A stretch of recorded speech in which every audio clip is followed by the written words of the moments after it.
onto the Kakamega Highway and then into the Jomo Kenyatta Stadium in Mamboleo. Right now there is a police presence. They're on and off. They come patrolling with their vehicles. We are seeing some traffic police as well trying to direct the traffic, because what is unique today, Ayub, is that traffic is moving. And normally when there's such kind of an activity like a gathering in Kondele, there's usually a blockade on both sides of the road and traffic is not moving. But then today we are seeing motorists making their way, a lot of them having twigs on their cars. So actually yesterday night you could not pass here without a twig on your vehicle, because they were saying that you have to show that in as much as you're working, then you're also in solidarity with the people in mourning. On the other side also is the Kondele market, a place which would have been very busy by this time, but as you can see it is largely empty. That is where a lot of the activities happen in Kondele, but today there's not much at all. Some of the women traders who were speaking to in the morning were saying that they will have to go to the stadium first, view the body, and then maybe come back and open their businesses. Some were saying they would even go all the way up to Bondo because they really need to pay their last respects to the former Prime Minister Raila Odinga, who's also the political father figure of this region. And maybe just to tell you, Ayub, this road that you're seeing here, some may say that it is almost a fruit of the handshake because it has stalled for a very long time. But then after the close collaboration between now the late Raila Odinga and the successive regime of William Ruto, and even remembering Uhuru Kenyatta, we saw a lot of development, and this road literally changed its face and become what people see it today. So that is why you can see a lot of people coming out. It is not just about the kind of support that they had for Raila Odinga, the political support that is, but also the kind of development projects that he initiated. You know, some of them are saying they can now see the fruits of what it means to collaborate with the government. So there are Luo songs mostly that are playing, you know, people are dancing, others are not really mourning. Yesterday is when we saw a lot of tears, but today it has been largely peaceful. I can see police officers somewhere there. I think traffic is stalling a bit. They're trying to talk to some of the motorists over there.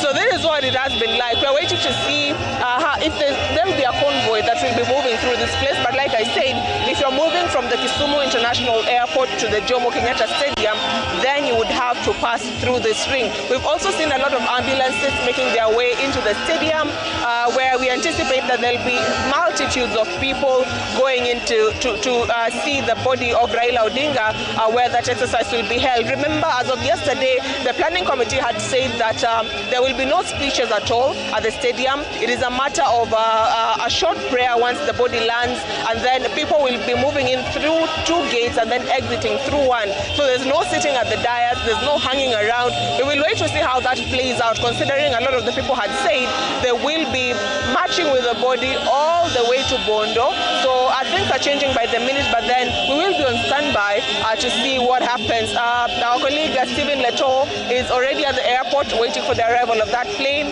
I understand the Sky Team is already also on its way. So we have wall-to-wall coverage. We will be bringing our viewers up to speed with what will be happening in Kisumu town, all corners, as regards to the public viewing of the body of the former Prime Minister, the late Raila Odinga. Ayub. Thank you, much appreciated, and for the assessment there you had given us from Kondele in Kisumu County, where the former Prime Minister will be making his journey back home once that flight will land at the Kisumu International Airport. A journey back home for the people of Kisumu, where he was born, not merely physical, but also the symbolism and the bond which you can see is illustrated by the people, as you can see, who have here since morning dancing, as Laura had briefed us. Stephen Leto is at the Kisumu International Airport. He has been the airman in the whole of this grand send-off for the former Prime Minister Raila Odinga, and who made the 17-hour journey to and from Mumbai, and he is at the Kisumu International Airport. Once we track the flight for you and it lands at the Kisumu International Airport, we'll be giving you the 4-way split of Kondele, Mamboleo, the flight tracker, and the airport, as you can see at the moment. The military aircraft which are taken off from the Embakasi Air Base, Jomo Kenyatta International Airport, is now approaching on the descendancy, on the descent. Once it lands, then Stephen Leto will give us the live link from Kisumu International Airport. This is part of our continuing coverage of the grand send-off of the former Prime Minister Raila Odinga.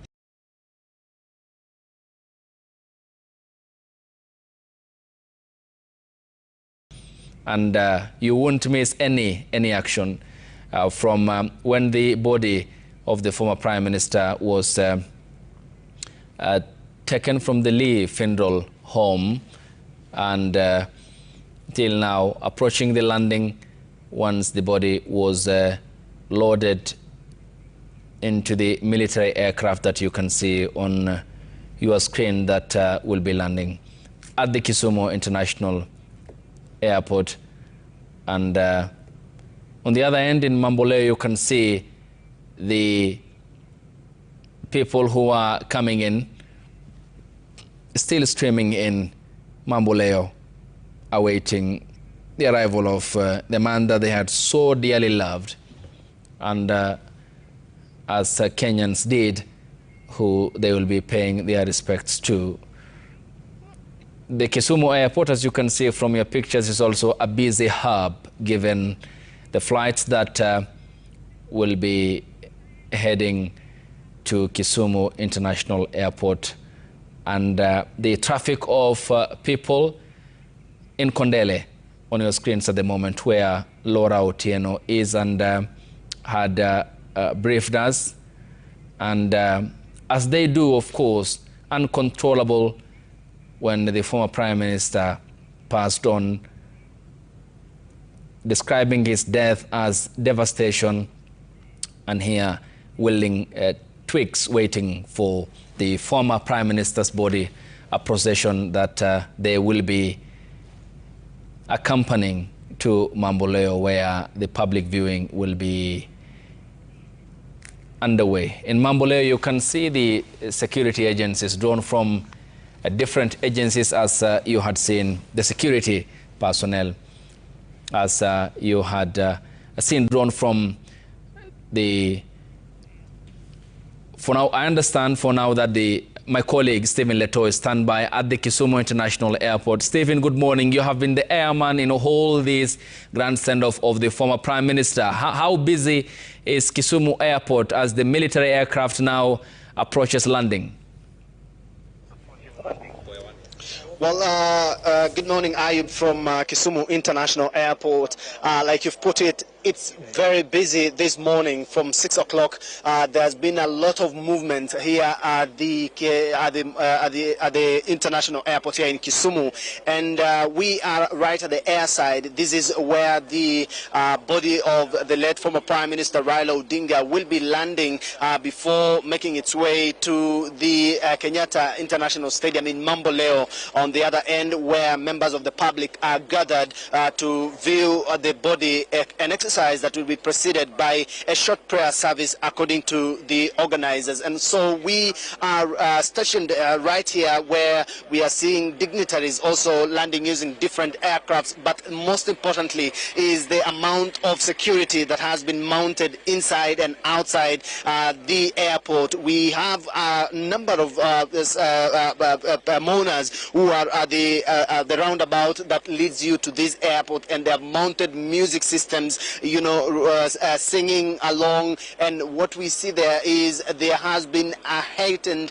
security presence to ensure no mourner, no member of the public makes his or her way inside the airport. Probably they are trying to see how to prevent early what that breach that happened there at the JKIA, where the body of the late Prime Minister was landing from India. And inside we've seen members of course, we've seen the military inside. We've seen also the GSU, all ready to tackle this exercise. Already we are aware, based on your tracking, that any moment from now, the plane that is with the body of Raila Odinga will be landing right here, and already preparations have already been concluded at the airside. Right there you see those two tracks. That is where the salutations will be taking place when the plane lands right inside the international airport here in Kisumu. And once then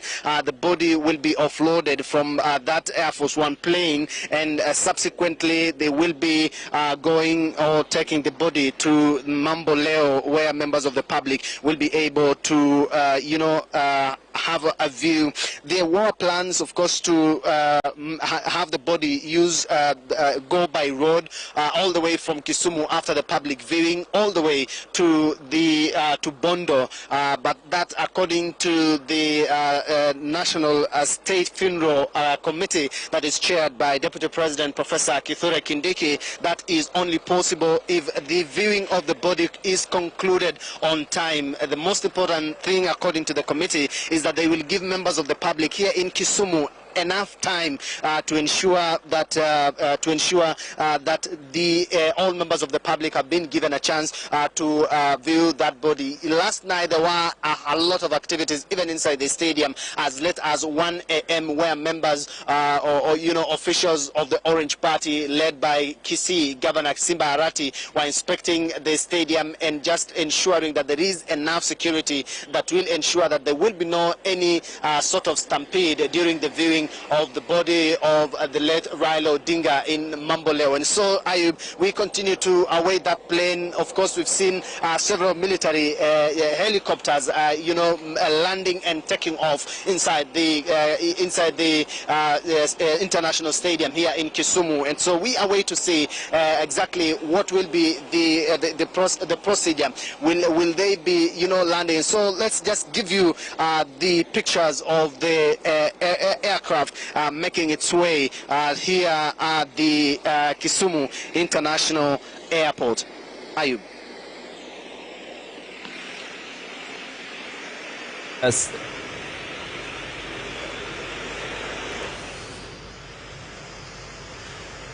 Here lands the aircraft carrying the former Prime Minister's remains, landing at the Kisumu International Stadium. We had been giving you the tracking of this military aircraft since it had taken off from Embakasi Air Base, the Jomo Kenyatta International Airport, and which bears the remains of the former Prime Minister Raila Amolo Odinga.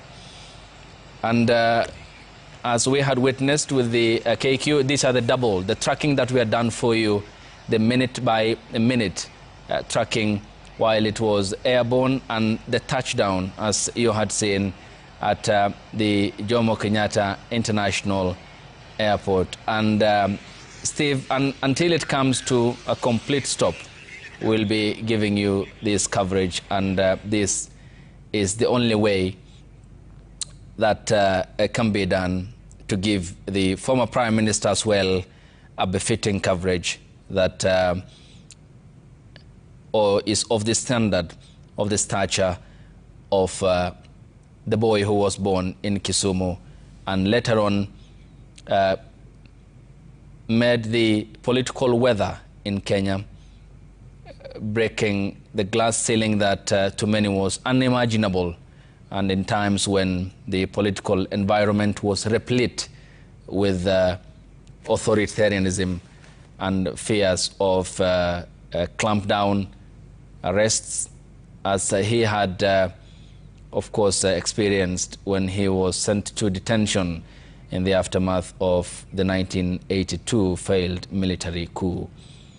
Stephen had given us an update on the water salute that will be accorded this aircraft, as was the case when the KQ flight, which had in its belly carried the body of the former Prime Minister landed at the Jomo Kenyatta International Airport. And this is part of the military honor that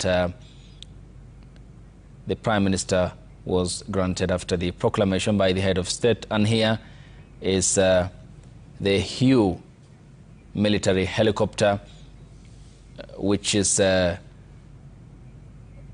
also at the Kisumu International Airport. The military aircraft is now approaching a final stop before the activities start of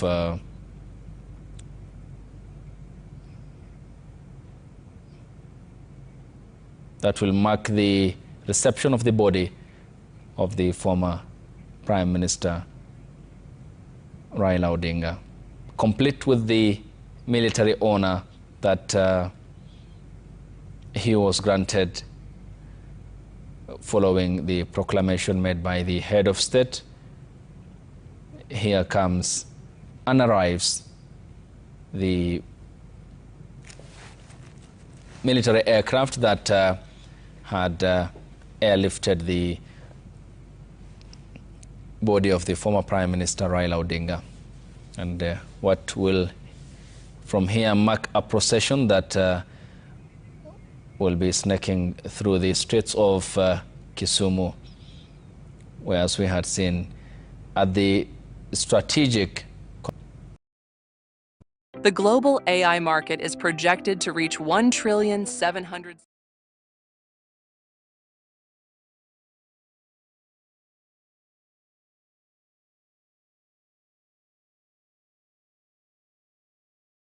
company to a man they so dearly loved. That is the second military aircraft that you can see, which has also landed and had taken off at the same time with the first, which has landed from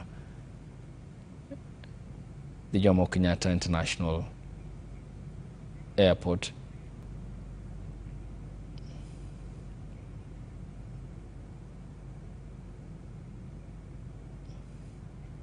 This marks the return of the former Prime Minister Raila Amolo Odinga to the place where he was born, and presumably the first one ferrying the top military officials. And here is the symbolic water salute, which you can see on your screens, and the military aircraft will be passing. The gesture had also caught the attention of many Kenyans when the KQ flight landed from Mumbai, bearing the body of the former Prime Minister, and the symbolism it bears, not such a common occurrence, special occurrence, traditionally reserved for exceptional occasions in aviation, such as the retirement of a senior pilot, the inaugural flight of a new aircraft, or the final journey of a distinguished individual. And so was the former Prime Minister Raila Odinga, whose body is aboard this aircraft, which has landed at the Kisumu International Airport. And once it comes to a complete stop is when then the next procedure begins, which is the unloading of Raila Odinga's body, which then marks the beginning of the procession that will be making its way to Mamboleo through the streets of Kisumu, where thousands are waiting to pay their respects to a man who they had described as a defender on all fronts. Mexatan and the final stop.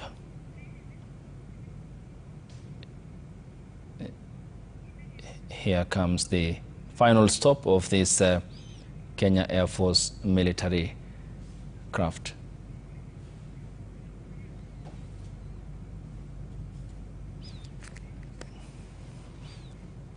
And these are the live pictures from Kisumu International Airport, where my colleague Stephen Leto is, and of course the very able videographer Mauritius Oduor, giving you these live pictures on a sunny morning in Kisumu County, where one more time, one final time, one more historic day, and one more moment, the people of Kisumu County, who had granted their son to Kenya, will be viewing the body of the former Prime Minister.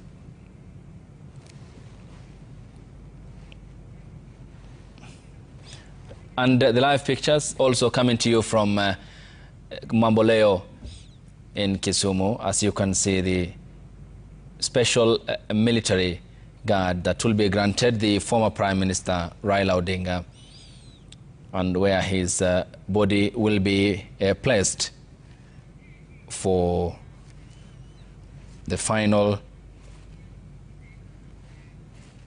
respect that will be accorded to him by the people of Kisumu County. This marks a series of events today, as you can see, of the former Prime Minister, a life that began in 1945 and had culminated with memories for Kenyans who had celebrated Raila Odinga in life as it is in death, as a man of many seasons who had championed for reforms spanning across and with generational impact, as described by many, including former President Uhuru Kenyatta and President William Ruto.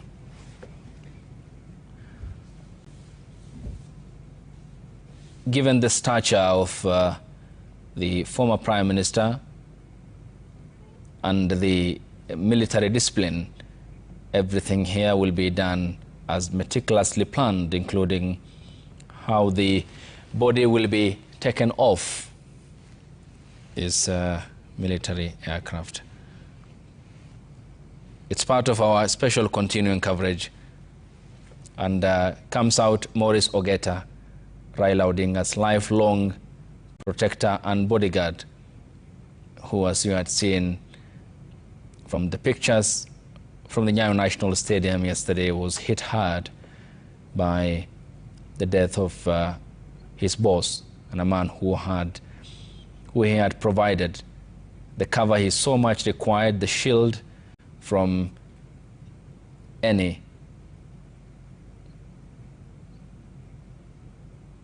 excesses, as he had done for so long. Members of the Defense Forces are taking their positions for the final taking off of the body from the airline, and members of the ODINGA'S are alighting from the military aircraft, as you can also witness, given the military honor that he was granted after the state funeral pronouncement that the president proclaimed on Wednesday when the former Prime Minister passed on in India.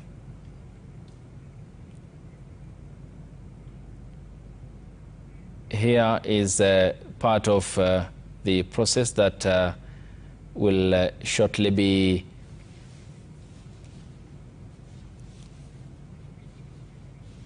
heading to Mamboleo, where thousands are waiting for the arrival of the body of the former Prime Minister that will pass Kondele, where my colleague and our reporter Laura Otieno is stationed, and who has updated us on the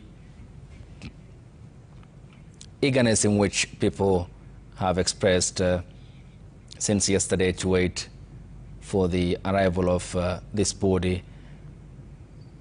And as has been the case in Nairobi, it seems that it's not the case in Kisumu. The day when the former Prime Minister's body arrived back into the country, when his supporters made to the runaway to get a glimpse of his body when it was taken off from the belly of the KQ Boeing 737, which had flown to India to bring back the body of the former Prime Minister. Today, the military aircraft that you can see on your screens has been codenamed Enigma 001. That was as it took off from Jomo Kenyatta to Kisumu International Airport. The services from the Air Force, Navy and the Army, in close consultation on how they will, as they do in the military discipline, will be taking off the body of the former Prime Minister, and also the chaplains that will be providing the prayers, as was yesterday at the Nyayo National Stadium. Here are the live pictures from Kisumu International Airport. Shortly we'll be giving you the live pictures as well from Kondele and in Mamboleo, where other activities are also happening and where the attention of the country will be today, when the thousands who had congregated at the stadium will be paying their respects to the former Prime Minister. And the boy who they had seen make political impact, consequential, as yesterday described by many who eulogized Raila Amolo Odinga as steadfast and who believed in the aspect of right over might, and that strengths largely depend on the empowerment of the public, who he said are the bearers of the all sovereign power, as he always pushes back against any attempts, he said. He also pushed back any attempts, he said, would lead to an erosion of the freedoms that are granted by the Constitution. Our eyes are on the aircraft that has just landed at the Kisumu International Airport, and which had airlifted the body of the former Prime Minister Raila Odinga. And what then signifies a busy day for the airport management, given the traffic of people who will be landing from Nairobi for the viewing of the former Prime Minister's body. And shortly we'll be taking you for a different position, of course, and once the body will be taken off and loaded into either the gun carriage or the hearse, which then will snake through the streets of Kisumu. Of course, we'll be getting that clarity from Stephen Leto and Laura Otieno, but as well as keeping it, of course, tracking it for you for the minute-by-minute coverage regarding today's events in Kisumu County.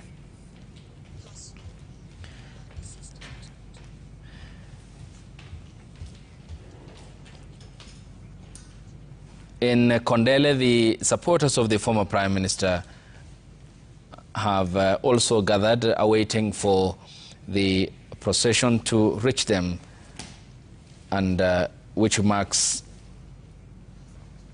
what then will be one more final journey for the former Prime Minister to Kisumu, albeit, of course, since his passing.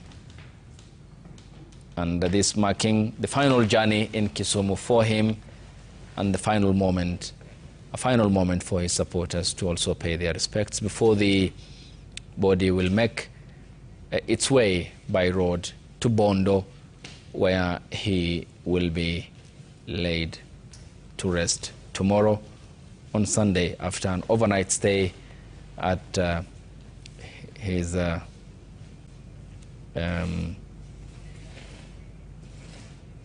in Siaya County, which again will be a day of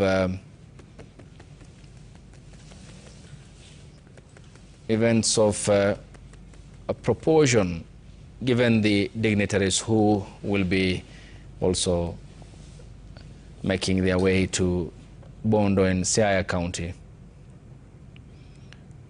Here are the events that would shortly be starting, and we'll be looking at the body once it's taken off the aircraft. The three services from the Air Force, Army and the Navy, plus the military chaplains, are there as part of the planning to accord the former Prime Minister state funeral, which comes with military honors. In Mamboleo, we had seen the stadium and the gathering of people who had been there since early morning to pay their last respects to the former Prime Minister Raila Odinga.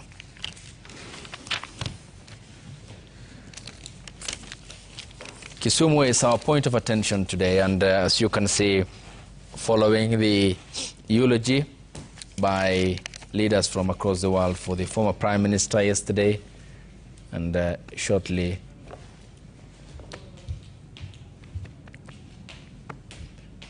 we'll see what then happens here at Kisumu Airport, where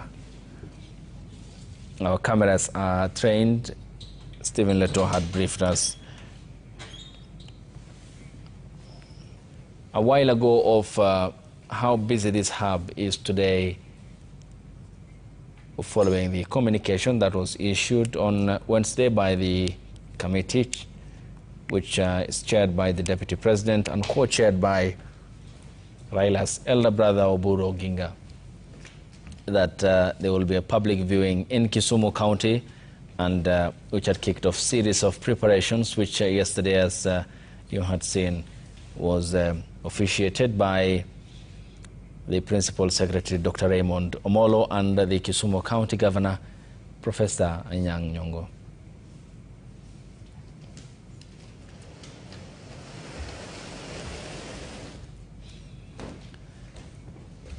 It's day 4 since the passing of the former Prime Minister Raila Odinga in India, and also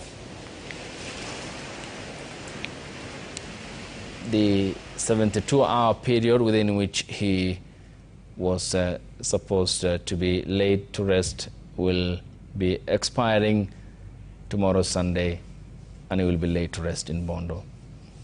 In close consultation also, members of the security services in Mamboleo Stadium, where this signifies the preparations that have been in place alongside the family and other parties that are involved in the entire process, since this is accorded military honors after the proclamation by the head of state. Shortly, we'll also be talking to Dr. Ekuro Okot, who is in studio with me and who has been a critical member of the constitutional making process in 2010, a document that Raila had so cherished, and Jerkwei Marek Anyuon, who is from South Sudan and one of the Raila Odinga mentees, and who said that he has fed from Odinga's trough. We'll be talking about the impact Odinga had on regional developments, including in South Sudan, in Uganda, and also in Ethiopia, Kenya, and Tanzania, getting a view of his contributions to regional integrations and how he had championed for the same across the East African community.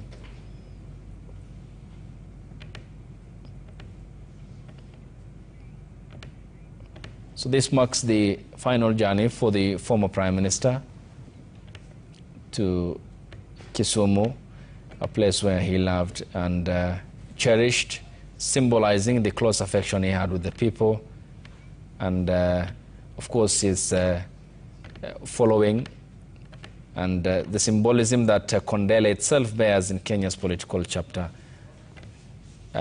which is going to be a point where this procession will pass, and the supporters who had gathered to accompany the procession. There is Maurice Ogeta, who even in death still keeps Raila Odinga company and standing to make sure, in the company of the military officials, that he accords the former Prime Minister the much needed company that he has always accorded him. Preparations are underway to load off the former Prime Minister's body from the aircraft, which has landed about 10-15 minutes ago. And the military brass that is also alighting from the aircraft in their ceremonial attire, and also the medical professionals from the military by training, who have been the company of Raila Odinga's casket in the military aircraft, and also since it arrived back into the country from Mumbai in India, where he passed on Wednesday. Also, other passengers alighting from the commercial flights. There, Homa Bay County Governor Gladys Wanga, as you can see, and Mishi Mboko, the lawmaker representing Likoni, Irene Mayaka, nominated member of Parliament, who have accompanied Odinga's aircraft taking off from the JKIA. Also, the military aircraft on the left end of your screens overflying Mamboleo, and what would be a busy airspace in Kisumu. The body of the former Prime Minister for the loading off will also be two Kenyan flags that have been placed on both sides, as his body will be taken off from the aircraft. A day of historic events that we'll be giving you here on Citizen Television, as it has been the case since the former Prime Minister Raila Odinga passed on in India on Wednesday. In the studio with me, as we await for the loading off of the former Prime Minister's body, Dr. Ekuro Okot, Third Way Alliance Party of Kenya leader, an advocate, constitutional lawyer, and who was a critical party to the constitutional making process, and also Jerkwei Marek Anyuon from South Sudan, who is a political analyst and who had benefited from Raila Odinga's immense experience politically. Gentlemen, thanks for your time, much appreciated. beginning with you, Dr. Ekuru. I mean, the country has certainly lost a man who believed in the rule of law, which is so scarcely a culture in our political arena, is it?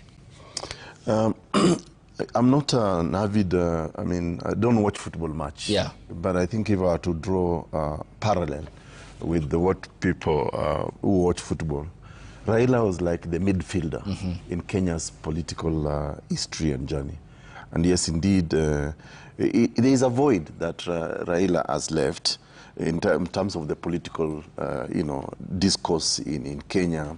And yes, he's been, for a long time, of course, he's been a person who agitated for change, but also played politics both ways, in or outside government.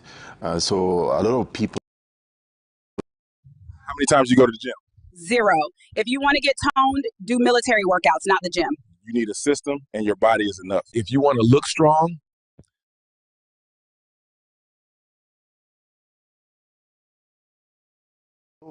I think Raila will be missed from various perspectives. He is that critical political player, as a person who, part of the so-called Young Turks, if you remember, the agitation for repeal of Section 2A of the old constitution, and of course multi-party democracy and all that. So he's played a role, but it's also important to recognize that there are many other people also who played a role alongside Raila. And some of them are still alive, some of them have died, people like Matiba and others, Martin Shikuku. So I think as we celebrate Raila's, life and maybe remember him, it's equally important that we also celebrate others who fought alongside him. In what is now called the new dispensation for Kenya. And yes, of course, I remember my time when we were doing the constitution. I closely, closely worked with his office then when he was a prime minister, as well as, of course, the late President Kibaki. So both offices, I worked with them very closely in delivering what's now the Constitution of Kenya 2010. And I must say that they actually gave a lot of support to the Committee of Experts at that time. And I do recall, for example, when I think there were challenges about funding of the process, I will call Raila directly and I will tell him, we're having this problem. And I remember him convening a meeting between ourselves and the Committee of Experts and the then Deputy Prime Minister Uhuru Kenyatta, and we had had a little bit of an altercation with Uhuru, because there was delay in releasing funds to the Committee of Experts so that we can actually do a civic education and distribution of the draft constitution, which Raila was supporting. And so it is Raila actually who convened a meeting between myself, Uhuru Kenyatta, and my team. And and that's how we brokered the release of I think, I remember at that time, I think 150 million Kenya shillings to allow the Committee of Experts to be able to print and distribute the Constitution. So I really, I think when people, when Raila, when people say that Raila actually helped in the current constitution dispensation, it is true. I have a very practical experience of what he actually did behind the scenes. Even when I remember one instance where the Kibaki team, in my view, was not so sold. Kibaki was sold with the new constitution, but part of his team was not very sold. They had one leg into the constitution and one leg outside.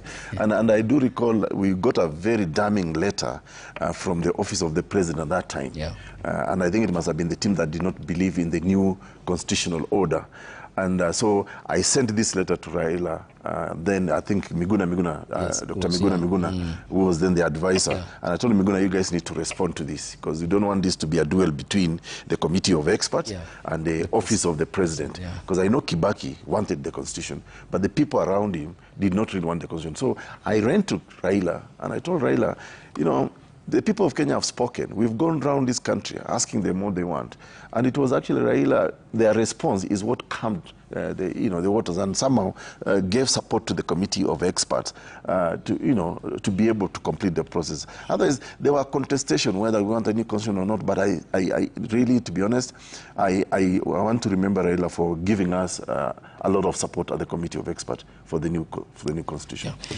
And we'll talk more about the process itself and how he also believed in the quest for parliamentary democracy, which if we had today would otherwise have diluted all the political problems. Jerkwei, what has been your experience with Raila Odinga, and how has he impacted your life as from your university days? Thank you very much for hosting me today.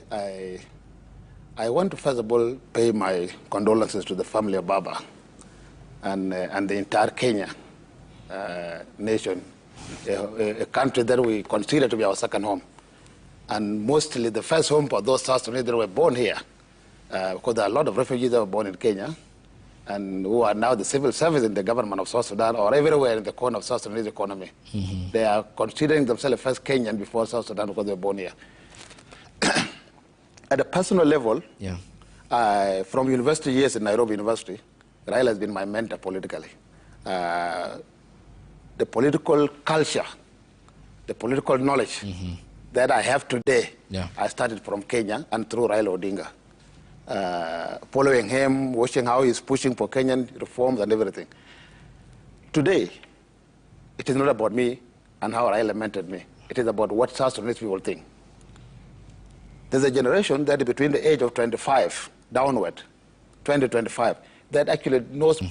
When John Garang died, they were 5 years old or 10 years old. They never understand politics. But because they went to school in Kenya, they went to school within the East African community, they see Raila, they have seen him physically. They have listened to him more than to John Garang. This generation in South Sudan today should have been given a chance by the government of South Sudan to mourn Raila in a dignified manner. They should have been given. I remember, Ayub, when John Garang died, I was here in Nairobi. I was in YMCA, University of Nairobi. All the streets were full with the pictures of John Garang. Citizen TV, were all covering John Garang. South Sudan is in equal manner in Juba, need to do that. They should have been given. If it's not given, I'm not in Juba yet, but if they have been given that, it is good. It is befitting for Raila. So Raila, for South Sudanese people, is a political father, is a mentor, somebody that has actually taught them politics. Coming to the region, you remember the last mission Raila took was to go and meet Salva Kiir, sent by the President Dr. William Ruto, to go and mediate between Riek Machar and Salva Kiir. He never went back again, but I asked the region to use the demise of Right Honorable Raila Odinga as a turning point in them coming back to look at what is happening in South Sudan. The region should be the region should use this movement to help the people of South Sudan. The political direction of South Sudan has gone way far. And with Raila Odinga's last visit, I don't think there's any other Kenyan dignitary that has gone there. So it is a request to Kenyan people and to the Kenyan government to use the death of Raila in making sure that his aspiration for the regional stability is a shift and should start from my home country, South Sudan. Because there are a lot of South Sudanese mentored by Raila. It was in the interest of Raila, as somebody whom his ancestors came from, Bara Ghazal, where I come from, his connection to South Sudan. Cultural connection to South Sudan is very important. It was very important in his life. I remember if you had in one of his speeches where he said, my ancestors came from Bara Ghazal. To me, that one make Raila my father or my uncle. I have that connection with them. So South Sudanese people should use this to ask Kenya to honor Raila by paying attention to what is happening in South Sudan. We are not where we are 10 years ago. We're politically defeated from the spirit of regionalism, from the spirit of freedom that Raila fought for. South Sudan is on the wrong direction for now. So as a student of Raila politics, one of the things that I took from him, which I still advocate now for South Sudan, is parliamentary democracy, as I just mentioned before. Raila, as my brother Okoro said before, did not fight for democracy in this country alone. He fought with others. But one of the things that stood out for him always, he tried this. If it does not work, he tell Kenyan, okay, this cannot work, let's go to another one. I remember in 2007 election, I was here observer. I was working with an American NGO called Nile Democratic Alliance, National Democratic Institute, NDI. We came here, I was the observer, I was in Jacaranda Hotel. What happened in 2007 election, Raila, after the post-election violence, came back and he said Kenya is number one, not us. Not us. So what we need from his death is to make sure that we highlight the areas where he will always stand for the better of the nation and for the better of the region. And for now, President William Ruto, I thank him so much for the grand send-off he has given to our Right Honorable Raila Odinga. And he needs to continue, not only in leading Kenya, but in going to the regions and make sure that some of the things that Raila wanted within the region happen. Okay. And Dr. Ekuro, coming to you. Before we talk parliamentary democracy and what Odinga had so passionately fought for, in it, just on this day, Wednesday, Thursday, Friday, today, Saturday, we have lost a voice of reason. Is it at the situation room, at the crisis room? Is it when push came to shove that Raila was the party that had pulled the country from the brink? I think that the truth be told, that Raila, looking at the Kenya's political history and the agitation for change, democracy, and all the the ingredients of change, you will say that it is true to say that Raila played a very central role. He was like the, in football terms, I don't watch football much. In football terms, it's like that midfielder. Yes. Yeah. The anchor. The anchor who will distribute, the ball to give assists either to the scorers or, all those people. So, yes, Raila, you cannot ignore Raila. You cannot ignore, neither, I think, when Kenya's, political history continues to be written by many people, it will not be complete, even if you have to write any memoirs about Kenya's democracy and politics, that you cannot miss to include the name Raila in it, whether you liked him, or not. At least there will definitely be reference to the man that has now become to be known as the enigma in Kenya's politics. And yes, like I said, I mean, I personally had a very personal touch with him. We met a couple of times. In fact, I had the privilege actually to meet him last month, and we discussed a lot of politics. Because in the company of many other people, and. I have very fond memories of actually, the person now called Jacom. And he's already, one of the things I'll definitely miss about him is his storytelling. I remember in one of the sessions I had with him in 2019, because I was a bit annoyed with the handshake because of the BBI. Because remember that time I was promoting the Punguza Mizigo Constitution Amendment Bill, and they were not so sold to it because they are sold to BBI, and I was on the opposite side. And so we met on the occasion, and he tried to persuade me to join BBI. So I politely turned down the offer, and I told him, no, Jacob, I cannot. I don't believe in BBI. I think I believe in Punguza Mizigo. And it just made me laugh, and he told me, Ikuru, shida yako ni moja. You think everything is law. This is politics.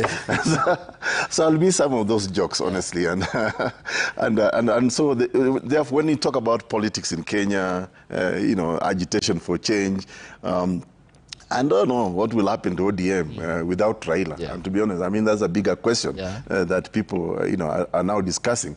Will ODM be the same ODM without the person of Raila? Will the politics of Kenya? Change is always desired, whether leaders leave the stage or not. But of course, today for me, it's important that what Kenyans should honestly do, in my view, is to celebrate the person of Raila, his contribution to our politics, in whichever way you want to look at it, positively or otherwise. But you can't ignore the man, the enigma. Yeah. And he's been almost a center board of Kenya's politics for since, say, the 80s, after the coup, the attempted coup, up to early 90s, with repeal of Section 2A of the whole Constitution. So, I mean, and many other people who worked alongside him. I think people will really miss Raila. Yeah. Yes, Jarkwei. How then, I want us also to extend this to the quest of Pan-Africanism, and South Sudan being the case here, and Kenya playing a central role in quest for its independence in 2011, but of course what followed thereafter in 2013, following the fallout between President Salva Kiir and Riek Machar, then still a continuation of that political standoff. Ideally, how should they embody the values such as what Odinga had so cherished to pull back for the best interests of the country? Thank you. But first of all, the man we are celebrating his life today is somebody that other people have never had a privilege to meet physically. But personally, I'm grateful that I have been with him. I met him. We were together members of Serena Gym. Gym in Serena 2013, 2014. We go to the same gym together. We come and drink tea together in Serena Hotel. So it's somebody I know very well, and I happen to have, as a young person growing up, asked him the same question you're asking me. Now, in the light of what is happening in South Sudan, I want Kenya to be patient with us. It took you guys a long time, more than 40 years or 30 years, to realize the democratic free space we have today. It also took somebody like Raila Odinga to sacrifice his own personal gain for the sake of Kenya. So for South Sudan, we're still a young country. We're starting on the wrong footage, but we ask people that have gone through the same experience in the Pan-African spirit to come and help us. That's why the death of Raila Odinga should be a lesson to regional countries, especially East African community, to come together and make sure that the Pan-African principles that Raila Odinga believed in are extended to other countries. South Sudan, like Kenya, and like any other African country, is going through political tribalism. What we have is a political tribalism, like you guys have gone through it, and you're still partially a part of it. So Raila Odinga, his ideas should be promoted by getting within the region, reaching out to Salva Kiir and telling him, Salva Kiir, as an honor to your brother, you need to sit down with your brother Riek Machar, with all the political forces, and make sure that South Sudan is in peace. Second, Kenya, the role Kenya played, first of all, in having John Garang here as a student in the 60s. John Garang was there as a student in the 60s. His political culture was molded in Kenya. When he was a student here, he went to Tanzania, he came back, he went and started the SPLM, and he fought, and Kenya welcomes him here. And even facilitated a lot of things during the revolution movement, Kenya and Ethiopia. Now, when the CPA was signed, what was Kenya? Kenya was the midwife. Sumbeyo, Lazarus Sumbeyo, President Moi, foreign minister at that time, Kalonzo Musyoka. They were together in Simba Lodge in Naivasha with the team of Omar Hassan al-Bashir, the president of Sudan. Kenya put in resources, put in attention to make sure that South Sudan become peaceful or a country. A country that you have midwifed to birth. I mean, a kid that you have, a woman that you have midwifed and the kid is born. It is not about time for Kenya to look back, to look away from the kid that they have brought to life. So, as a honor to Raila Odinga, I asked President William Ruto to mobilize the region and rescue South Sudan. Before, if the region keep looking away from South Sudan, by next year, the refugees will increase in Uganda, the refugees will increase in Kenya, the refugees will increase in Ethiopia. Why not intervene now when we can preserve the status quo and make sure that no more people died, no more people are displaced? That can be a honor that the region can give in the name of South Sudan to Honorable Raila Amolo Odinga. Yeah, and Daktari, his Pan-Africanism transcended many, is it? And his opposition to some of deeply held Western imperialism by other leaders of the continent. And he had so much for the continent, especially when he served as the special envoy for infrastructure. Yep. How much then do you think the continent has lost in Odinga, and ideally the values that he stood for in Africa's independence for its food, energy, good governance, and its standing among the community of nations, given its ability? You know, I think basically for me, Africa should be mourning Raila, actually, even in light of the fact that he played that critical role as a special envoy at that time during the Kenyatta, administration. And I think the fact that he actually traveled around the continent on that infrastructure role, the role he played as the envoy on matters infrastructure, I do believe that Raila embodied a lot of the spirit of Pan-Africanism, and of course, losing Raila means that that sustainability of that spirit is in a way lost. Yeah, because you see, coming back home, for example, Raila was a very good check on the government of the day. Whichever government. He always checked every government, I think for the longest time, actually. And maybe we can go back as late as 1997, even with the Moi regime, which people then at that time believed was very dictatorial, or lived the dictatorship of that regime. And Moi had to bring in Raila on board. Kibaki did the same thing. Uhuru Kenyatta did the same thing. And I think William Ruto also did the same thing. So Raila was a very critical player in Kenya's politics. And I think to the spirit of Pan-Africanism, I think he was revered. I mean, there's no doubt about the fact that Raila was a well-revered figure known to play the politics in. And I think, in a way, like my brother Jerkweya is saying, I think he inspired a lot of people in the region as well, in the continent. So people knew that we need to play certain politics. And I think sometimes when you watch news feeds, people will say that Kenya is the capital of Africa, or Kenya is the capital of Africa, and somehow you cannot avoid the fact that it is also because of the politics that's being played in Kenya. And if you look at the politics in Kenya, can you actually say in the last, 2 decades that you can talk about Kenya's politics without Raila? And why do other African countries, admire Kenya's politics? And therefore, maybe in the context of that Pan-Africanism, people are watching Kenya very closely. Other Africans are watching Kenya very closely. And why? Because of the manner in which our politics is being played. And who is the midfielder in that Kenya's politics? Is Raila Amolo Odinga.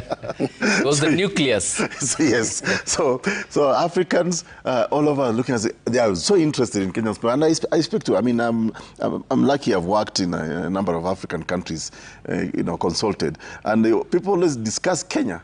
And your politics, your democracy. If you look at the way people now talk about freedoms in Kenya, like even the recent Gen Z demonstrations, for example. Yes. There is a lot of admiration on that, and of course, because of that, there is a correlation with the role that Raila Amolo Odinga played in our Kenya's politics since the agitation for multi-party democracy in the early 90s, and even the attempted coup, and of course the most recent, the making of the constitution, the change, including even things like, say, for example, BPI, which, I mean, some of us were opposed to it, but you can still see the central role that Raila Amolo Odinga played in all that.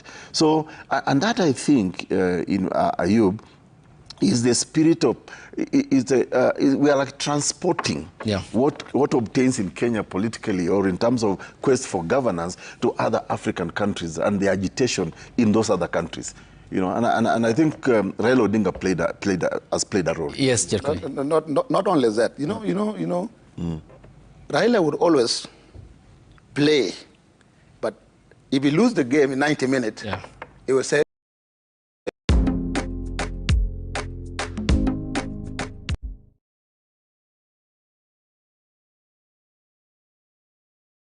lost or he is rigged or whatever the case happened, Raila will always come back and say, there's bigger thing than Raila, there's bigger thing than whoever was contesting with me. And let me tell you one thing, it is because of that Kenyan spirit of politics. Okay, Jerkoi, let me just pause you. You will proceed so that we get the live pictures from Kisumu International Airport, where the body of the former Prime Minister looks like will be airlifted to Mamboleo, where the public viewing will be getting underway. And as you can see, the members of the three services from the defense forces, from the Air Force, the Navy and the Army,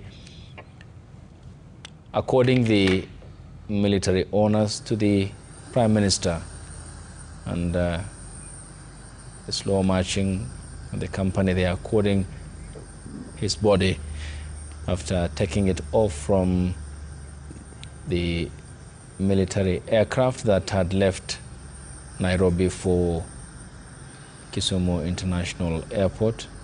The casket draped in the Kenyan flag, which he so dearly loved, for a man who yesterday was described by many, including the country's leadership, had eulogized him as steadfast and a Democrat par excellence who made the political weather in Kenya.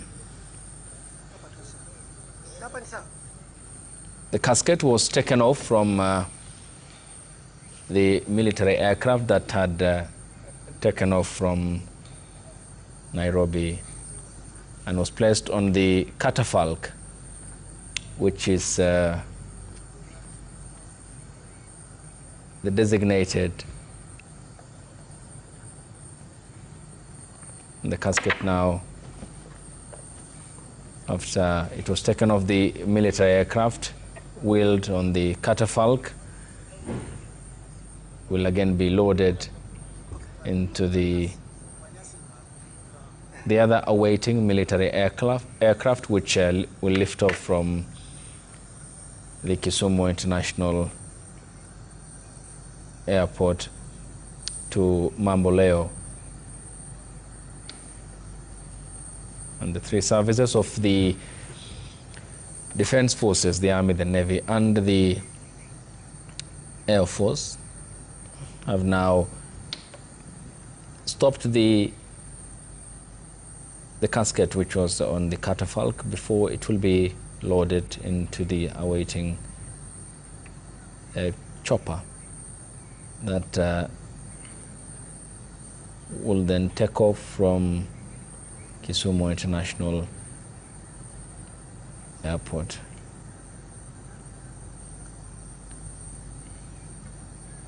We understand from our reporters that after it will make the short journey to Mamboleo, where the awaiting Kenyans will get the opportunity to view the body of the former Prime Minister.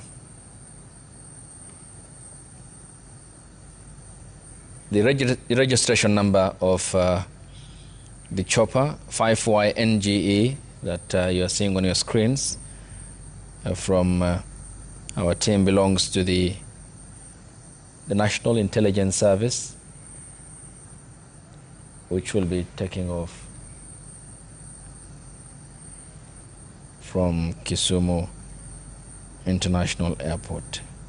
Counter-checked that with our reporters who are on ground and have confirmed that It's owned by the intelligence agency. So the body now is taken into this aircraft that will be taking off from Kisumu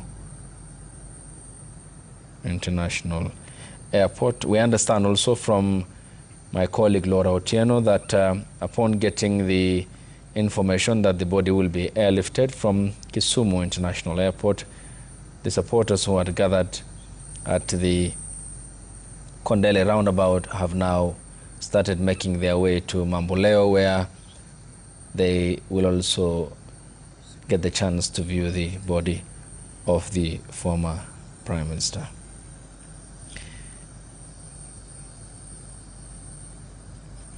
That is also the leadership of Parliament, which has just landed, as you can see from the live pictures. Likoni MP Mishimboko and Raphael Wanjala Budalangi, who are also boarding the other aircraft, busy hub as it appears today, Kisumu International Airport. These twin aircrafts will be taking off, one of course carrying the body of the former Prime Minister, while the other will be ferrying the lawmakers, the ODM leadership, who are also in the company of the former Prime Minister. As you can see in Kondele, the supporters of the former Prime Minister, upon getting informed about the developments, have now made their way to Mamboleo, where they will be getting the chance to view the former Prime Minister's body. And also, whilst it's loaded to this aircraft, one, of course, presence that you cannot fail to acknowledge is that of Maurice Ogeta, who is making sure, even in death, and despite the accorded military honor and protocol, still stands by the body of his late boss, who he served with dedication, distinction, and determination. The body has been loaded, and the military brass and its leadership now consulting on the next move, which will mark the airlifting of this chopper to Mamboleo Stadium, where the former Prime Minister's body will be taken, and the public viewing begins for a day that marks day 3 since his demise in India. And this perhaps according to the communication issued by the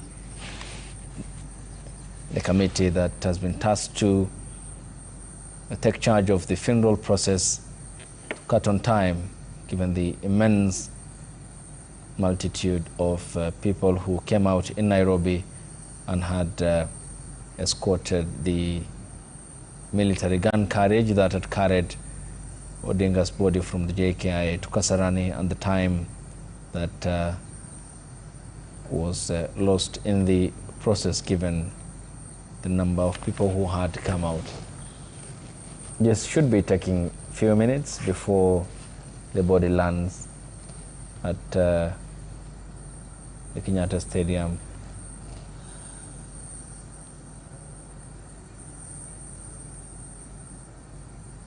Should say Mamboleo, where the public viewing begins, and yet another day to accord the former Prime Minister a grand send-off, complete with the military honors, as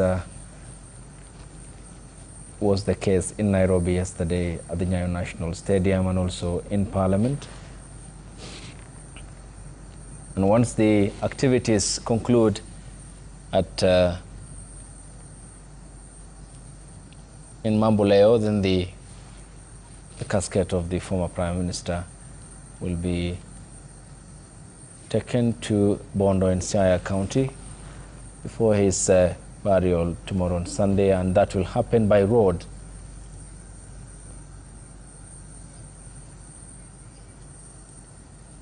We are keeping an eye on the images of this registration number 5Y-NGA, which our reporters have informed us belongs to the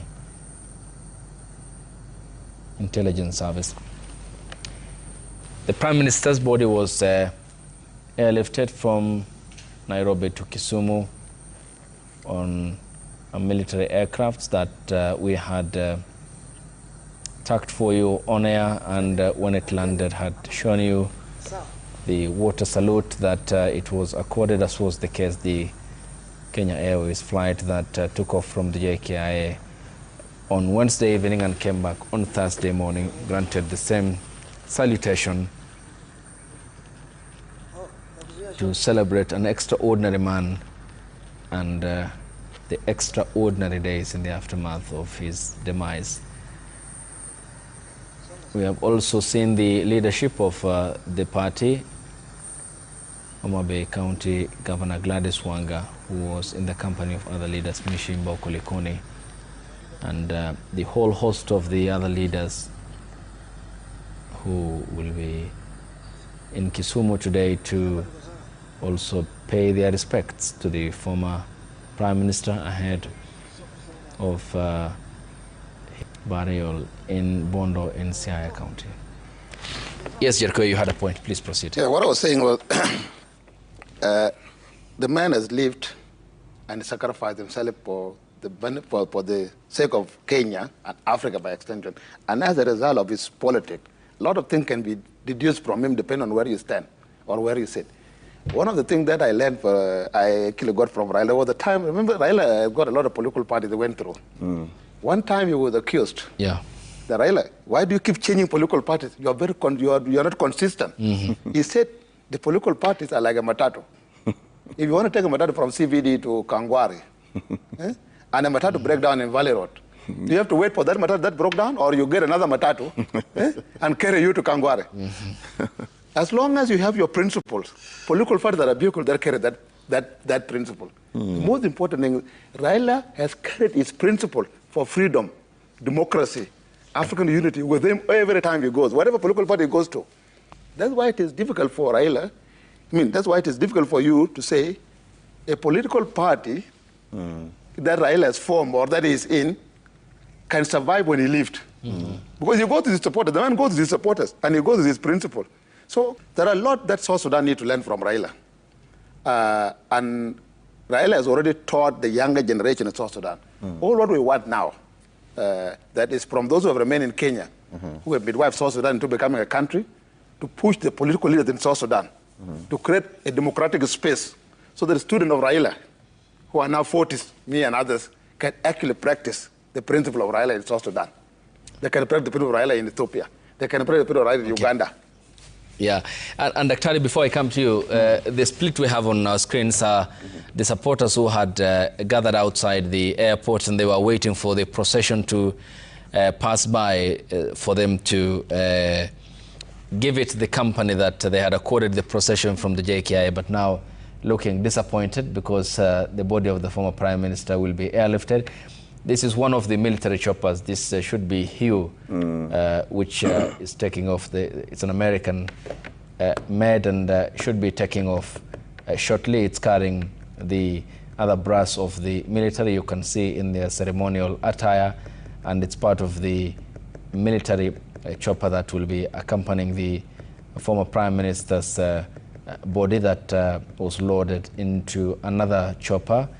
There's also another one that will be airborne, which is the third that is carrying the leadership of the party, marking a day of busy activities for this hub in Kisumu.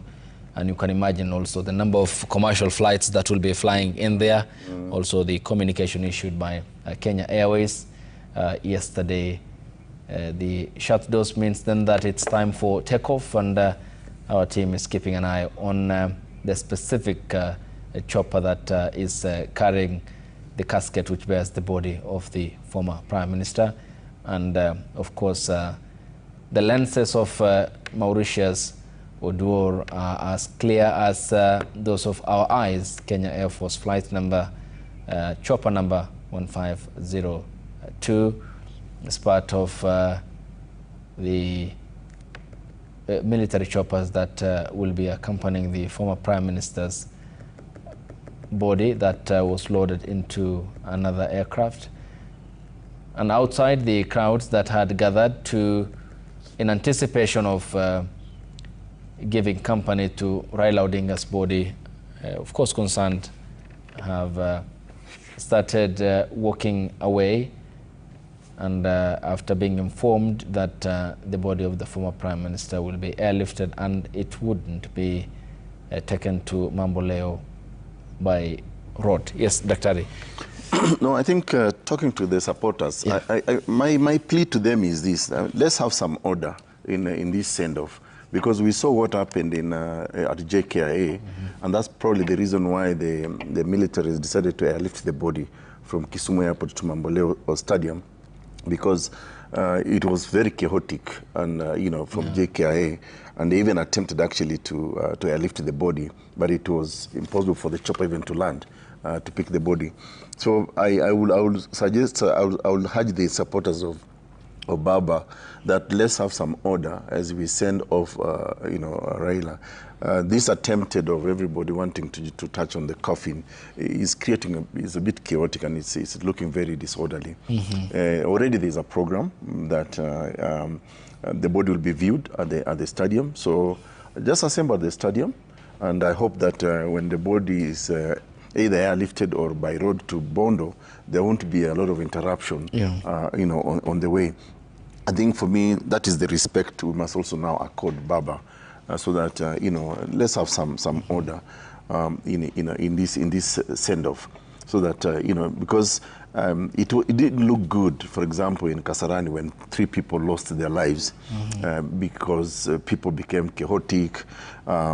It wasn't also good for me when I saw them storm Parliament, walked away with the gates of Parliament.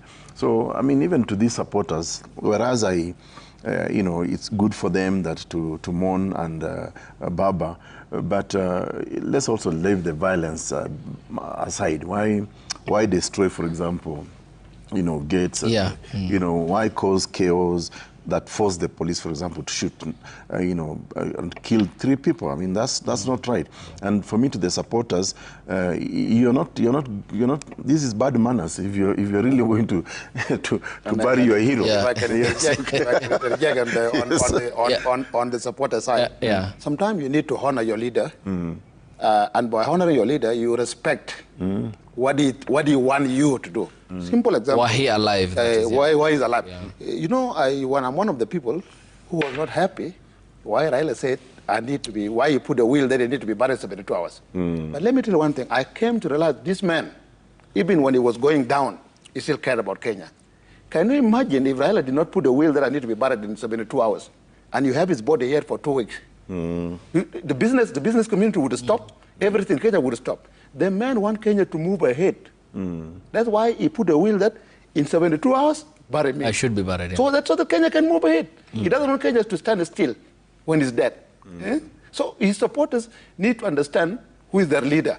And as in honoring him is one of the things they need to be very, very orderly. To help the Kenyan government organize the dignified grandson of their leader. They need to be very, very, they should be the first people to be very organized in respect of their leader. I know it's a difficult time for everybody, for his supporters. Also, nobody was expecting Raila to just die like that. We expected him to, first of all, get sick. He's visiting the hospital. But this was the sharp thing, and that's what happened to leaders who are loved. So his supporters need to understand that their leader did not want Kenya to be in chaos for a longer time, and they want to be orderly. Because, for example, you see, one of the things that people are saying on the side, how are you honoring Raila when you are stopping vehicles and saying that, where are the twigs? Why don't you have twigs in your car? You know, especially on the first day. And then, of course, you vandalize. So you're disrespecting the man. So, give him a good send-off by behaving yourself properly. And I think, I don't know that Ayubi watched the send-off of Winnie Madikizela Mandela at the stadium. It was a celebration. And I think that's how we should treat the send-off of Raila. You see order, even the Fiery Malema that time told Ramaphosa, do not worry, today we will not... it will be orderly. It will be orderly. You are our president. Today we will not disrespect you. So he assured him. So that was a respect for them, for Winnie at that time. So we should do the same thing for Raila. So these supporters really, in my view, need to be orderly so that Raila can be given a good send-off, an orderly send-off. And I think that is the respect we really must accord the man, So historic is it, Daktari, and what then marks after Sunday? Are there so many question marks on the beginning of a new era in Kenya? Well, the truth be told, like I said, Raila for a long time has been almost the center board of Kenya's politics, either way, whether inside government or outside government. Just brief information here. The chopper that had taken off from Kisumu International Airport has landed in Mamboleo. This is the American-made Hugh, or the Bell UH-1, famously nicknamed the Hugh from its original military designation. Of course, it's an American manufacture, and which was so famous during the Vietnam War of the 1970s, and which had ferried the military brass that is now alighting from the military. And though its replacement, there's been updated several times by the American military, and it is one of the signatures meant for transport and also mounted gunships, especially during times of war, given its easy descendancy in taking on enemies, and has landed in Mamboleo, which also gives us a hint of the short distance. They should be in few minutes.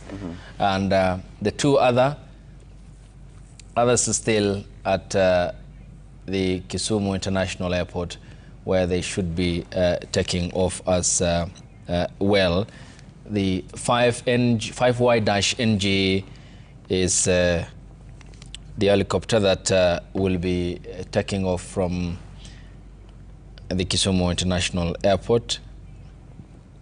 It's a Russian-made transport helicopter manufactured by the Kazan helicopter plant, subsidiary of the Russian helicopters, and it's now taking off from Kisumu International Airport. Should be a short distance of about 10 to less than 10, should be 6 to 8 minutes, given the other which had preceded it, and this Russian manufactured by Kazan helicopter plant and operated according to our records by the intelligence service, will be landing shortly at Mamboleo.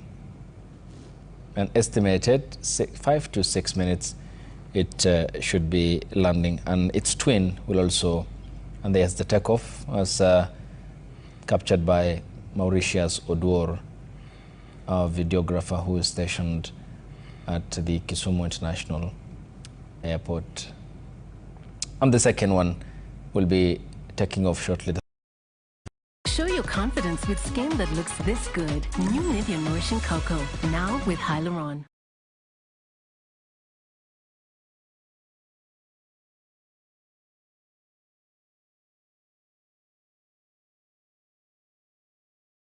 Details and the landing.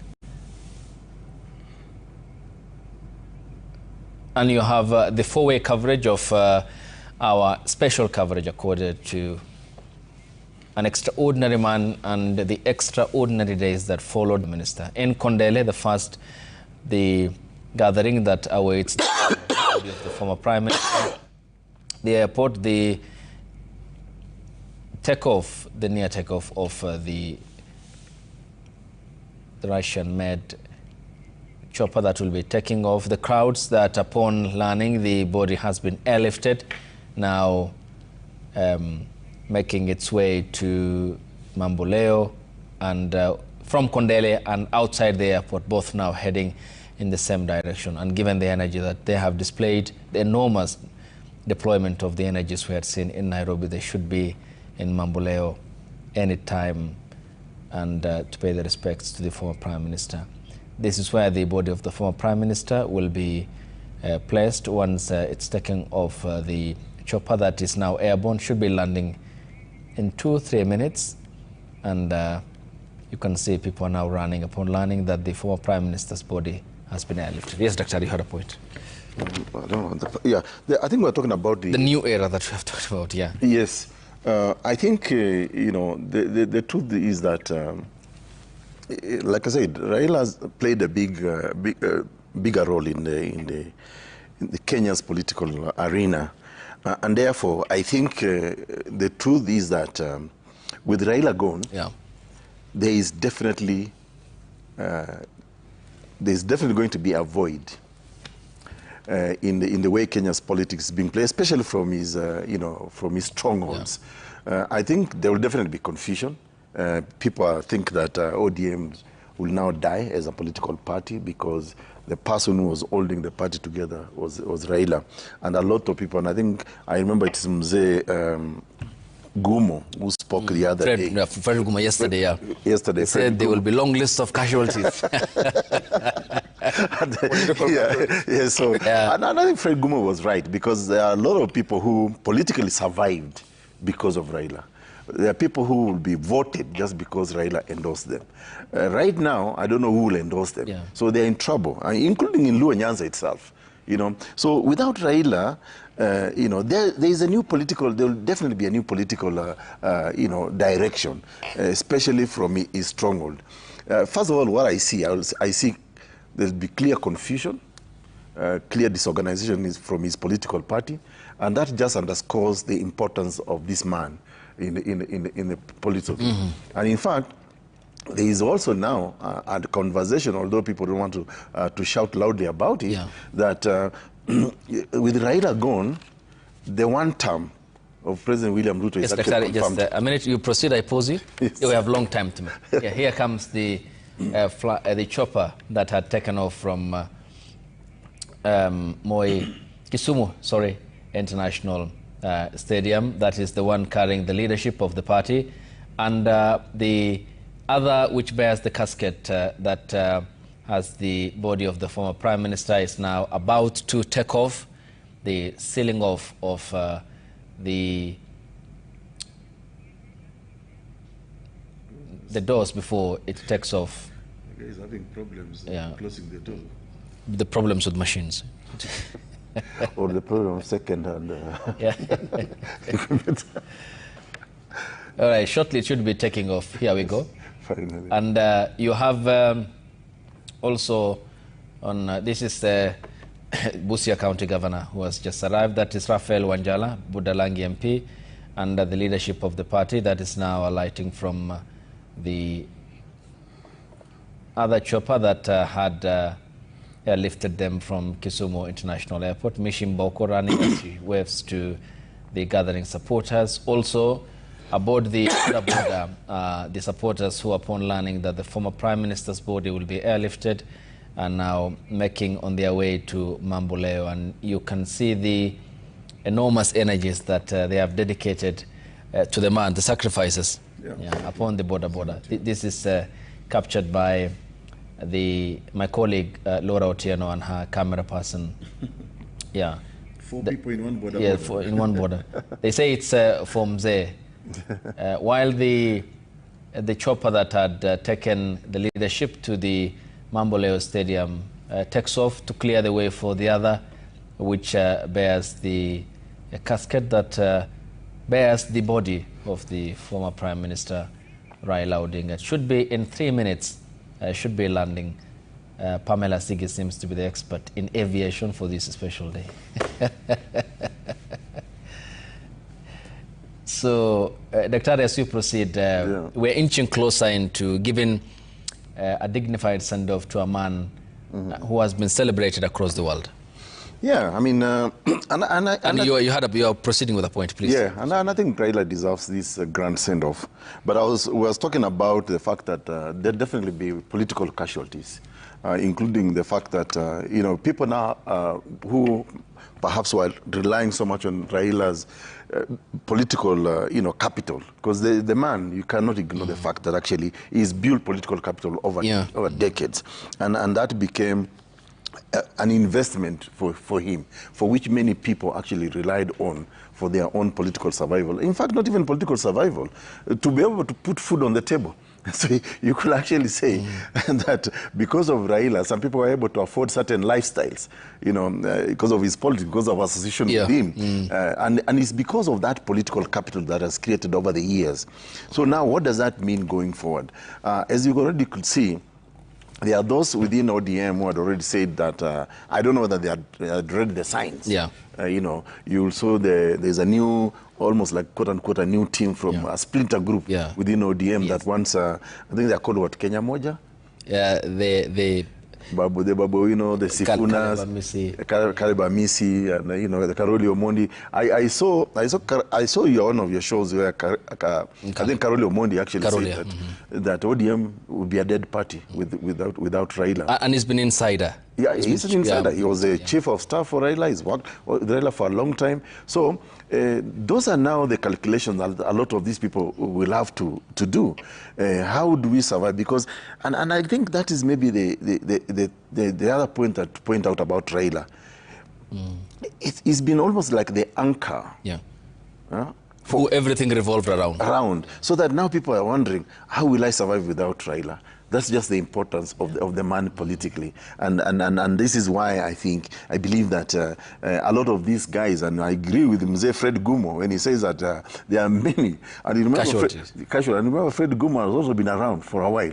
And so he knows. He's been friends with Raila for a long time. So when Mzee like Fred Gumo speaks, and being a political icon in his own right, so he speaks the truth. And yes, there will be a lot of miscalculation.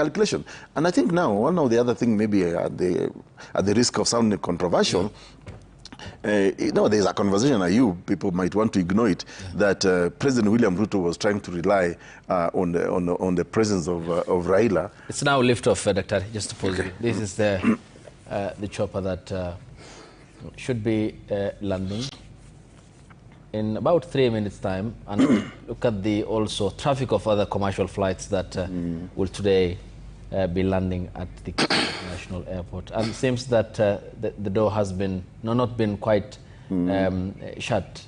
This is the observation that we are making, and it should be landing shortly at the Mamboleo Stadium to grant the former Prime Minister the grand send-off that we have just talked about, given his extraordinary contribution to the country's progress. And here is Mamboleo, the crowd are waiting, and the other that is making its way to the stadium from Kondele, where they were informed by the other supporters that the former Prime Minister's body will be airlifted, perhaps to cut on time given the experiences that the planning committee had in Nairobi, and also the dignitaries' chairs that is being given the final touches, where they will be sitting. That is where the casket will be laid of the former Prime Minister, that is donned in the party of his party, the color of his party, the Orange Party, that he had formed in the aftermath of the 2005 referendum, where he and others fell casualties following the dissolution of the cabinet by President Kibaki after his side lost to ODINGA'S Orange side in the referendum, beginning a 20-year journey for the party. And just before that, much awaited celebrations in the port city of Mombasa. The country mourns its former Prime Minister. 20 years as the leader of the party, its supporters, and more than 30 plus years of political life marked by turbulence and, of course, being at the front line of the country when he was needed to free the country from the yoke of dictatorship. Still airborne, should be landing shortly. And once our Mamboleo Stadium cameras will get hold of this flight, this chopper rather, will be giving you also the landing. Should be there now, given the short distance between the airport and Mamboleo, as also the other supporters make their way into the stadium, where looks orderly, Daktari, by the way. It is. Yeah, than what we had in Kasarani on Thursday. Yeah, and that's how it should be, really. I hope even in Bondo it will be the same. Yeah. And because it's good, the body will be taken to Bondo by road. These are the supporters who are now inbound. In fact, they should just line up by the roadside as the body goes without any interference. Yeah. And I think that's the order that we really require for this send-off of Jacom. Yeah, and we're still keeping track of the chopper that will be landing shortly. Yes, Dr. You are... No, I was saying... Sorry for the inter... the political calculation is not only within ODM. It's also in other political formations. Because I'm sure even President, like I said, the risk of sounding controversial, people are now saying the one term is a sure bet now that Jacom is not there, because President William Ruto was trying to rely on Raila for his re-election in 2027. So while ODM will be doing the calculations, whether there's the new group, the younger politicians in ODM would now take over the party or even scatter away. On the other side, UDA is also now wondering, especially by President William Ruto himself, he'll be wondering where is my political support? You saw people in Bondo, the day Raila died, they were chanting one term. So what does that mean? That means, therefore, that with now Raila gone, even Luo Nyanza, the assurance of Luo, I mean, if there was an assurance at all, I'm assuming there was some assurance, there was some reliance on the person of Raila being there to give some support political, because Raila was not going to run anyway in 2027. So now, what does that mean by the supporters of Raila Amolo Odinga in Luo Nyanza? So, but the bigger picture point, Ayub, is that you can imagine, you can see the importance of this man in the politics, in the political organization of Kenya. Okay. Dr. I'll pause you again. We proceed, given the day we are dealing with. Here is now the chopper that is landing, which bears the casket that also bears the body of the former Prime Minister, and which are taken off from Kisumu International Airport, that's now landing at the Mamboleo Stadium. We had been keeping it tracked, given the symbolism and the significance of the man that it's ferrying, and also in it the military personnel who will be taking the body of the chopper for the public viewing to get underway in Mamboleo and Kisumu. 5 minutes, that's we're being informed, from the time it had taken off from the airport to Mamboleo Stadium, where the public is seated and awaiting for the viewing to kickstart for significant day as such, when the country is according the former Prime Minister a grand send-off, as eulogized by the President. It's the fitting send-off to a man who he described as a great statesman and a great Democrat.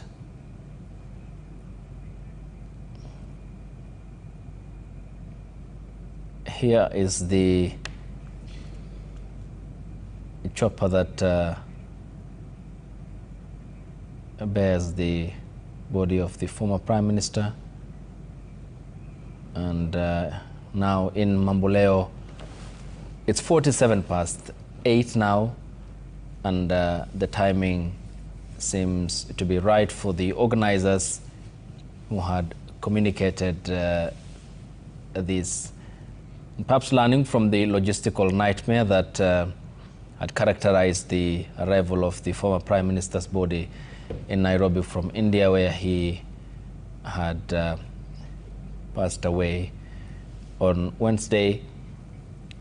On the timing aspect of what had led to delays before his body was taken to Moi International Sports Center in Kasarani, and despite the earlier challenges that were witnessed there, the head of state, President William Ruto, led the country in paying his respects on day one at the stadium before the public.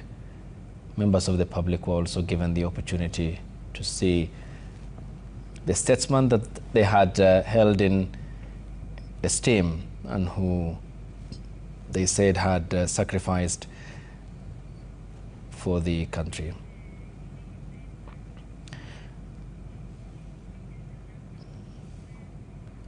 Part of today's session includes a short prayer session, which will thereafter then mark the beginning of the public viewing, as communicated by the chair of the funeral committee, the Deputy President, Professor Kithure Kindiki, from his current residence, which then means that by road the body will be taken to Bondo in Siaya County for its final interment on Sunday, tomorrow.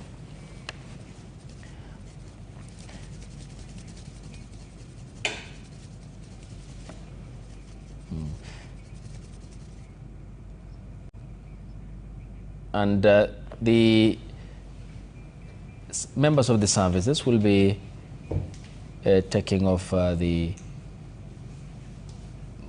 body from the chopper, and given the magnitude of the event itself and the number of people who have turned up so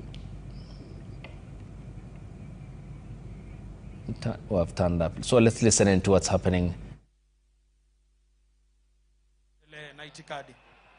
Basi ningeomba kwa heshima tuweze kutulia, ndiposa maafisa wetu wanaohusika na masuala ya gwaride waweze kupokea mwili wa mwenda zetu na kutuletea mahali hapa ili umma uweze kutazama. Tutulie sote kwa heshima tafadhali.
And that is Maurice Ogeta, Raila's lifelong protector, and a man who had shielded him from every danger and the environment he provided. The former Prime Minister alighting from the chopper, and you can see members of the services of the Defense Forces, the Air Force, the Navy and the Army would shortly be loading off the body from the military chopper.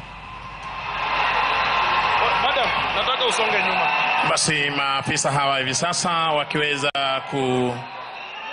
kuelekea upande ule wa pili kuweza kushukisha mwili wa mwenda zake kiongozi wetu Mheshimiwa Raila Amolo Odinga kutoka kwa helikopta hii hivi sasa.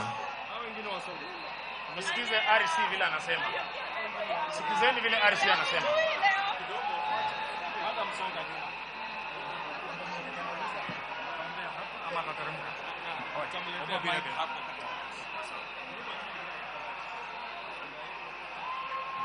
Tusonge nyuma tafadhali, tusikize vile RC wetu anasema kwa heshima tafadhali.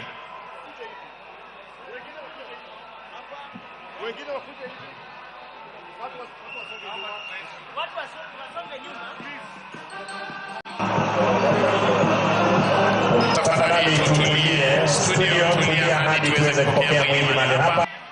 Ni sherehe fupi ya kijeshi, kisha tutaweza kuendelea tafadhali.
tutulie tafadhali ili tuweze kupokea mwili huu wa kiongozi wetu.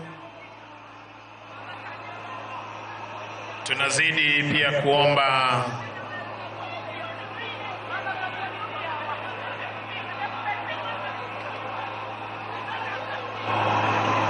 kushirikiana na maafisa wa usalama jinsi tulivyokuwa tumesema hapo jana. Tuwashukuru hapo jana wakazi wa Kisumu mliweza kukariri kwamba tutakuwa na amani, mkaweza kuwasha mishumaa. Mama Aida Odinga akaweza kuomba tuweze kuomboleza kiongozi wetu kwa amani. Tunaomba tuwe watulivu, tuweze kuomboleza kwa amani na kupeana heshima za mwisho kwa kiongozi wetu. Mwenyezi Mungu ameona ni vyema Mheshimiwa Raila Odinga aweze kutangulia mbele za haki, na inshallah mimi na wewe siku moja tutaweza pia kuelekea kule. Kwa hivyo jinsi Mama Aida aliweza kukariri jana kule Nyayo, nitaomba wananchi wazalendo wa Kisumu tuweze kuomboleza baba kwa njia ya heshima na amani. Tafadhali.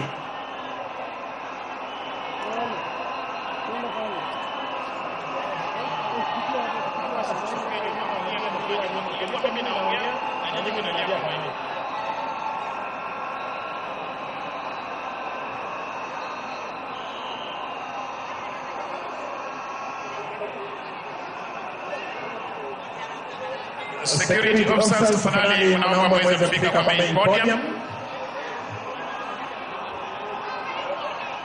Naomba mweze kufika hapa juu kwa main podium ili tuweze kuwa na protocol kidogo ya wenzetu kuweza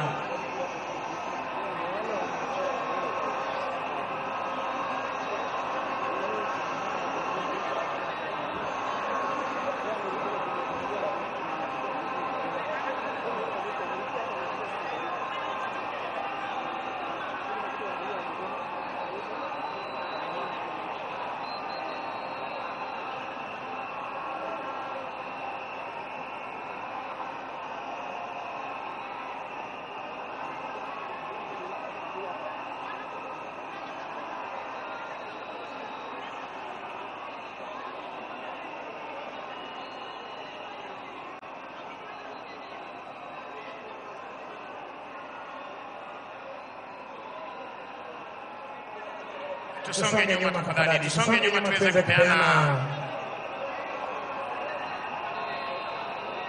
Tusonge nyuma tafadhali, tupeane nafasi.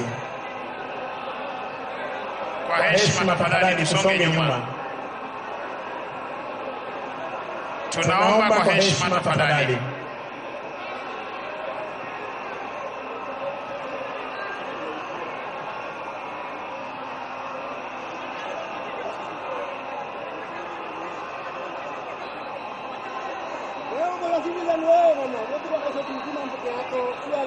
Basi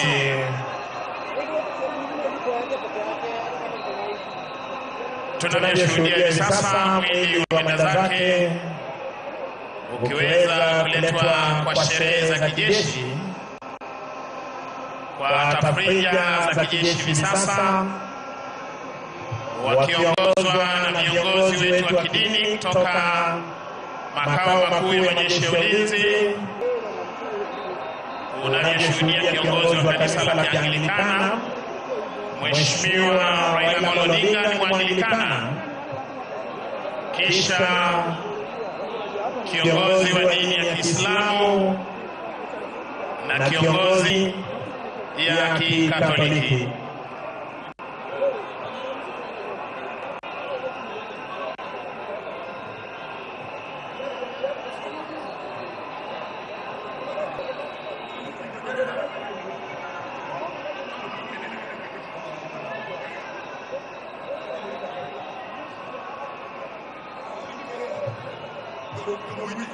Tukubaliane hivi, adunya Adui Kisumu, naomba uje sehemu nilipo utusaidie hapa kwa studio. Naomba Adui Kisumu, tafadhali. Na County Inspectorate, nimesimama nyuma yangu, niondolee kila mtu hapa, ili hata watangazaji wapate nafasi. Kila mmoja arudi nyuma kabisa. Kila mmoja. Wewe fanya kazi yako ya county. Thank you. Na tafadhali mpe family Bisango heshima ambayo anastahili.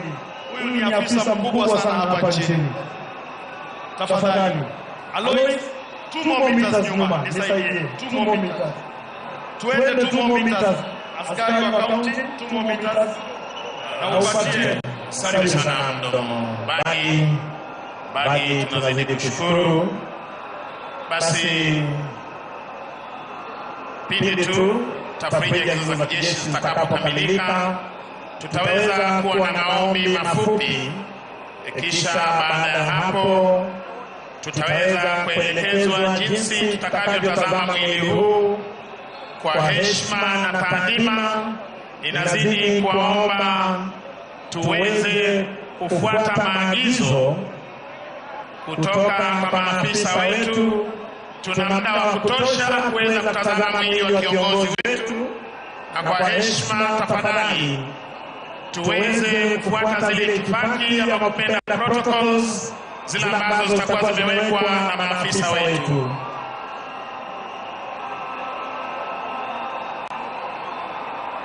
Bagi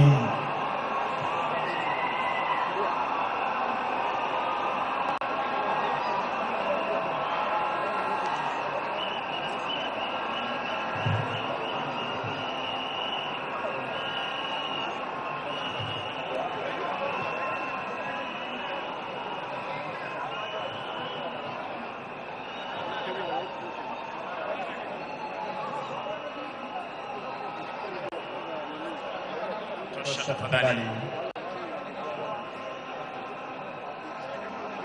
Mwenzangu Ochieng, tafadhali wapo mko tayari. Wenzetu upande ule wa pili wanaweza kukamilisha zile tafrija zetu za kijeshi, na ninaomba kwa heshima wananchi wa Kisumu, ninaomba kwa heshima, vile jana Mama Aida Odinga alituomba tuomboleze Mheshimiwa Right Honorable Prime Minister Raila Amolo Odinga kwa njia ya heshima, nitaomba tuweze sote kusimama ili nimpishe mwenzangu tuweze kufungua kipindi hiki kwa maombi, kisha baada ya maombi tutaweza kuelekezwa itifaki ya kutazama mwili huu. Kwako Ochieng. Asante. Niombe popote ulipo usimame kwa heshima ya taifa. Kofia zote zisizo rasmi zisalie kuvuliwa. Kila mmoja kunyamaza kimya. Maafisa wa itifaki sasa musitembee jukwani. Kila mmoja kunyamaza kimya kwa wimbo wa taifa wa Jamhuri ya Kenya utakaofuatiwa na wimbo wa Jumuiya ya Afrika Mashariki. Wimbo wa taifa.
tukisalia kusimama kutuelekeza mbele zake Jalali aishie milele. Kwanza Ajiki Kodhiamo, kisha Askofu Washington Ogonyongede ataongoza wachungaji wengine kwa maombi. Niombe tumpe nafasi Ajiki Kodhiamo.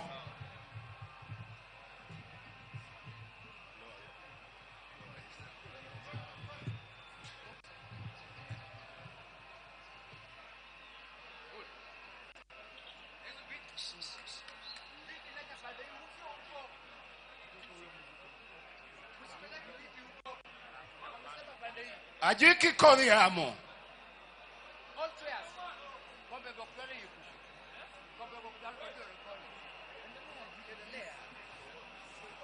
Pinyirunda nono, joyede maneno. Pinyirunda nono, mude maneno. Pinyirunda nono, mude maneno. Pinyirunda nono, namye maneno. Agwabo wujelego. Pinyirunda nono, mude maneno. Pinyirunda nono, namye maneno.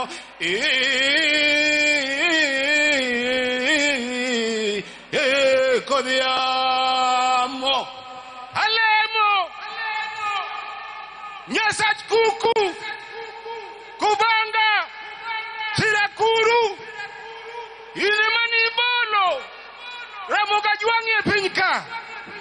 Wawuotho. Nyaka bunyoro kitara. Luono oloyo kuro. Wawuotho. Wangado wabiro Ramogi. Nyasach Ramoga juang.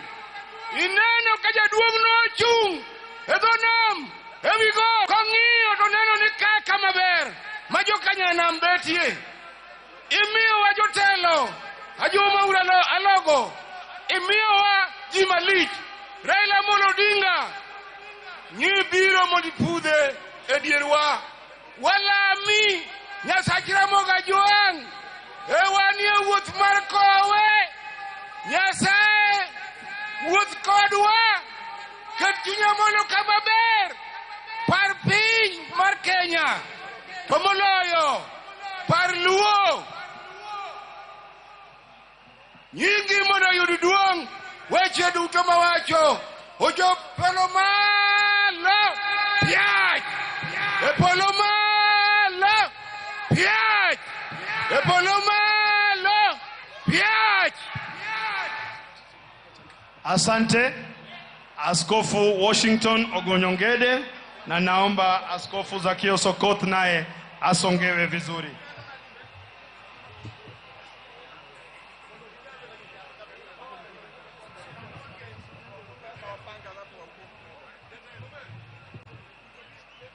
Haya, tufunge macho, tuombe. Mwenyezi Mungu aliumba mbingu na nchi. Baba Mwenyezi Mungu, siku hii ya leo ni siku za huzuni nyingi kwa wakaji wa Kisumu, wakaji wa Nyanza, wakaji wa Kenya wote kwa jumla. Baba, tunakuja kuombea mwili wa mwenda zake, rafiki yetu ya ndani kabisa, Right Honorable Engineer Rt.RAILA Amolo Odinga. Baba, wakati huu tunaomba kwa mwili wake. Naomba Mwenyezi Mungu umbariki mkewe ambao tunampenda sana, ambao wanamtumaini kwa mambo yote. Kwa hivyo saa hii Baba ana huzuni nyingi wa kupoteza mpendwa wake ambao ni mke bwana wake. Mungu mbariki mama wetu mpendwa High Excellency Dr. Ida Betty Odinga. Na Baba, naomba kwa mtoto wake Rosemary Odinga na Raila Junior na Winnie. Mungu wafiche chini ya mabawa yako. Baraka yako ionekane kwa miji wa rafiki yangu kwa mwaka nyingi. Na Baba, maombi yetu ifike mbele yako, tukijua kwamba wakati huu mwana wa Lego yuko pamoja nawe katika mahali pema peponi. Mungu ubariki watu wote na ubariki Kenya, na amani iendelee. Tuombe, tufanye maombolezi yetu kwa mpendwa wetu, na amani shukrani mpaka kutoka hapa mpaka Bondo. Mwenyezi Mungu tunaomba wewe utulie watu wote wa vijana wote, wampe heshima ya mwisho kwa rafiki yetu, ili tumshindikishe na furaha na amani mtokaje juu mbinguni. Ninaomba nikijua kwamba umefanya, na ni kwa jina la Yesu Kristo aliye mkombozi wetu. Amen and amen. Hapa naweka kwa ndugu wetu Archbishop Sakaya Sokob. Weka atache.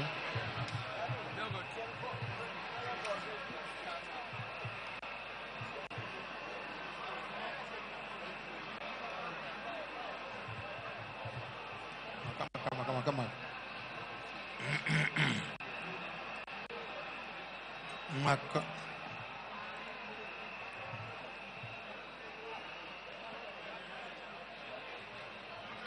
Kwa jina la Baba na la Mwana na Roho Mtakatifu. Amina.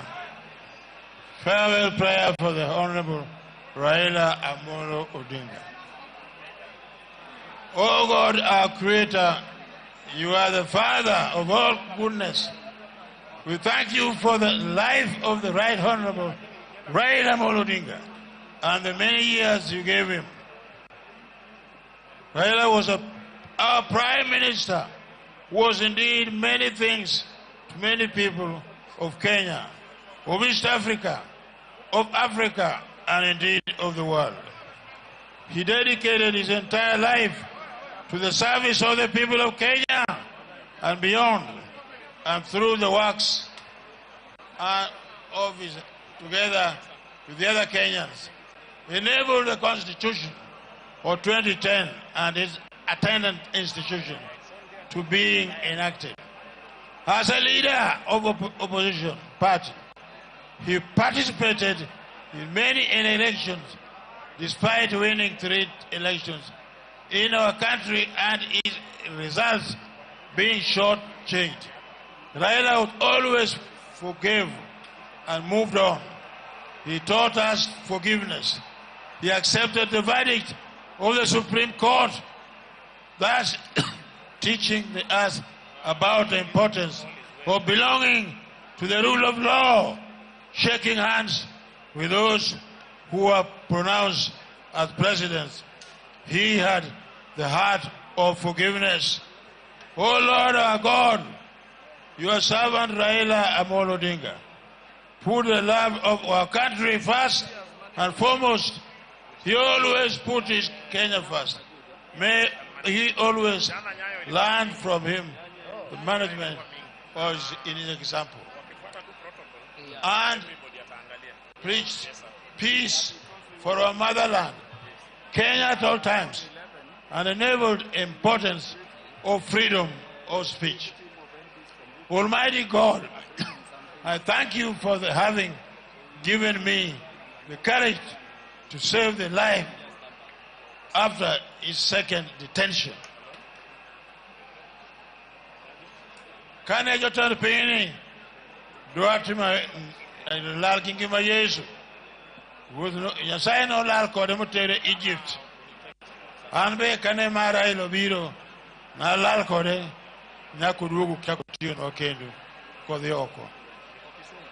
Today, as we bid him farewell, we thank you, Almighty Father, that you enabled Raila Amolo Odinga, after his self-exile, to initiate together with others vibrant political parties which have helped to improve and shape our democracy and thrive to make Kenya a better home for all Kenyans.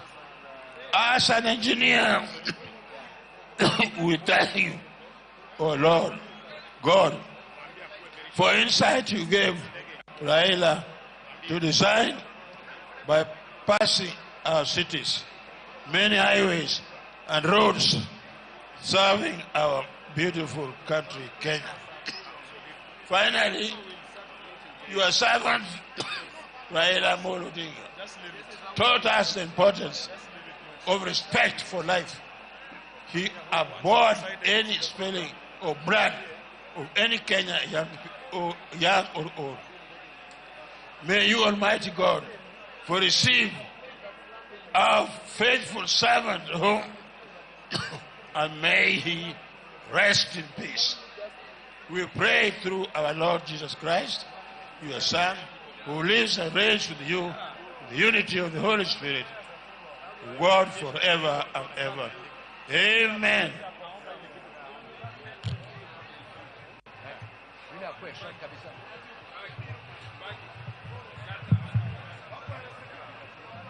Asanteni sana watumishi wa Mungu. Watumishi wa Mungu, niombe wananchi tuwapigie makofi mazuri. Wamefanya kazi kubwa. Let's appreciate our men of God. Asanteni sana for your service this morning, especially Archbishop Zacchaeus Okoth, who has been a great friend of His Excellency Dr. Odinga. Niombe maafisa wa itifaki tusaidiane wakati askofu anasaidiwa kuelekea upande mbadala. Kuna nafasi ya kuketi tengewa viongozi wa kanisa. Asanteni sana. Asante, tuelekeze hapo kwa heshima na kwa polepole. Thank you, men of God. Thank you, men of God, for your service. Thank you, thank you. Samahani kidogo, thank you. Asante. DJ, tupe huo wimbo.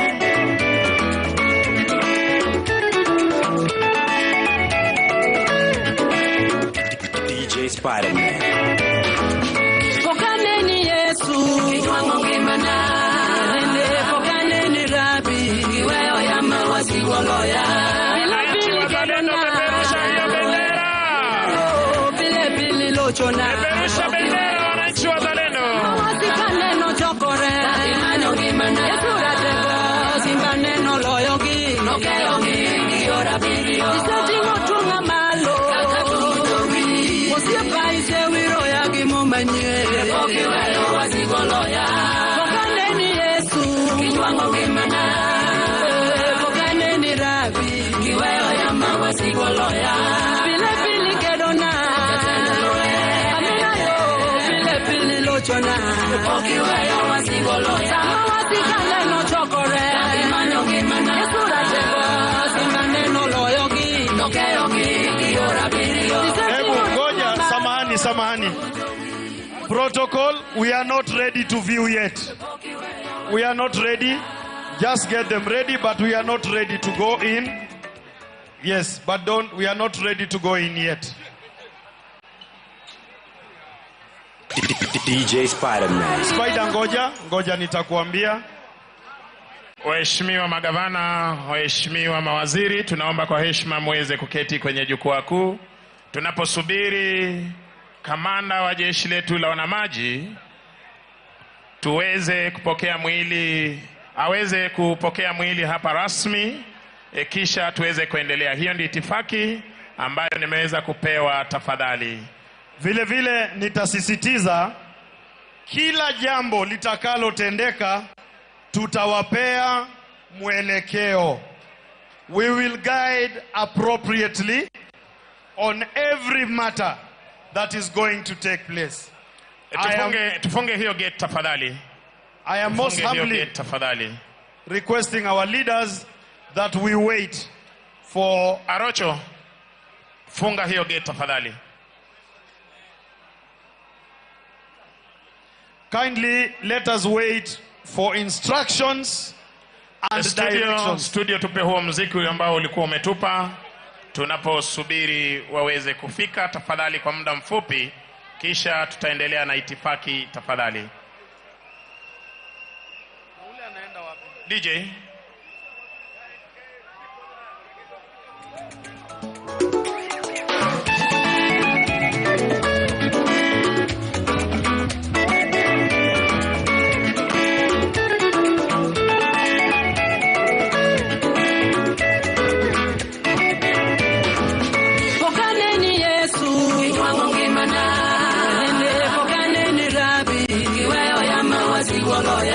Pile pili kedona. Okiweyo wasigo loya. Sama wasikane no chokore. Imanyo gimana. Esura tego. Simbane no loyo gi. Nokeo gi. Giora birio. Iseti motunga malo. Osiepa ise wiro ya gimomanye. Okiweyo wasigo loya. Okane ni Yesu. Kiwango gimana. Okane ni Rabi. Kiweyo yama wasigo loya. Pile pili kedona. Amina yo.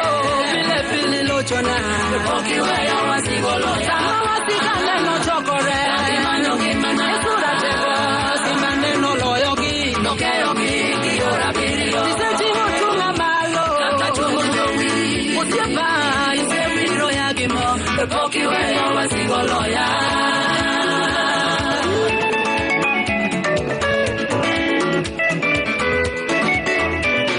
Ise umaikonde bwombeni. Adiela Marie.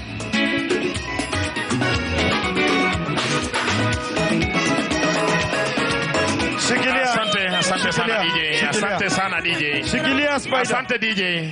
Asante DJ. Tafadhali tusianze mafarakano. Tafadhali kwa heshima. Kwa heshima tusianze mafarakano tafadhali. Funga hapo kwanza. Mama Aida Odinga jana aliomba tuweze kuomboleza Mheshimiwa Raila kwa amani. Wanasiasa wetu tafadhali, tunaomba tusianze hivyo. Hatutaweza kudhibiti. Tufuate itifaki ambayo imewekwa na maafisa wa usalama. Kindly, our politicians, we request. Tafadhali. Pole pole, wewe unasukuma mpaka askofu. Tufunge hapo. Funga. Funga hapo tafadhali. Funga hapo. Yes. Yes. Tutulie tafadhali. Tunaomba kwa heshima. Mama Aida Odinga aliomba tuomboleze kiongozi wetu kwa amani. Na ninaomba tafadhali waheshimiwa, ile protocol tumepewa mahali hapa tuweze kuifuata. Wewe ni kiongozi, una watu ambao walikuchagua. Ukiweza kukaidi, hawa wananchi watakufuata. Tafadhali. Studio, tupe muziki tafadhali.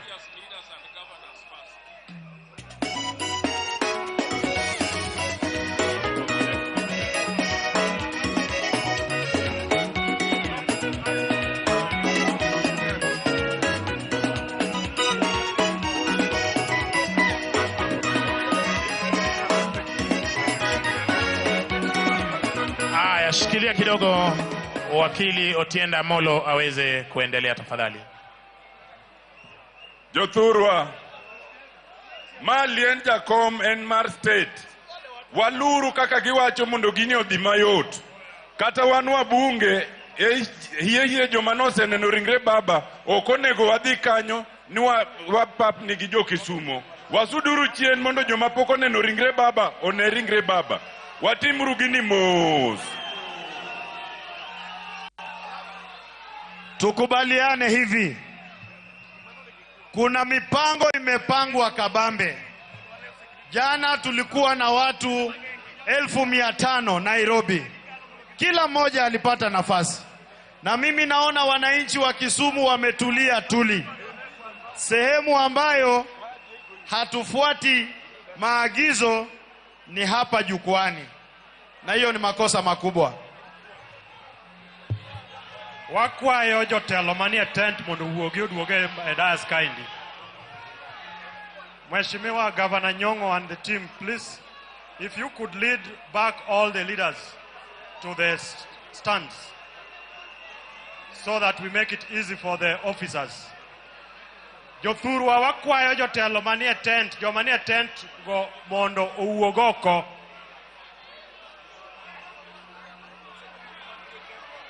All the leaders manie tent. Kaito jomanika vijana manikagi ne goluru jomani mbele kagi te.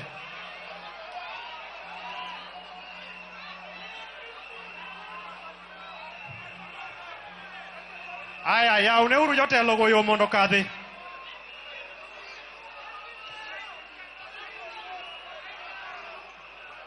Yao ne uru jotelo mondo kadhi mondo giduoga e stand kone.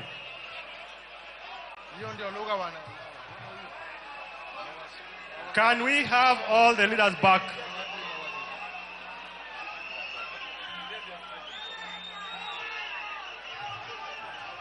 I think you can play the music. Wakati viongozi wanarudi, Spider, takwa yun mondumia yo kae, sama jotelo duogo koni, erokamano.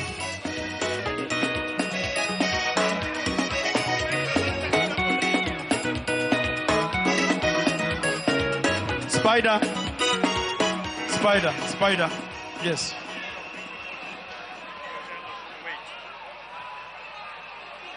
Alando kama. Sama wadhine no ringre jatendwa, jotelo man ka biro rito komondi, watieki gi jopiny, kaito koro jotelo. Misango. Asante sana mwenzangu.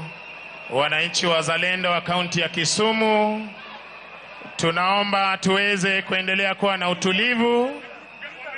Muda mfupi tokea sasa tutaweza kufungua umma kuweza kutazama mwili wa kiongozi wetu Mheshimiwa Right Honorable Raila Amolo Odinga kwa uwanja huu wa Jomo Kenyatta hapa Kisumu. Our security team, tafadhali muhakikishe kwamba VIPs wanaweza kuletwa huku juu ili tuweze kuendelea na ratiba.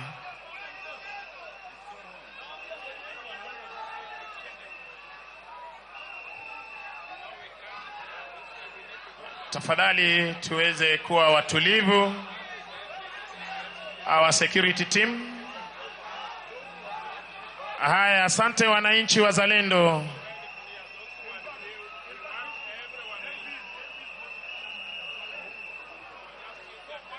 Jothurwa, tafadhali tusonge nyuma tafadhali tuweze kuapisha maafisa wetu. Hapo wao fungua hapo ili maafisa waingie. Fungueni hapo. Tutoke hapo tafadhali kwa heshima. Tutoke hapo tafadhali kwa heshima. Tuweze kuapisha wanajeshi wetu tafadhali kwa heshima. Munaomba muweze kupisha wanajeshi wetu tafadhali. Nyinyi mulio hapa nyote musonge kwanza. Aduinyang, kila mmoja hapa aondoke, songa nyuma wewe. Tusonge tafadhali. Asante. Namna hiyo. Thank you. Kuja kabisa hivyo unavokuja. Fungua hapo nyuma. Sasa.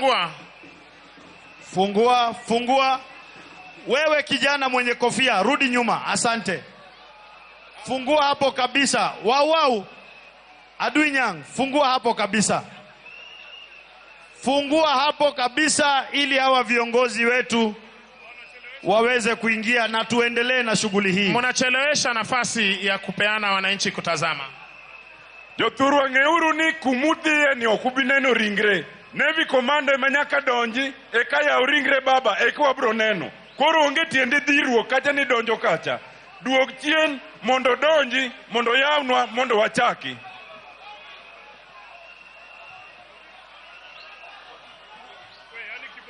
Asante. Tuelewane hivi. Sisi ni watu wanyenyekevu na watiifu. Lakini lazima heshima itadumu hapa siku ya leo. Na tumeshampokea pamoja na viongozi wengine ambao tutajuzwa na mwenzangu kutoka kikosi cha idara ya jeshi ya taifa. Wananchi kule pembeni ni waombe muendelee kuwa watulivu kama mulivyo, na ni washukuru sana. Nyinyi ni watu wazuri. Mwenzangu kidogo tu tena niweze kuomba kwa heshima. Hapo jana tuliweza kuwa maeneo ya Nyayo, uwanja wa kitaifa wa Nyayo. ni uwanja mkubwa kuliko huu. Halaiki na maelfu ya waombolezaji waliweza kufika kuomboleza kiongozi wao. Hatukuona haya ambayo tunaona hapa. Na Mama Aida aliwaomba kwa heshima. Mama Aida aliwaomba kwa heshima muweze kuomboleza kwa amani. Na akaomba amani, amani, amani. Tafadhali wananchi wa Kisumu, tunaomba tusiweze kuwa na mafarakano, tusiweze kusukumana. Asante sana. Ningependa kutambua kuwasili kwake mkuu wa jeshi letu la wanamaji akiwa ameandamana na General Officer Commanding Western Command pamoja na naibu Inspector Generali wa polisi Bwana Gilbert Masengeli kuweza kuendesha ratiba hii rasmi mahali hapa.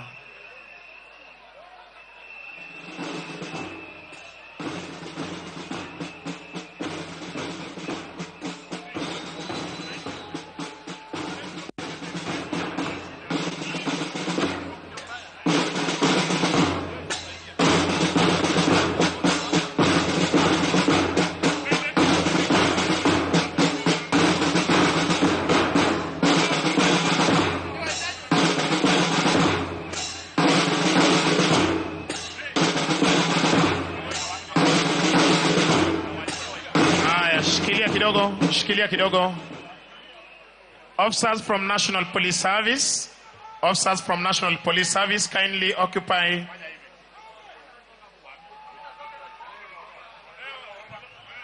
Tafadhali.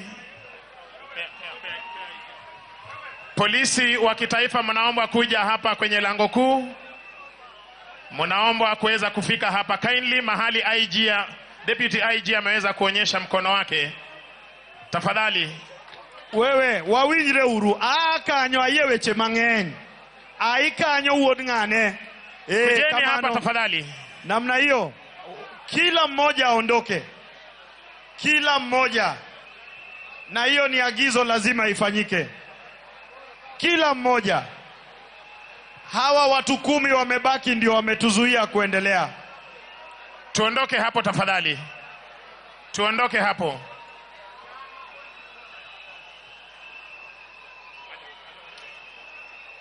Nyinyi vijana hapa, si usonge tu jamani ndugu yangu. Suda. Kamano. Polisi tafadhali tuhakikishe hao wote wameondoka hapo. Pole. Tuhakikishe wameondoka hapo tafadhali. Pole, asante. Suda. Songa tu pole. Tuhakikishe wametoka hapo. Pole ni hawa wachache tu. Wananchi wengine hawana shida. Hawa wachache wasonge. Kina mama tutoke hapo tafadhali. Nyinyi moja kwa moja musonge, hata nyinyi mko na reflector, songa. Tusonge sasa. Tuachie polisi hapo tafadhali. Police take charge ya hiyo gate tafadhali. Tuondoke hapo tafadhali. Asante. Kila mmoja asonge. Asante. Tutoke tafadhali. Mama, songa jamani. Biblia inasema usituweke kwa majaribu jamani. Mama, songa tu mwenyewe. Songe tafadhali. National Police Service officers, let's take charge of that place kindly.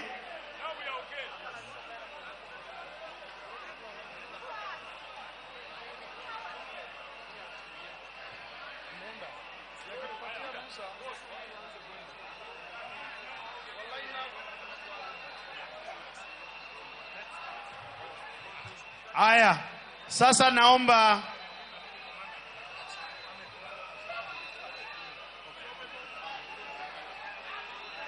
bagi endelea. Sasa tunaanza rasmi ratiba ya kutizama mwili wa baba yetu. Wale walio kwa jukwaa hii, utashuka, utapita moja kwa moja. Ukisha utizama, unaelekea upande wangu wa kushoto kama unaondoka. Tukimaliza na hapa, njia ya kuingia kwa wananchi wapendwa uwanjani ni geti nambari 6 ambaye ni mkono wangu wa kulia, na kuondoka geti nambari 8 mkono wangu wa kushoto. Ukisha tizama unaenda moja kwa moja. Kwa hivyo tunaanza upande wangu wa kulia kuanzia geti nambari 6. Tafadhali sasa wananchi wako tayari kuanzia hapo kupita katikati kuelekea.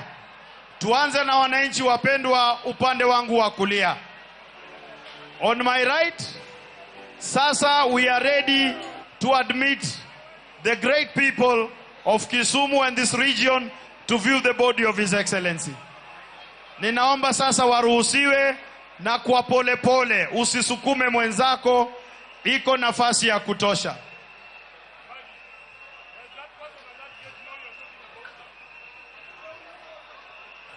Wamenisikia na agizo hilo wamelielewa vizuri.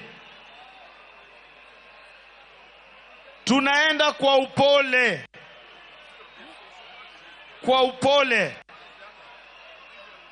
Tunaenda kwa upole. Foleni ni moja. Wewe usipite laini bwana. Panga laini ndugu yangu. Get 6. Wala ndio wakuja.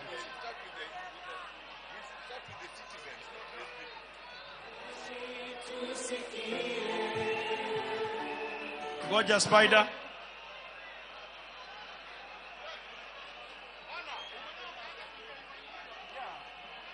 Watu wote waende huko. Sikia hivi. Nimefanya tangazo ambayo inaeleweka. Kuingia ni upande mmoja, kutoka upande wa gate 6, kuondoka ni gate 8. One straight line. It is very very clear. One straight line. Unaanzia kule mwisho, unazunguka, unaondokea upande mmoja. We have no two lines. Entry direction ni moja. Unaenda mpaka kule mwisho. Ukimaliza unapiga kona na unaondoka kama umeenda. Hakuna kurudi ndani ya uwanja. Wale wakishaanza sasa, tutaruhusu wananchi walio upande ule ili tuwe na mpangilio mzuri. Foleni ni moja na tujaribu kutembea kwa haraka. Hii kazi itaisha kwa muda mfupi sana. Please, we are viewing from my right to the left. If you are facing the dais, from your left to the right. Na kuondoka ni direction moja. Na hapo mahali mwili huko kusiwe na msongamano hata kidogo. Vile vile usipige picha ya mwenda zake kwa simu yako ya rununu.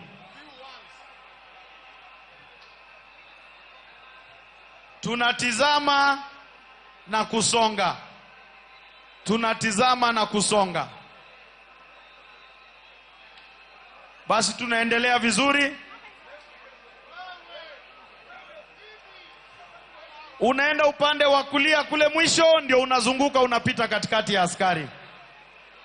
Na hapa katikati hakuna kusimama. Watoke hapa sasa.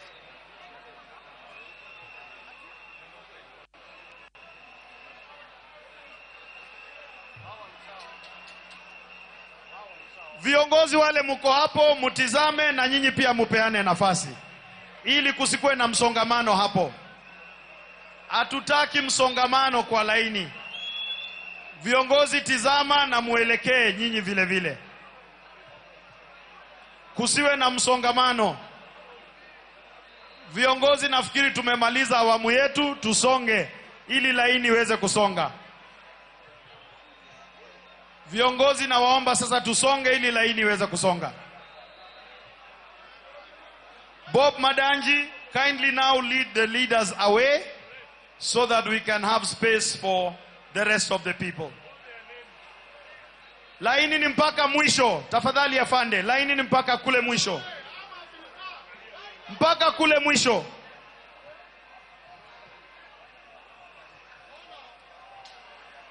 Na njia ya kutoka unatokea gate 8 tafadhali. Njia ya kutoka unatokea gate 8 tafadhali.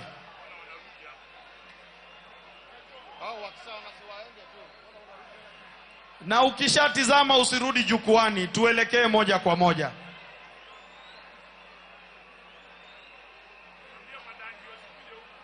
Na ninaomba tupee familia ikiongozwa na Raila Odinga Junior nafasi. Asante Raila Odinga Junior na familia ya baba pamoja na ujumbe huo. Asante sana. Basi naomba sasa kwanza wale walio kwa laini tumalizane na wao kwanza kabla tufungue tena. Na nione watu wakiondoka kuelekea kwa gate namba 8. Tafadhali. Huo msongamano uko hapo sasa uishe.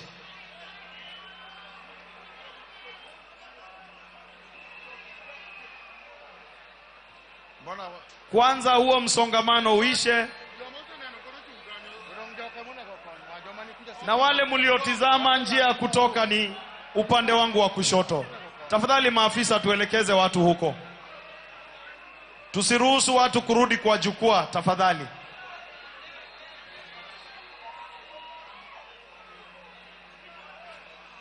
Njia ya kutoka ni kule. Asante Ajiki Kodhi Amo kwa kutii. Asante. Kila mmoja fuata hiyo laini tukielekea. Kwanza tumalize msongamano huo. Tumalize msongamano huo na tusisukumane.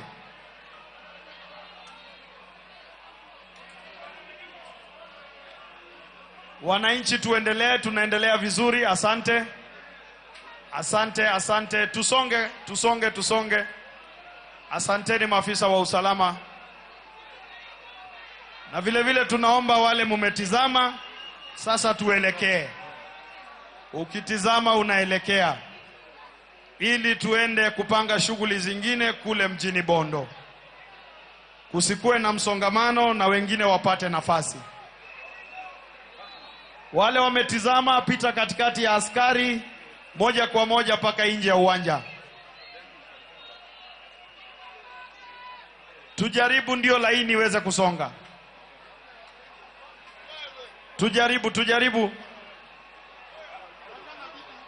Tujaribu sana. Tusonge.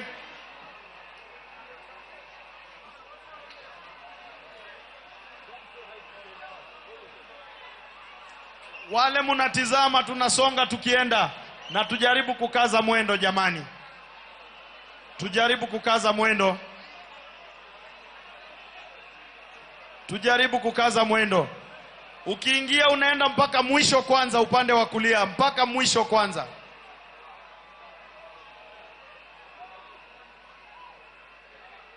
Tafadhali njia ya kutoka ni moja na ya kuingia ni tofauti. Sasa nifungiwe hapo. Wale munasaidia wananchi tuwasaidie ili tuende kwa hala. Tematema kasiria kasa.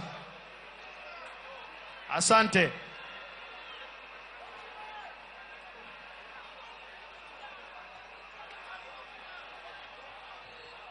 Maafisa mulio upande wa gate 6, naomba munaweza kuanza kuwafungulia wananchi kutoka upande huo.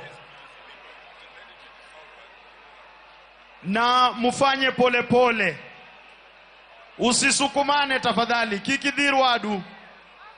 Tunakuhitaji, familia yako inakuhitaji. Upande wangu wa kulia gate 6 tafadhali. Kule sasa inaweza funguliwa ili tuenze kusonga mpaka tumalize.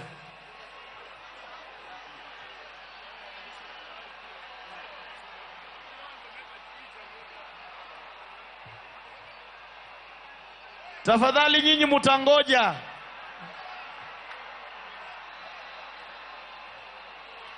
Na nyinyi vijana hapa, hamutatupanga.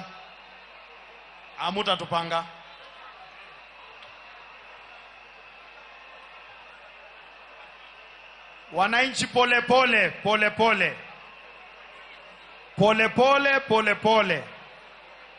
Asante. Usisukumane, usisukumane. Tuko hapa kwa ajili yenu. Tuko hapa kwa ajili yenu. Hakuna mtu anaruhusiwa kwenda moja kwa moja. Kila mtu mpaka mwisho wa laini kule. Tafadhali. Ili tusilete shida. Kila mtu mwisho wa laini kule. Mwisho kabisa tafadhali.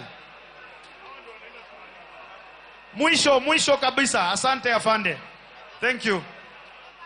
Mwisho wa laini kabisa, usiingie katikati. Wale munaingia polepole, musisukumane please. Hii ni siku yenu. Kila mmoja atapata nafasi yake. This is your day.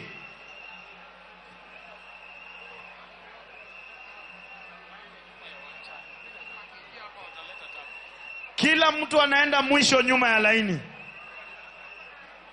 Na hapa tukimaliza tunafunga kabisa, pasiingie mwingine. Kwa sasa.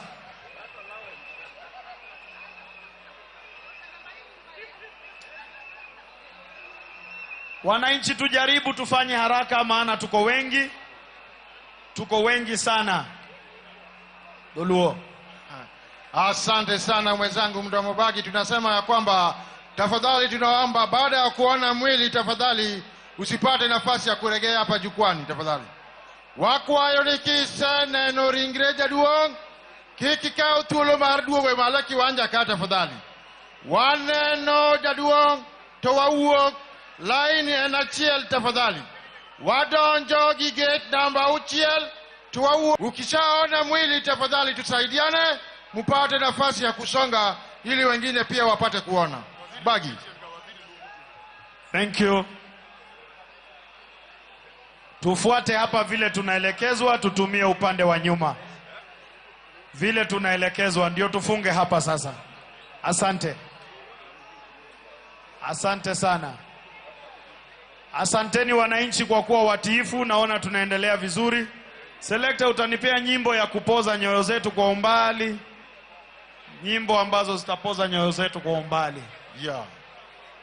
Baada kuona mwili tafadhali pata nafasi ya kuachia wengine pia waone. Wakwayo nikise neno bodi kao tuolo moni wene jomoko mondonin. Waikore maber Kisumo ka wan gi kwe makende kaka nokwa ni mondo wabed gi kwe kendo wakonyre uru waduto mondo wabed gi kwe.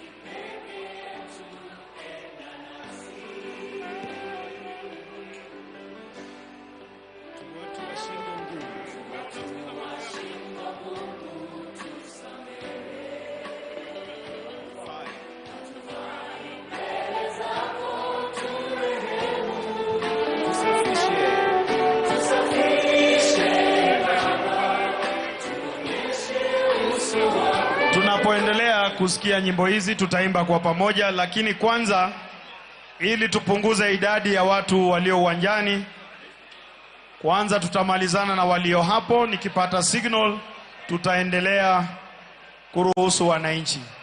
Kwa sasa kwanza tumalizane na wale walioko, na tafadhali naomba ukiwa kwenye foleni jikaze. Jikaze, najua sio rahisi lakini tufanye kwa haraka. Tufanye kwa haraka tena sana. Studio DJ Spider-Man.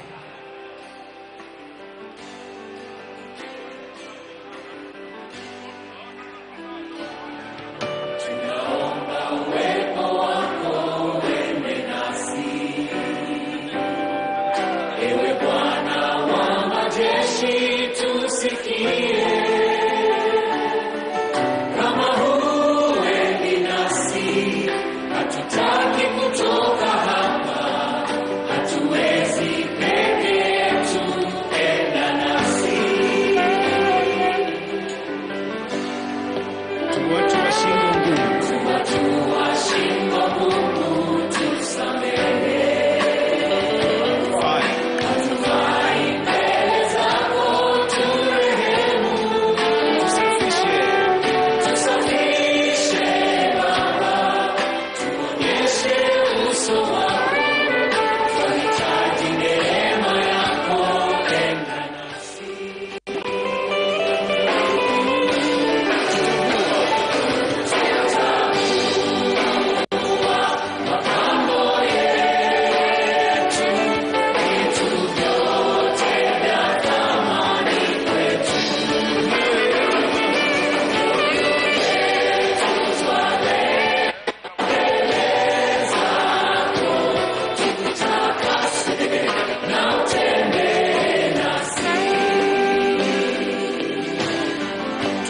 Utuonyeshe njia zako.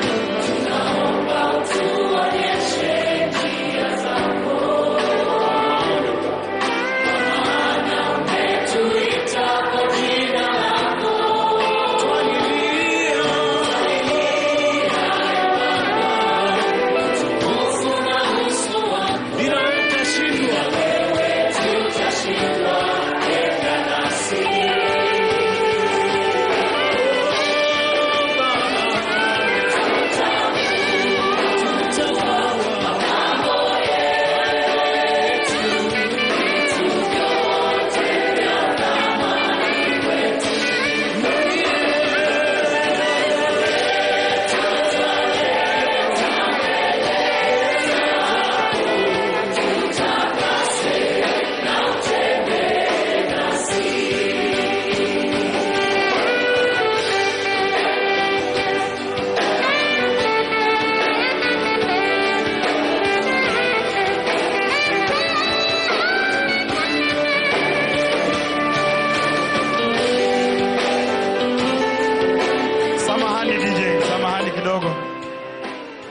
Hapo gate 6, gate 6, gate 6. Tusisukumane, nafasi iko ya kutosha. Nafasi iko ya kutosha, muda uko wa kutosha. Tuko hapa kwa ajili yenu. Tafadhali tusisukumane. Na wale tunatizama, wale mumeshatizama, moja kwa moja hadi nje ya uwanja tukielekea kwa sehemu ya pili. Na ninaomba tukaze miguu jamani, tujikaze tuende halahala. Ya. Wakwayo ni wadhi mapiyo, kecho Uganda ng'eny, kendo ka ise neno ringre jaduong', kaw thuolo mari makende mondo idog oko, kik ichak iduog e laini kendo. DJ. Moyo wangu usibabaike, unaye Mungu DJ Spider-Man. Unaye Mungu muweza wa yote. Aliingia rohoni mwangu, kanipa kutulia, kaniambia ewe mwanangu. Ngoja Spider, ngoja. Upande wangu wa kulia, tafadhali wananchi wapendwa, ni lazima tujichunge na tuchunge wenzetu. Hiyo kusukumana lazima ikome. Asante kwa kunisikiliza. Wewe subiri kwa laini, kila mtu atapata nafasi. Tafadhali sana. Pole pole, usisukumane. Nafasi iko ya kutosha. Tusimamie hapo kwanza. Tusimamie hapo.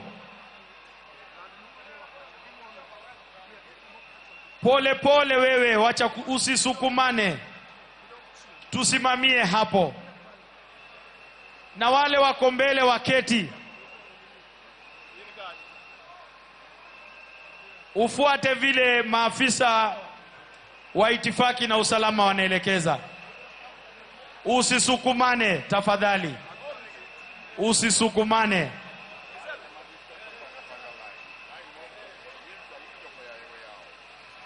Usisukumane hapo tafadhali.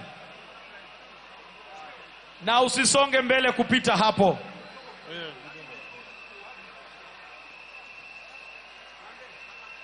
Utasubiri na nafasi yako iko.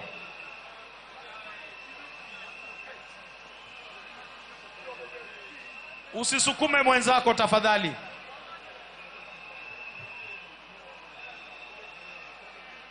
Jothuru wa maudi chiengwa makawuono ng'ato ka ng'ato manka nyakang yuthuolo mare mar neno ringre mar jatendwa. Omiyo onge tiende dhirruok, onge tiende mondo wachandre ka yiem nono to wan gi thuolo. Wakwayo ni line midonjo gono tafadhali wawe dhirore nikech imiyowa report ni ji hinyore kanyo mang'eny tafadhali. Wabed gi oda kaka oselandi wan duto wabiro neno ringre jakom mana ka wapangore kaka wapangore no. Mad Nyasaye gwedhu.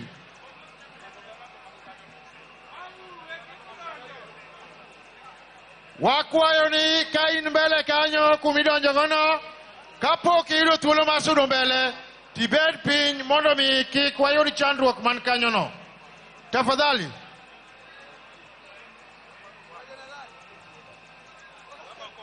Wewe uko na nafasi na wale wameketi na washukuru. Kila mmoja wewe chukua nafasi, uketi kwanza hadi upewe nafasi ya kuenda kuutizama mwili. Hatuwezi kuendelea na hali ya mshike. Wakwayo ni wabed gi yorruok makende kendo gate 6 mawadonjo gono tafadhali waritre mondo mi kik wayud chandruok koa kuom johera mag jakom. Asante Gabagi.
Ili tusaidie maafisa wa usalama, wewe ulio hapo mbele na uko kwa uwanja, lazima utaketi chini kwanza. Ili usaidike na sisi sote tusaidike. Na wewe uliye nyuma, wacha kusukuma wananchi wenzako. Tumekuambia iko nafasi ya kutosha. Tafadhali. Sisi sote hapa Wewe ukiwa kwa uwanja paka uketi chini. Keti. Na asanteni wale munatii. Thank you very much. Sisi sote hapa ni jeshi ya Baba. Kila mmoja anajiwe begani ya yale amefanya katika safari hii. Kwa hivyo heshima lazima itadumu. Ninawaomba wananchi, mumekuwa watu wazuri. Wale wachache wanaosukumana, niombe musaidie wengine na mujisaidie ili sote tupate nafasi. Wewe kwa uwanja paka uketi kwanza. Ndio tuendelee. Ili kukue na hali nzuri ya utulivu. Ukisha keti, maafisa wataelekeza vile nafaa. Usisukumane tafadhali. Tunakuhitaji, familia yako inakuhitaji.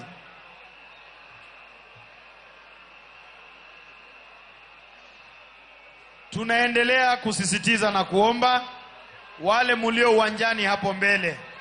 Kwanza unaketi alafu upewe nafasi. Ndio upewe nafasi. Beda piny kamano. Kata ko poni chwe kaka chweni. Tema.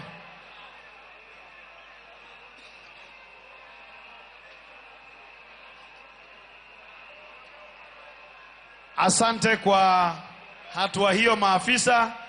Na sasa laini, naona foleni inasonga vizuri. Ukipata nafasi moja kwa moja ili wengine nao wapate nafasi. Asanteni sana wananchi wapendo wa Kisumu. Na wale wa nyuma pia vile muketi, nyinyi mko nyuma. Hapo ndani ya uwanja.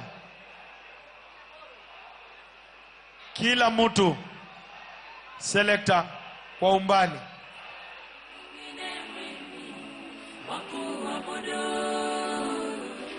Ila ni wewe Bwana uliye juu. Mimi nimetembea milima na mabonde, sijaona wa kuabudiwa. Ndani ya bahari hata nchi kavu Baba, mimi sijaona wa kuabudiwa.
Asante. Kwanza wewe ukiwa kwa uwanja lazima uketi chini. Nyaki bed pin. mondo wakonyre mondo iyud thuolo mari mar neno ringre jaduong' mondo jomoko marito bende oyud thuolo. Omiyo beda piny kanyo to koro kik ichori mbele. Beda piny. To mwalo kacha lorna kanyo komondi mondo watiekre gi joma nie chuny pap ka.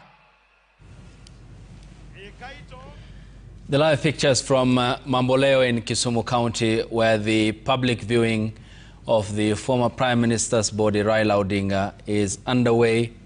And you had seen all the activities that followed the bringing of Raila Odinga's body to Kisumu, and at the stadium where all these activities are underway at the moment, Mashirima. Na bila shaka Ayub, na ni jambo ambalo bila shaka linaonyesha umma, linaonyesha taifa, linaonyesha bara Afrika na dunia nzima. Jinsi ambavyo Mheshimiwa Raila Amolo Odinga alienziwa katika taifa la Kenya. Na ukiangalia hata magazeti katika siku hizi tokea Jumatano, wakati ambapo taarifa hizi zilitufikia kuhusiana na kifo chake, ni kwamba huyu ni mtu ambaye ni kiongozi ambaye alikosa urais, lakini ni kana kwamba alikuwa rais. Hata ile heshima ambayo amepatiwa kuanzia kwa usafiri wa mwili wake kutoka India hadi taifa la Kenya, hafla ya kijeshi ambayo iliweza kufanyika hapo jana, japo siku ya Alhamisi ilitarajiwa kufanyika, haikuweza kufanyika kwa sababu ya ukubwa wa umati. Inaonyesha tu huyu ni kiongozi ambaye bila shaka ni kana kwamba hakutakuwa na mwingine kama yeye. Yeah, and this speaks to the extent of the influence that he had carried with him, even to death. You can see from as evidence from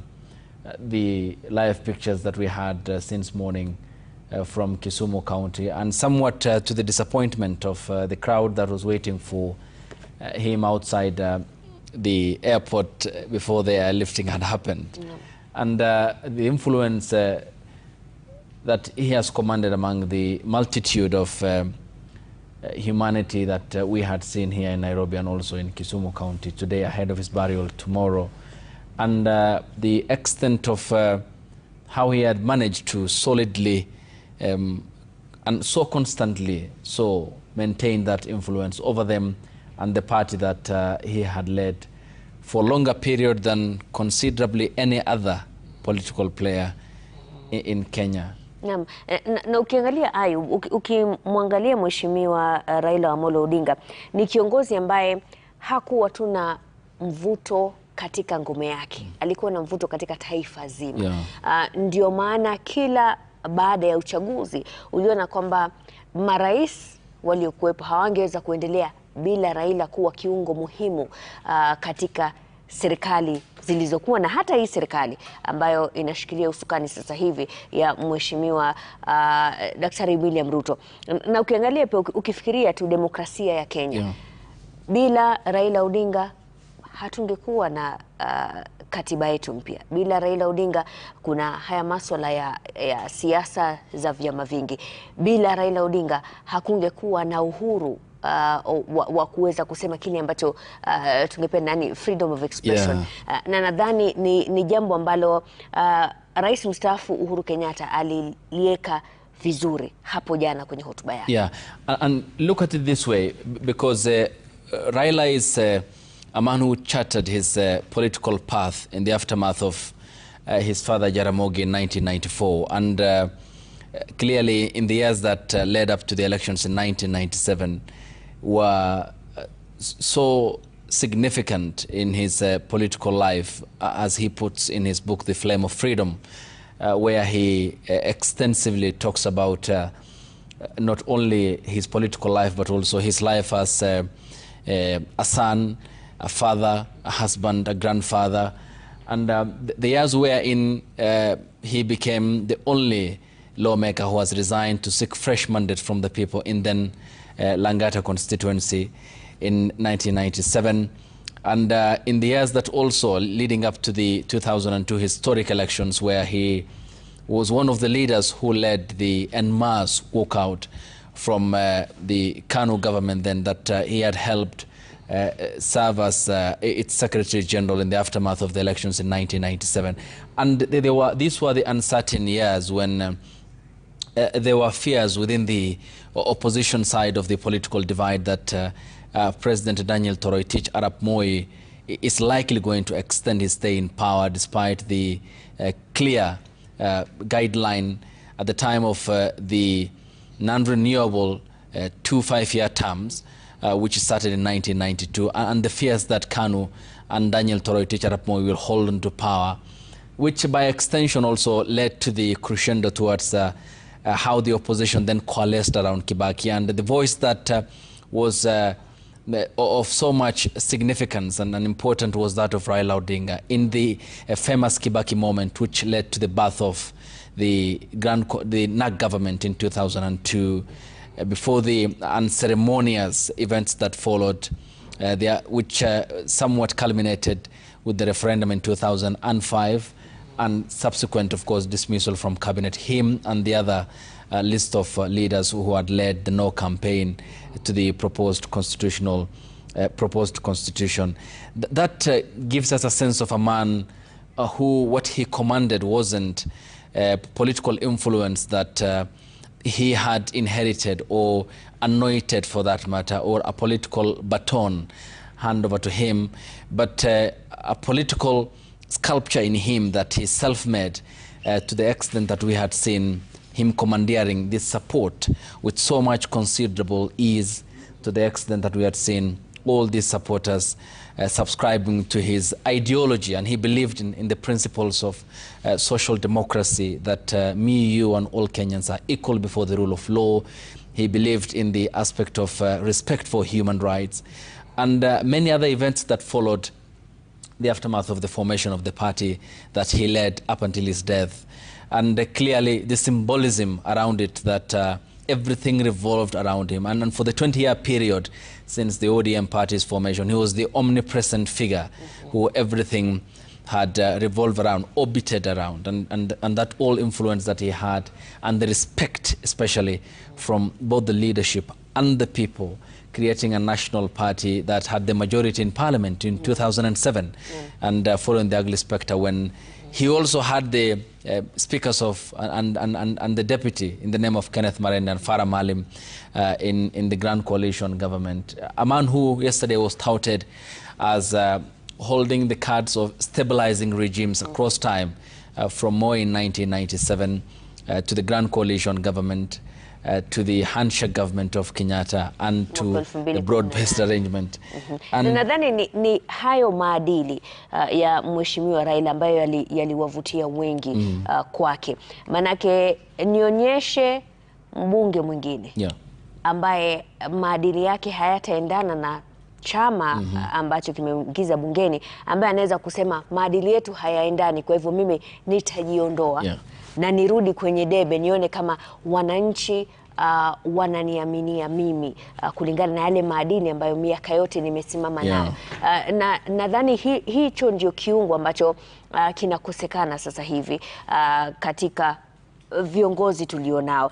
Na jambo lingine ni jinsi ambavyo alikuwa na msimamo dhabiti, kwamba iwe mnapenda msipende, anasimama na kusema sawa, hapa hatujaelewana, lakini tunaweza kushikana, tunaweza kusimama pamoja kwa manufaa ya taifa. Na hilo ni jambo ambalo bila shaka nadhani ndio lilifanya wale waliompenda walimpenda zaidi, na wale ambao hawakumpenda pia ilikuwa ni vile vile, hisia zilikuwa za kiwango hicho, kwa sababu alikuwa na msimamo dhabiti akisema tunaenda upande huu, tunaenda hivi. Lakini pia inatuonyesha mtu pia mwenye msamaha mkuu. Manake inakuwa vigumu kwamba upitie kufungwa, kuteswa na kiongozi wa nchi kisha urejee na kutaka kufanya naye kazi. Inakuwa ni vigumu kwa binadamu yoyote kuona kwamba kura yake imeibiwa, yani nafasi yake ya kuwa rais imenyang'anywa kutoka kwake, kisha arudi tena na asalimiane na huyu mtu, nasimame naye. Na nadhani hata kile ambacho kiliwashangaza wengi zaidi ni huu kuruba wake na Rais William Ruto. Manake tulikuwa tumeona mara baada ya nyingine wakati ambapo kampeni za mwaka 2022 ziliposhika kasi, Daktari William Ruto alikuwa amesema hili swala la upinzani na serikali kushikana ni jambo ambalo yeye hata likubali, lakini ikafikia wakati ilibidi aweze kwenda na kushirikiana na Mheshimiwa Raila na kumwona Mheshimiwa Raila kukubali wito huo, licha ya kuwa vijana walikuwa hawataki. Kiasi kikubwa cha wananchi walikuwa wanahisi kwamba jinsi taifa linavyoenda hatulifurahi, lakini Raila kwa tabia yake, kwa msimamo wake, kwamba taifa ni kubwa kuliko mtu binafsi, kuliko maslahi ya kibinafsi, akaungana na serikali ya Rais William Ruto na kuhakikisha kwamba kuna huo udhabiti ambao kwa miaka na mikaka sio tu Raila Odinga bali familia ya Odinga imekuwa ikihakikisha kwamba taifa la Kenya lina udhabiti, hata wakati tunayumba tukifikia mahali ambapo inaonekana ni kana kwamba tunapoteza mwelekeo. Ni familia ya Mheshimiwa Raila Odinga ambayo imeweza kuingia katikati na kuhakikisha kwamba serikali zilizopo zinaweza kuendelea bila tashwishi. And here are a lot of chronological event, the chronology of events, because if you look at the year Raila Odinga was born in 1945, it's the same year when the United Nations was born. And what followed were events, by the time Kenya had gained independence, Mashirima, and to our viewers, Odinga was a teenager. He was 18. And okay. So kuna shughuli hapo inayoendelea, inaonekana ni shughuli ya wazee wa Luo. Hebu tusikize.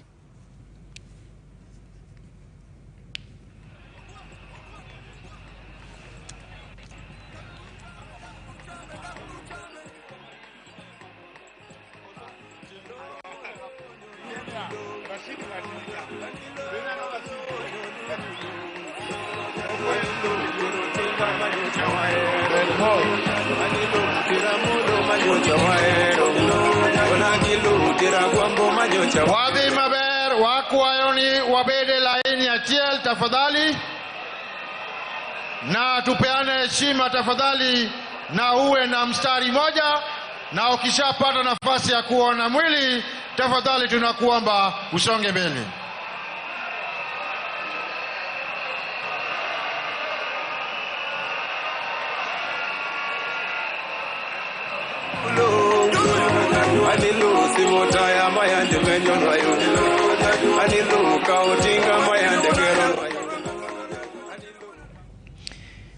Yeah, those were the elders, and this marks a significant part of the Luo culture, as we had seen, who are also paying their respects to the former Prime Minister Raila Odinga, as are the other members of the public, in the ongoing public viewing of the body of the former Prime Minister Raila Amolo Odinga. Na bila shaka wakuu wa usalama hapo, maafisa wa usalama ambao wanasimamia shughuli hiyo wana wakati mgumu. Maana ukiangalia umati ambao uko ndani ya uwanja na kuna ule ambao uko nje ya uwanja. Maana kuna wale ambao walikuwa wamefika katika uwanja wa ndege wa kimataifa huko Kisumu ili kusubiria. Maana kwa wanatarajia kwamba kutakuwa na msafara hadi katika uwanja wa Jomo Kenyatta Mamboleo, lakini nadhani ilikuwa wazo la busara kuhakikisha kwamba wanamfikisha katika uwanja huu ili kuzuia tu zile heka ambazo tuliziona kutoka JKIA hadi Kasarani, na pia kuhakikisha kwamba kuna muda wa kutosha na kuna mpangilio. Leo tunaona kwamba mambo ni tofauti. Kuna mpangilio katika uwanja wa Jomo Kenyatta kama ilivyokuwa jana, katika uwanja wa Nyayo, tofauti na ilivyokuwa katika uwanja wa Kasarani siku ya Alhamisi.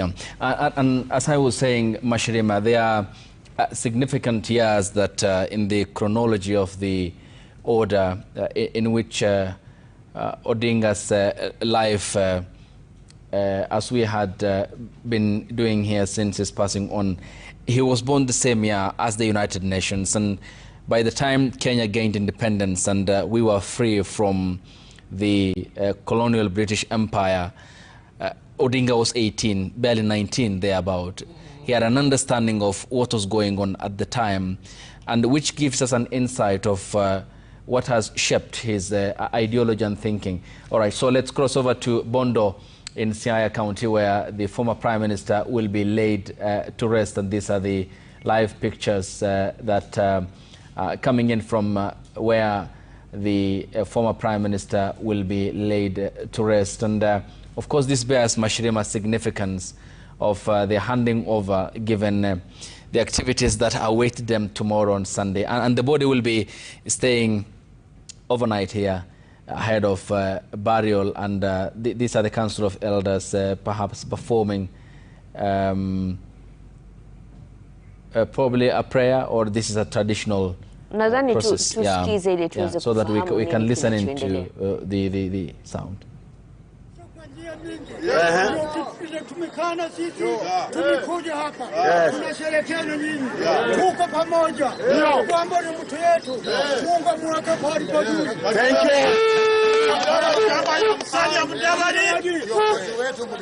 Kiongozi wetu Mudavadi alifanya kazi kubwa, tunayotembea nayo kwa siku ya leo. Tunaleta ng'ombe kutoka kwa waziri wetu Mudavadi, wakiwa pamoja na Raila mwenda zake.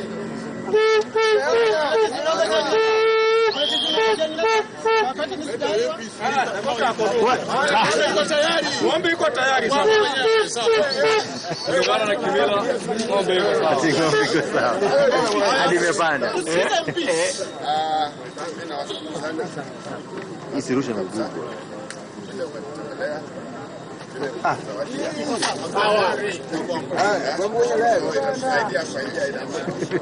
Then also want to thank our Prime Minister,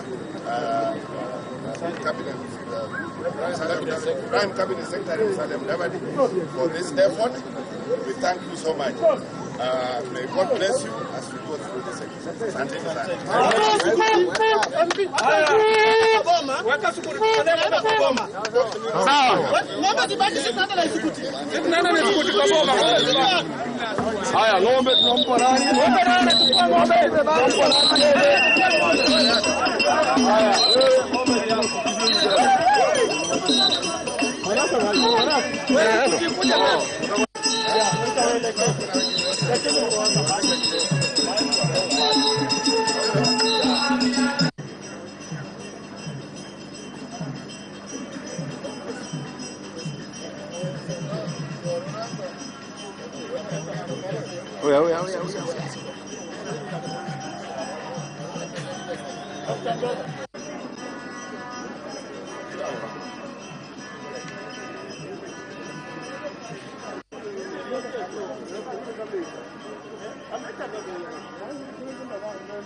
Leta moja.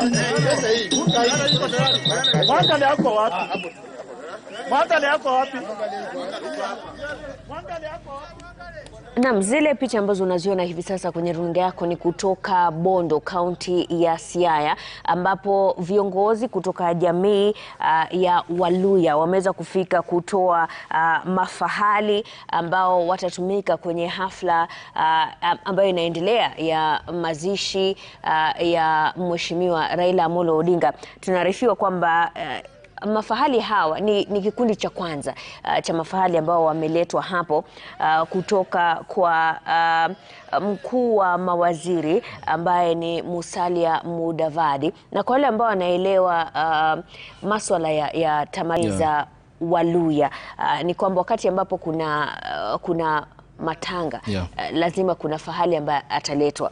Kulingana na uelewa wangu kidogo ni kwamba katika boma ambalo limefiliwa ikiwa ni mama ambaye amefariki basi wakwe wake wataleta watahakikisha kwamba mtu yote ambaye ameoa katika familia hiyo ataleta fahali. Lakini hapa nadhani itabidi tuende kwa Sam Gituku ili aweze kutueleza kwa mapana na marefu wakati ambapo na Joseph Bonyo wakati ambapo ni mzee wa boma amefariki, hawa mafahali wanaletwa kwa misingi gani? Na nadhani ni jambo la kitamaduni ambalo linatuonyesha jinsi tamaduni ni tofauti hapa nchini Kenya, haswa wakati ambapo mtu wa haiba ya Mheshimiwa Raila Odinga anapofariki.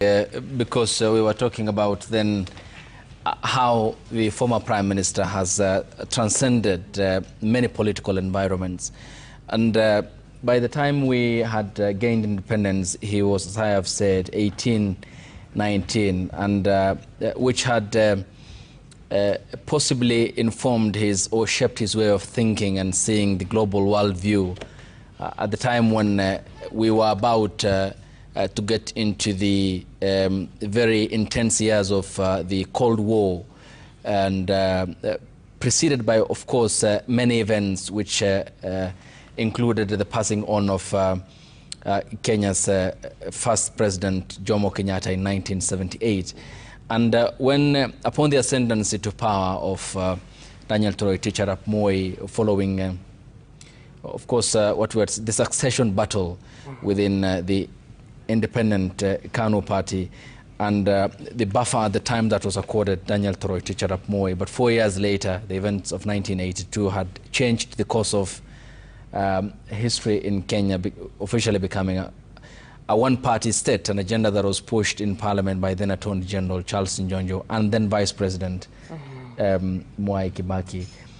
That set of series of activities which culminated with the struggle for multipartyism and Kenya becoming a multi-party democracy, which included not only the 1982 coup, but what it kicked off as a result and the consequences which had spread over to late 1980s as Odinga was in jail, the underground movement that was blocking itself away from the operations of the special branch that was very dreaded and was used by the KANU government to check on the opposition, to clamp down on dissent, possibly extinguishing all the voices that had opposed him, given the political radicalism around KANU then you could imagine, which had culminated in the crescendo of activities not only in Kenya but also in the world in the late 1980s with the regime changes that were happening and the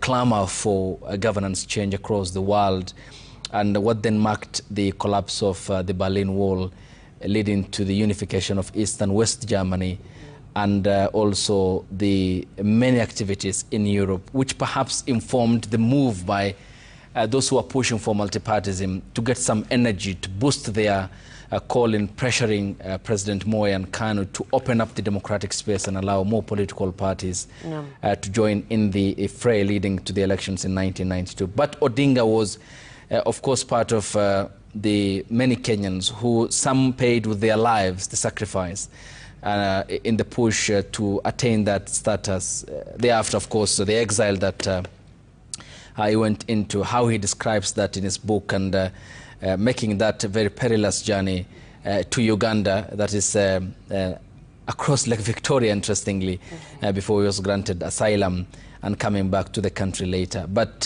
his peers, Gitobo Imanyara, the others, the long list of Kenyans who were in the dugout with him, calling for reforms. And at the time, what was much of a priority was the multipartyism and the election that followed in 1992. All this credited to the man lying in the casket there, and the thousands who have been supporting him throughout the course of what Odinga had believed in, the ideology he stood for, not your normal politician, because the principles that drove him were unique. And up until his death, as you can see, 20 years as the leader of the ODM party, and resigning as an MP after 1995-96, seeking fresh mandate from the people because of the differences he had with the party that he at the time belonged to. So it's interesting how this has all happened, and he maintained the constant political influence, which hasn't changed at that optimum level following the exponential growth that he had politically, and now the culmination of Odinga's political influence. Of course, with his death, but what the future holds for the political party remains uncertain, given the person he was and the influence he wielded as the individual around who everything was shaped and everything had happened, and therefore, which perfectly explains why then all these people had been following him, not because of what he displayed, what many would display today within the political arena in terms of the cash that they walk around with in political rallies, but how he had managed to influence them through his political capital in ensuring that they had rallied around him and his cause. And that informs today why then all this, as we had seen yesterday, look at the long list of those who had sent in their official condolences. President Yoweri Kaguta Museveni, Paul Kagame, the Ethiopian Prime Minister, Djibouti President Ismail Omar Gele, Hakainde Hichilema Zambia, Bola Ahmed Tinubu Nigeria, John Mahama Burundi, Evariste Ndayishimiye Burundi, John Mahama Ghana, Evariste Ndayishimiye Burundi, Julius Maada Sierra Leone, Emerson Mnangagwa Zimbabwe, the Gambia Adama Barrow, Matamela Cyril Ramaphosa South Africa, the Indian Prime Minister Narendra Modi, Felix Tshisekedi, and look at the organization, Antonio Guterres, the African Union Commission, the EU delegation. These are people who knew Raila from close experience, and they knew what he stood for, the socialism in him, which had driven equity, and therefore which explains why then we are celebrating this man that we never had as our president. But certainly all the Kenyan presidents and commentators would agree with me have won political power, but it's only Raila Odinga who has won the people. Naam. Alikuwa bila shaka ameteka mioyo ya Wakenya, alikuwa ameteka mioyo ya hata raia kutoka mataifa mengine. Maka ukiangalia jinsi ambavyo watu wamejitokeza kwa wingi, ukiangalia mikutano ya hadhara ya kisiasa wakati huu, utapata kuna taarifa nyingi zinazotoka kwamba watu wanatolewa kutoka eneo moja kwenda lingine ili kuweza kujaza viwanja na vitu kama hivyo. Lakini kwa Mheshimiwa Raila Odinga, ni watu tu wanamfuata kwa sababu wanaaminia yale maadili ambayo amekuwa akiyazungumzia. Na maadili yake sio tu ya kusema. Yeye ndio unaweza kusema alikuwa wa kusema na kutenda. Na bila shaka tukiangalia hata jinsi ambavyo mataifa mengine yameweza kuomboleza na taifa la Kenya, ukiangalia wanamuziki kutoka mataifa mbalimbali ambao kila mmoja ametunga wimbo wa kumwenzi Mheshimiwa Raila, kumpa mkono wa buriani Mheshimiwa Raila, na pia kuangalia tu jinsi ambavyo kisiasa kuanzia mwanzo hadi wakati wa kifo chake, ni kiongozi ambaye japo vyama vilibadilika kuanzia Ford hadi NDP hadi KANU hadi ODM, japo amebadili vyama, maadili yake amesimama nayo. Na ukiangalia tu baadhi ya jumbe ambazo zimeweza kutolewa na haswa viongozi kutoka mataifa mbalimbali, waziri mkuu wa India akisema kwamba alikuwa rafiki wake wa karibu, na alifurahia ama alikuwa mtu ambaye alikuwa wa maadili. Ukiangalia ujumbe kutoka kwa mwenyekiti wa tume ya AUC akisema kwamba alikuwa mwanasiasa tajika katika siasa za Kenya, na alikuwa kiongozi ambaye alishabikia masuala ya demokrasia na utawala ambao ulikuwa unalenga kuleta maendeleo kwa wananchi. Ukiangalia pia ujumbe kutoka kwa rais wa Zambia Hakainde Hichilema akisema kwamba amesikitishwa na kufariki kwa Mheshimiwa Raila Odinga, na akitoa rambirambi zake kwa familia ya Mheshimiwa Raila pamoja na Rais William Ruto. Na jumbe zote ambazo zinatolewa hata kutoka kwa rais wa Ufaransa akisema kwamba ujasiri wa Mheshimiwa Raila, jinsi ambavyo alisimama na maadili ya demokrasia, ni jambo ambalo linashabikiwa kote ulimwenguni. Nadhani ni funzo kwa viongozi wetu kuweza kuangalia kwamba huyu ni mtu ambaye kama ambavyo imetajwa katika baadhi ya magazeti, ni mtu ambaye angekuwa rais wa Kenya lakini hakupatiwa fursa hiyo. Lakini angalia jinsi watu wanavyojitokeza kumpatia heshima za mwisho. And it cuts across. Look at the representation of the ODM mosaic in Parliament. It's a party with representation across the country, and which explains to you how he was focused on the political party as the mechanisms and avenues not only to get or draw the mandate or power from the people, but also help shape the country in the right direction. And these are the waters Odinga had managed to navigate through in times of difficulty, and with so much steadfastness and with a lot of humility, and also the much needed stability in making sure that the murky waters, the ship of reform that he and his supporters have always been aboard until its final stop in India.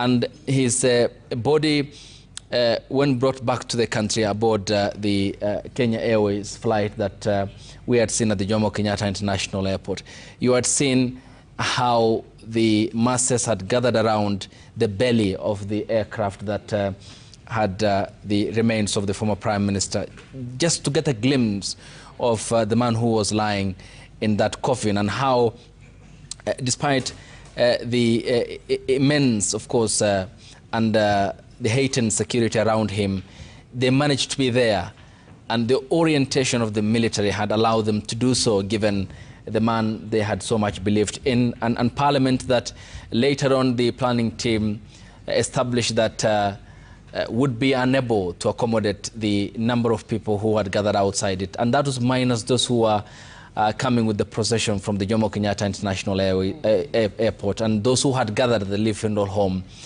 prompting a change in the events of Thursday this week, all pointing to a man who had the look like any other political player, but beneath him had the influence that had transcended generations. And his demise, and after tomorrow when he will be laid to rest in Bondo, Siaya County, will certainly mark a new era of Kenyan politics on many fronts. One is and what then happens to the party, because his word was what had carried the day within the party, especially when the differences that had come up in the aftermath of him stabilizing the Ruto administration. Voices have come up, including the likes of the Nairobi senator, who were opposed to the union with the president's party, the UDA and the Kenya Kwanza coalition by extension. And the second is then what this portends for William Ruto's presidency in the elections that will be held in 2027. Looking at the projections by the IEBC, 28+ million votes, and the president will be looking at the next 2 years with a critical eye of how he will then balance this book. What books? I mean, one is then holding the party together somewhat, and possibly the party that he has, of course, sought power before he left, before he became the deputy president. He was an ODM party lawmaker representing Eldoret North constituency before he formed the URP party. Such a significant political loss also for the president. And these are the debates that will be coming up. And then third, what the generation Z will learn from Odinga's sacrifices. Of course, those who are not born before 1992 and cannot fathom the sacrifices Odinga and co have made in the run-up to multipartyism, how then they can benefit from the space that, courtesy of Odinga and others, the likes of Kenneth Matiba, Martin Shikuku, also Gitobi Manyara, Paul Muite, the long list of Kenyans, how they will be feeding from the trough Odinga has laid before this nation. And as he now lies in the casket, as we can see from our screens, these are the questions that the country will grapple on going forward. And the history that he has left behind. It's beyond who will fill his shoes. It's beyond who will take over the mantle of the ODM leadership. It's the voice of reason that we will miss during crunch talks, situation crisis, when such one that we had during the Serena talks will arise. And as pointed out by President Benjamin Mkapa, the late Tanzanian president, who was in the room, he appreciates the gravity of Odinga's presence alongside Mwai Kibaki when the talks finally had progressed, because he points out that there were childish obstacles placed in the way of peace by the then Eldoret North MP and the president now, William Ruto, and Martha Karua, the Gishugu MP at the time. In his memoir, a Tanzanian president remembers the late who was succeeded by Jakaya Kikwete, who was the president then. Tanzania itself granted Kenya 2 statesmen to unlock a situation that at the time had pushed the country on the abyss. This is the man that many people are coming to appreciate, even why the many questions that came up in 2024. He had onboarded his members to serve in President Ruto's cabinet when more than 60 Kenyans were killed in the demonstrations that ended with the breach of parliament, and many who are coming up to understand how he had managed to not only salvage the ship of the Ruto government, but also how he looked at the bigger picture of the country heading in the direction of anarchy, and the explanations that he had given his party membership, and with time which was sinking in. But now that voice is what will be missed at the crisis or the crunch time talks. Naam, na bila shaka ni sauti ambayo tutaikosa, japo inaonekana kama ni mwisho wa enzi, lakini ni mwanzo wa kumbukumbu ya historia ya Mheshimiwa Raila Amolo Odinga, ambaye mara kwa mara, miaka baada ya miaka, alikuwa anahakikisha kwamba anaweka maslahi ya taifa mbele ya maslahi yake. Asante sana Ayub Abdikadir, maana najua umekuwa hapa kuanzia saa 12 asubuhi kuhakikisha kwamba mtazamaji hakosi matukio kutoka hapa jijini Nairobi hadi wakati ambapo mwili wa Mheshimiwa Raila Amolo Odinga uliweza kutua katika uwanja wa ndege wa Jomo Kenyatta huko Mamboleo, na tunaendelea tu kuhakikisha kwamba Wakenya wanaweza kufuatilia, wale ambao hawataweza kufika pale kutoa heshima zao za mwisho, lakini wanaweza kuona jinsi ambavyo watu wamejitokeza. Yeah, and just to finish up this, because it's very important we point this out, given that we are celebrating a man of immense means, made for the seasons, the engineer who was engineered for the seasons.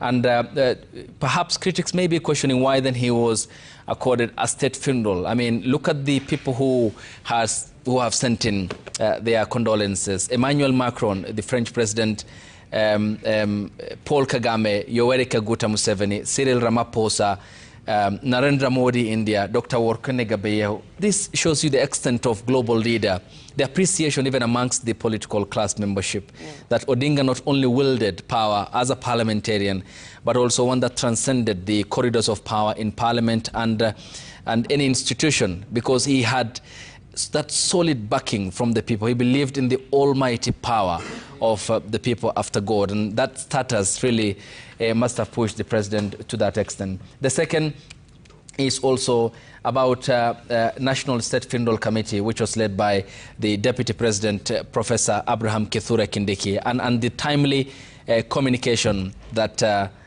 they have issued in regards to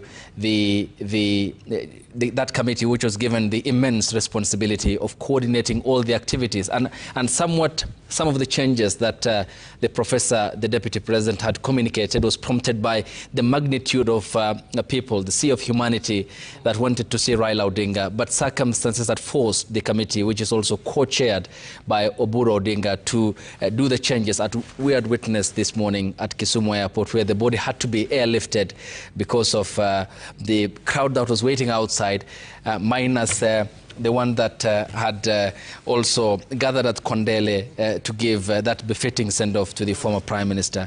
And that is where we are with this great statesman who has defined the Kenyan politics. And it's close to no funeral. If you have been an observer of history, not Jomo Kenyatta, our first president, and the two others, President Daniel Toroitich arap Moi on the 4th of February, who died and laid to rest on the 12th in Kabarak, the 8-day period when his body was upon the gun carriage for the 3-day lying in state in Parliament. And not even Emilio Stanley Mwai Kibaki, who was laid to rest in Gatoyaini village in Odhaya in Nyeri County in 2022. A man of immense power who had driven that power from the people. And he never won the presidency, as I have said, but he has won the people, and I'm sure Raila Odinga will be smiling all the way up. And that's what he had so much cherished. Thank you.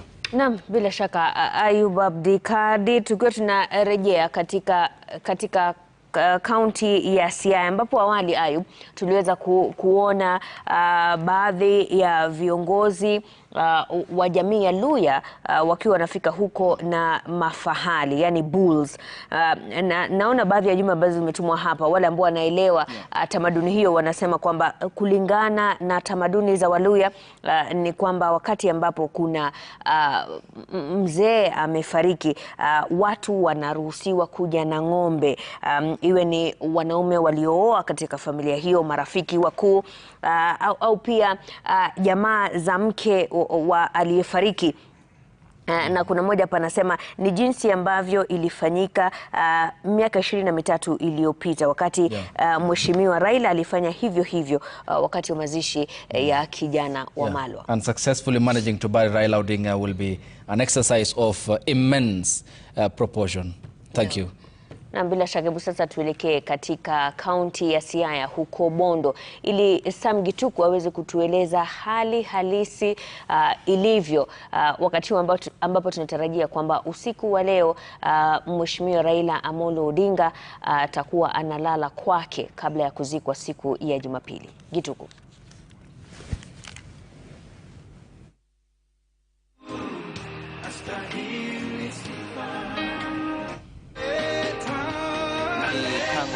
Jaramogi, the family home of Jaramogi Oginga Odinga. We have been telling you the status of the preparations for the burial site of Raila Odinga. We are back this morning, and what we are seeing is that the construction of the grave site has really advanced at this point in time. You recall that yesterday there were still the challenges of digging, but also later in the evening they were able to get to the point of starting to build it, to lay the slab, and now they have done the courses that they require to do so. And now we understand that they are just waiting for it to cure for a few minutes to a few hours so that they can be ready to go ahead and do the tiling. But also you can see the very many people that have been here taking keen interest in following the proceedings, the status of it. We have a gentleman here. He is the Chief Executive Officer of the National Construction Authority, Engineer Maurice Akech. Good morning, and it's good to see you at this time. Perhaps you can tell us about what it has taken the last couple of hours of the night. Thank you, Sam. We've been here the whole night trying to prepare this final resting place for Baba. We are very well on course and the progress is very good. Since yesterday, of course, as you can see, yesterday by evening, we were preparing the floor down there. Now we've lifted the walling And we are now in the final stages of putting the finishes on the floor and the walls, and then we'll be done so that we are ready for tomorrow. So this is a very significant moment for us in history, because we are here to witness the construction of this very important facility that will carry Baba for the rest, what we call eternity. Yeah. And perhaps for those that may be concerned about the safety of the walls, knowing that you've done, how many courses? Are they 1, 2, 3, 4, 5, 6, about 7, within a very short time? How have you ensured the integrity of the walls? Well, since last evening, we've been lifting the courses in stages. Of course, we are following every other stage or every other standard that is necessary in construction of a walling like this one. And given the circumstances, we are giving time to set, or what we call ishikane, before we continue. So we'll be doing 3 courses, then another 3 courses, then 1 early morning. Now we've just done the preliminary plasters to prepare the surface in ready for tiling. And because the wall is very short, to the extent that the structural strength of this particular material you're using is able to accommodate that particular structural stability. Because if you look at it, it's short, and then also the length is accommodative. It's not a normal building which it's normally very long. Yeah. The walls are very long. So this, because the corners are very close, they're also able to support one another. Right. So that has given us advantage of hastening the pace in terms of putting one layer on top of another. So we're good. Okay. In terms of safety. And obviously you will see, I don't know if you can spread a little bit so that you can see how the ground looks like, because ceremony will be happening at the main place where the venue will be happening. By that time, all this, we're taking advantage of all that time to let this continue getting the necessary strength.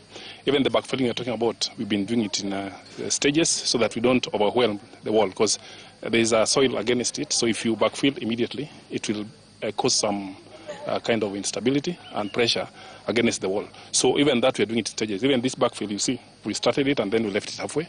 So we'll continue doing it as the day progresses. And we are here to monitor that throughout. This is a construction that you must put your eyes on throughout until it is complete.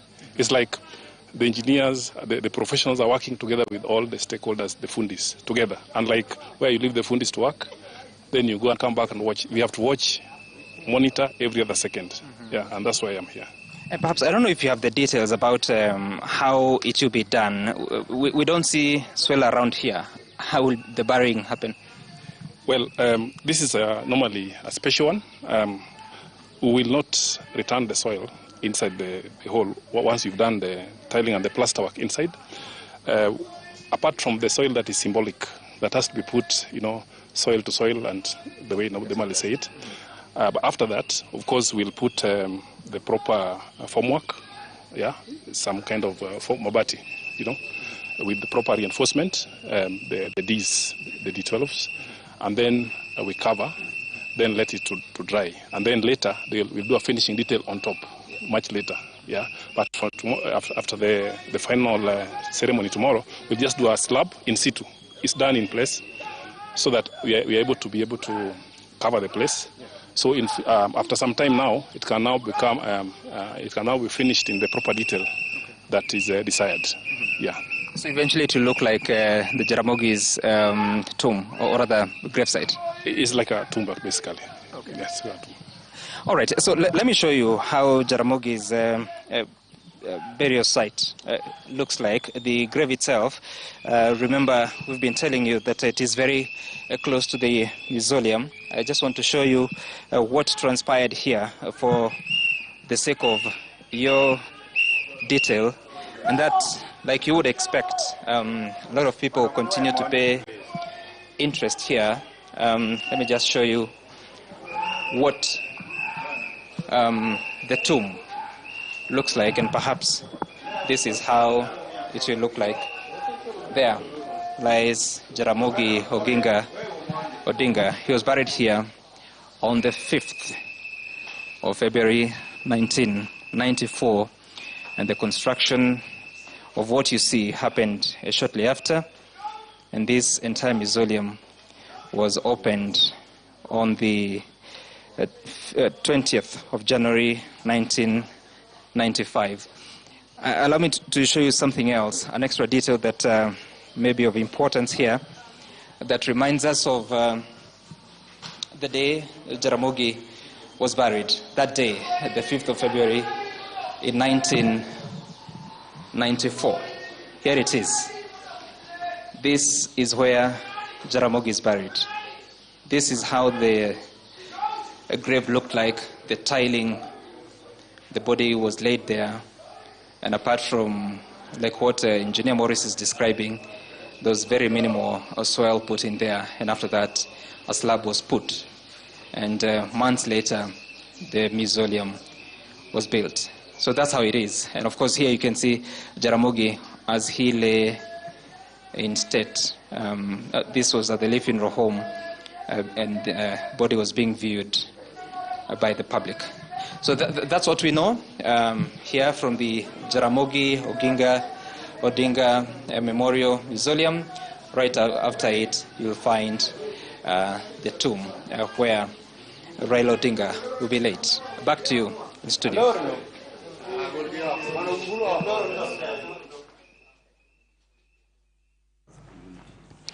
Na bila shaka Sam Gituku hapo akitupa taswira ya jinsi eneo hilo la Kang'o ka Jaramogi lilivyo, na haswa sehemu ambapo jamaa za hayati Jaramogi Oginga Odinga alipozikwa pamoja na familia yake, na ni sehemu ambapo Mheshimiwa Raila Amolo Odinga atazikwa hapo kesho, akiwa tu anatuonyesha kwa mapana na marefu jinsi eneo hilo lilivyo, na amekuwa akifuatilia kwa karibu matayarisho ya kaburi katika eneo hilo la Kang'o ka Jaramogi, na pia katika uwanja wa Jomo Kenyatta Mamboleo huko Kisumu. Umati ni mkubwa, wengi wakiwa wamekuja kutoa heshima zao za mwisho kutazama mwili wa Mheshimiwa Raila Amolo Odinga hadi wakati ambapo shughuli hiyo itakapoisha na mwili wake utasafirishwa hadi katika kaunti ya Siaya, ambapo anatarajiwa kwamba mwili wake utalala katika boma lake huko Bondo kabla ya hafla ya mazishi kufanyika siku ya Jumapili.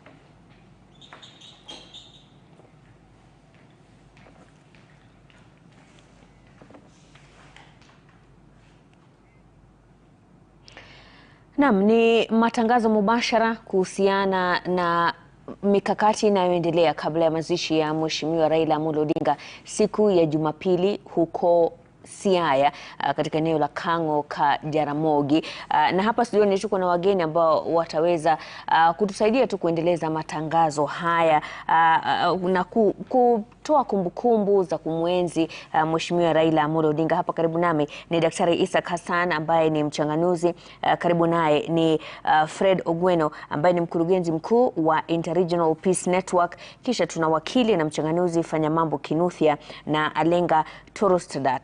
Asanteni sana kwa kuungana nasi hii leo. Labda nianze na Fred. Kwa msingi kuwa unatoka katika jamii ya Mheshimiwa Raila Amolo Odinga, kuna mengi tunayoona ambayo yanatuonyesha tamaduni za Waluo pamoja na heshima na hadhi inayotolewa kwa watu wanaofariki katika bara Afrika. Labda unaweza kutueleza, hapo awali tuliona ng'ombe fahali wakiletwa katika boma la Mheshimiwa Raila. Hii inamaanisha nini? Asante sana Mashirima. Kwanza naomba uniruhusu niwape rambirambi zangu familia, jamaa na marafiki wa Mheshimiwa Raila Amolo Odinga hayati ambaye sasa hivi ametuacha. Na katika hali hiyo, nikirejelea swali lako, ni kwamba jamii ya Wajaluo wako na tamaduni yao ya kuomboleza. Kuna wapo wale ambao walikuwa wanauliza mambo ya matawi pale, umeona watu wakiomboleza. Hata humu jijini Nairobi uliona kwamba magari watu wakitaka kwamba yawe na matawi, na hayo ni matawi yanaonyesha amani, kwamba tunaomboleza na kwanza tuko na amani. Jambo la pili ni ile hali ya kusherekea kwamba mtu anapokufa, si Mheshimiwa Raila tu, lakini utaona kwamba katika matanga yote ama mengi Ujaluoni watu uomboleza wakitumia matawi, alafu pia kunakuwa na ng'ombe, sana sana fahali. Kwa hivyo mara nyingi utaona waombolezaji wakiingia nyumbani kwa marehemu, ng'ombe na fahali wakisherekea, na siku zote watakuwa wanazungusha wakitembea na ng'ombe kwenye ile compound yake. Na siku za hapo kitambo tulikuwa tunaona kwamba marehemu walipokuwa analetwa, siku ya kuletwa jioni, kama vile sasa Mheshimiwa Raila Odinga atakuwa anawasili kwake leo jioni, wazee na vijana walikuwa na matawi wakijaribu kufunga ng'ombe ama wale ng'ombe matawi yale, wakiingia nayo kuzunguka katika ile compound yake. Alafu sasa ng'ombe, ishara ya pili, ama vile tumeona jamii ya Waluhya wazee wao wamepeleka pale, ni ishara pia ya uhusiano mwema na pia ile hali ya kuomboleza. Kwa hivyo ilikuwa ng'ombe ni mnyama ambaye anaheshimika sana katika jamii ya Waluo. Ndio maana unaona pia jamii ya Waluo, mtu ama msichana anapoolewa hatutoi pesa sana sana, lakini tunaoa mahari tunalipa kwa ng'ombe. Kwa hivyo ile hali ya kuisherekea katika ama kusherekea marehemu katika siku zake za mwisho, watu wanapoomboleza na ng'ombe, inaonyesha ishara kubwa sana. Bali na ng'ombe pia kuna kondoo, sana sana kondoo dume, ambapo tuseme kama mashemeji pia wanakuja nayo, tuseme kwamba nimeoa kwa msichana fulani na amepoteza jamaa yake, basi pia kuna ile hali ya kuomboleza wakitumia ng'ombe. Kwa hivyo kwa swali lako kwamba ng'ombe ina umuhimu mkubwa sana na heshima, ishara ya heshima kubwa sana pale ambapo ng'ombe wanapelekwa katika familia ya marehemu. Naam, asante sana Fred. Na fanya mambo hii ni tofauti kabisa na jinsi ambavyo jamii zingine, sawa jamii unayotoka, jinsi ambavyo mazishi yanavyofanya. Na nadhani ni wakati wa kujifunza mengi tu kuhusiana na tamaduni mbalimbali. Lakini kutoka kwako, labda unaweza kuanza kwa kutueleza unamkumbuka vipi Mheshimiwa Raila Amolo Odinga? Asante, nashukuru. Kwanza kabisa pia nami nipeane rambirambi zangu kwa familia ile, japokuwa nimepeana hizi rambirambi mara kadhaa kwa sababu nimekuwa nikishiriki katika mijadala kama hii tangu tulipotangaziwa kufariki kwake. Pili niseme kwamba mimi ninapomtazama Raila Amolo Odinga, nimepatana naye kwa a few occasions, tumepata kuketi naye, tumepata kuongea naye. Mimi nilimpenda Raila. Niliposimama kiti cha wakilishi wadi pale Waithaka 2022, nilikuwa nimesimama na tikiti ya Jubilee. Na wengi walisema kwamba mimi ni mwendawazimu kwa sababu naeka picha za baba kwa posta zangu, na Wakikuyu hawataki kuona picha za baba popote. Sasa walikuwa wanasema wewe ni Mkikuyu mjinga wa Azimio, unawezaje kumuuza baba? Wakikuyu walikuwa wanasema wanamuuza baba kama bangi, yani unamuuza baba kama umemficha. Unasema mimi munichague MP ama MCA ama gavana, lakini kule juu nyinyi muamue vile mnataka. Sasa nikawa mimi ni yule fanya mambo, wanasema posta zako yani unaweka picha ya baba na huku kumejaa Wakikuyu. Kwa hiyo mimi ningependa kusema nilimuona Raila Odinga kama kiongozi wa nchi, sio kama kiongozi Mjaluo. Na watu wakaniambia hapana, umefanya ujinga kuweka picha za baba, hautachaguliwa. Na ni kweli sikuchaguliwa kwa sababu walisema unawezaje kuja kutuuzia baba hapa. Lakini nilikuwa nataka watu waelewe kwamba sasa mnapoona katika kifo chake, matanga yake, mazishi yake ni makubwa hata kuliko ya rais ambao wamekuwa, kama ukitazama matanga haya na ukompea na matanga kama ya hayati Moi, unaona kwamba baba alikuwa vile walivyo nasema he was an enigma in Kenyan politics. Na mimi ningependa kusema tunapotazama maisha ya baba Raila Amolo Odinga, sisi tunamtazama kiongozi ambaye amefanya makuu katika nchi hii, na sio kujisemesha tu, kwa sababu ningelikuwa simuamini Raila Amolo Odinga, mimi pia ningekuwa naendesha wheelbarrow wakati huo watu wetu walipokuwa wakiendesha wheelbarrow. Kwa hivyo mimi nasema tumempoteza kiongozi shupavu. Mimi nasema tumempoteza kiongozi wa nchi mzima. Mimi nasema kwamba popote pale sisi wa Kenya tujifunze na yale mazuri ambayo Raila Amolo Odinga alifanya akiwa hai. Daktari Isaac Hassan, Mheshimiwa Raila ni mmoja wa viongozi ambaye aliweza kushawishi taifa pembe zote za taifa. Utaangalia kweli katika ngome yake watu walikuwa wanamsikiza, lakini ukienda pwani watu walikuwa wanamsikiza. Ukienda katika maeneo ya kaskazini mashariki mwa nchi watu walikuwa wanamsikiza. Unamkumbukaje Mheshimiwa Raila Amolo Odinga? Asante sana Mashirima. Kwanza ya pili ni join my colleagues kwa kuomboleza familia ya Raila na nchi nzima. Nikikuja kwa ile swali yako, Raila alikuwa ni mtu aina gani, namna gani alikuwa amechukuliwa hivi? Nadhani kuna vitu vingi ambao tunaweza kusema kwamba Raila alikuwa ndio ikafanya sasa vile sisi tunaiona. Tunaona nini? Tunaona Kenya yote, nchi yote imesimama ajili ya Raila. Kwa sababu sasa yeye ameenda zake, lakini inaonekana bado ile sera ambaye Raila aliacha itakuwa ikiendelea. Na vijana wetu ama vijana wao wote ama wajukuu wetu watakuja kukumbuka kwa historia kwamba kulikuwa na kiongozi. Na sababu nyingi ambaye watu wengi wanahusisha vitu vyao Raila ni kwa sababu Raila amejiweka kabisa kwa kupigania watu ambaye wanyonge kwa nchi. Kwa mfano vile wewe ulisema upande ya Northern Kenya ama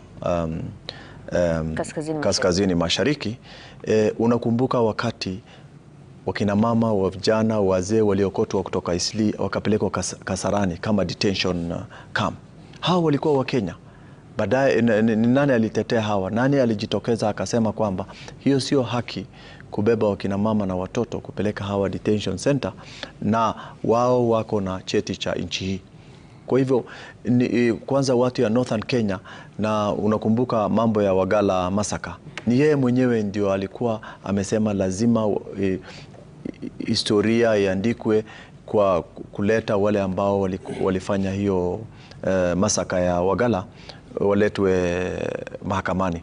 Ni yeye ndio alikuwa amejitokeza bila kuogopa serikali ya wakati huo kusema kwamba serikali hawafanyi vile ambaye wanafaa kufanyia wananchi wao.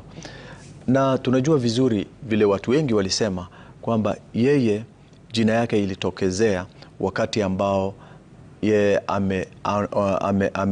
amejitolea mambo ya multipartyism. Unakumbuka kulikuwa na detentions, yeye na Matiba na Chris Ruby.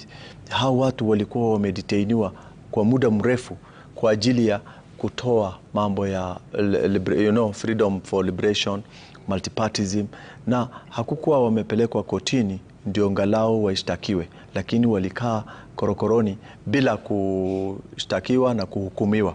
Kwa hivyo hiyo resistance yake, unajua yeye amejitolea, haja threateniwa. Unajua watu wengi siku hizi watu wakishikwa watu hivi alafu watoroke.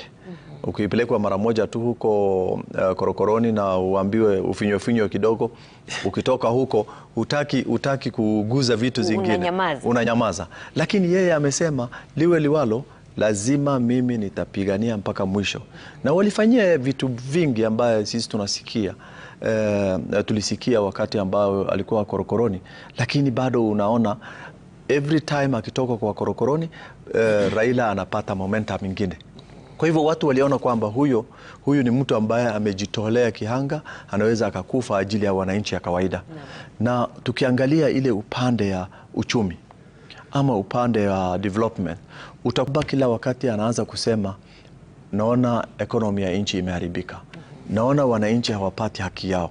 Unajua kila wakati amejiweka positioning himself on the side of the common wananchi.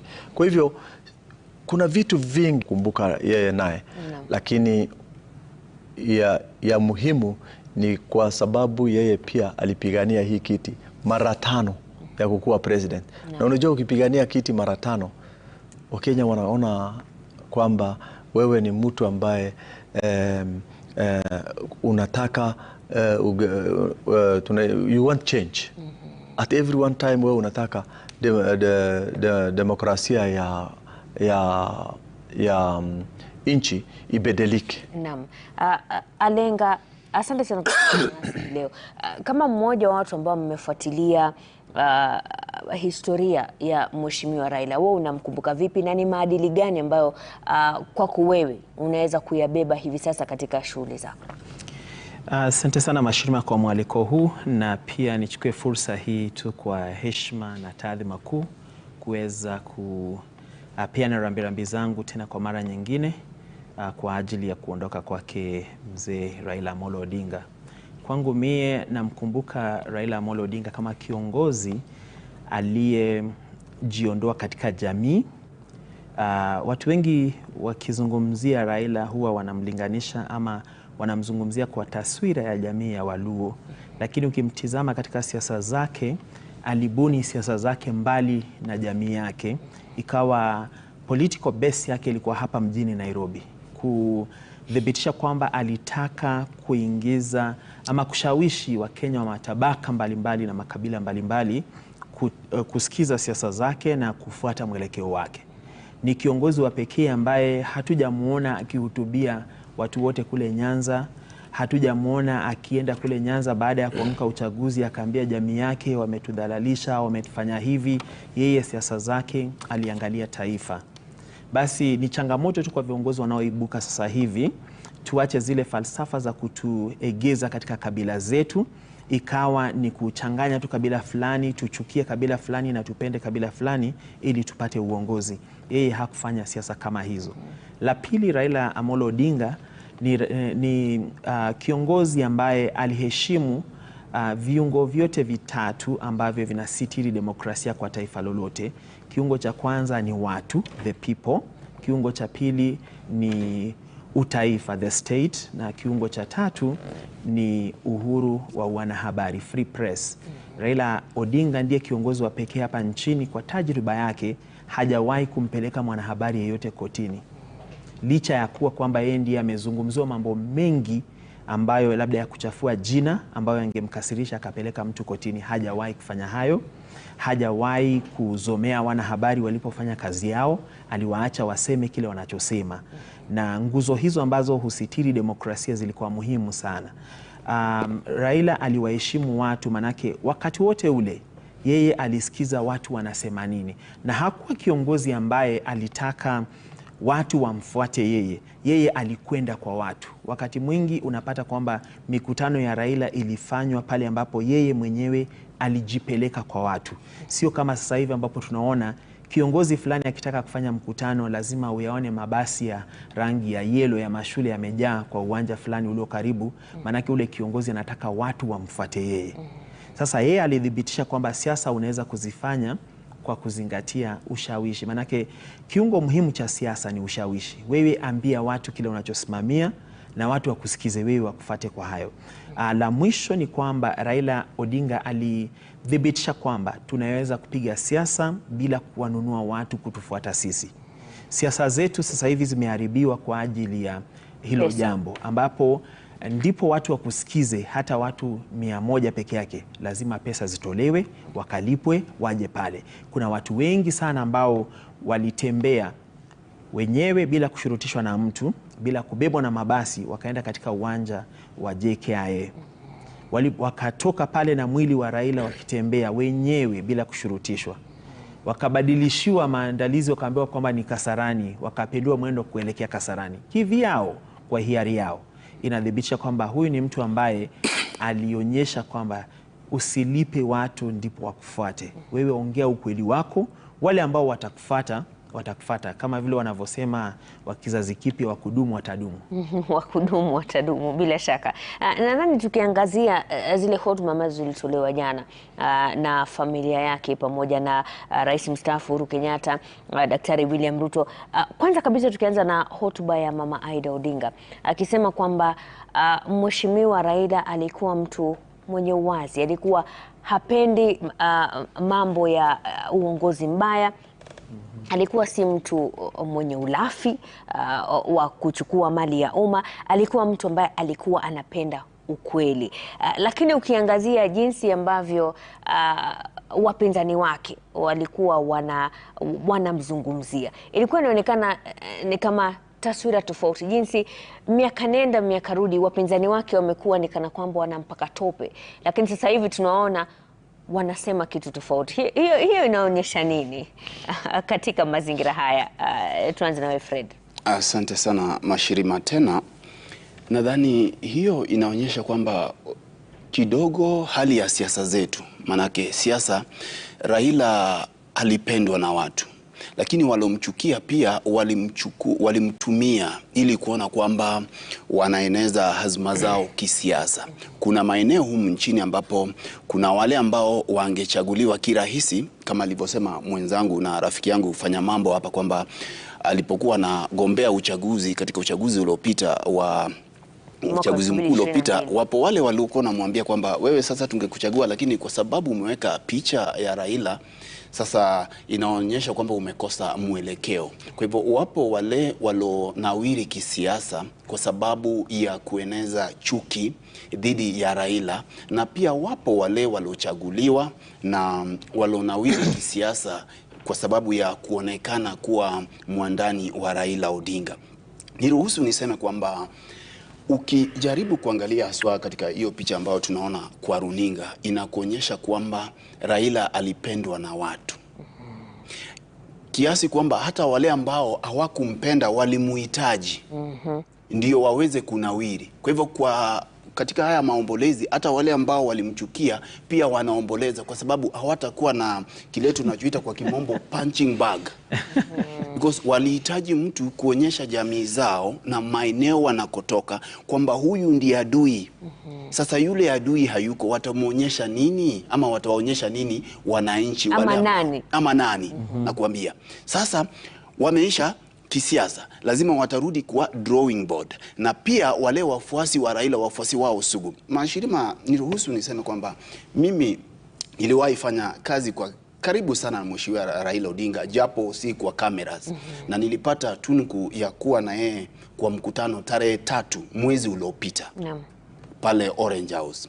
Tena Jumamosi hii wiki ambayo sasa tunaenda masaa machache tu kabla ya kufariki kwa Mheshimiwa Raila Odinga, nilikuwa na mojawapo ya mwandani wake ambaye ndiye treasurer wa ODM pale, na aliwahi kumpigia akamtafuta kwa WhatsApp kama Raila bado yuko India, kisha Mheshimiwa Raila akapiga ile simu na tukawasiliana naye kwa simu. Kwa hivyo mambo haya ama habari hii mbaya ilipokuja ilikuwa ni mshtuko kwa wengi.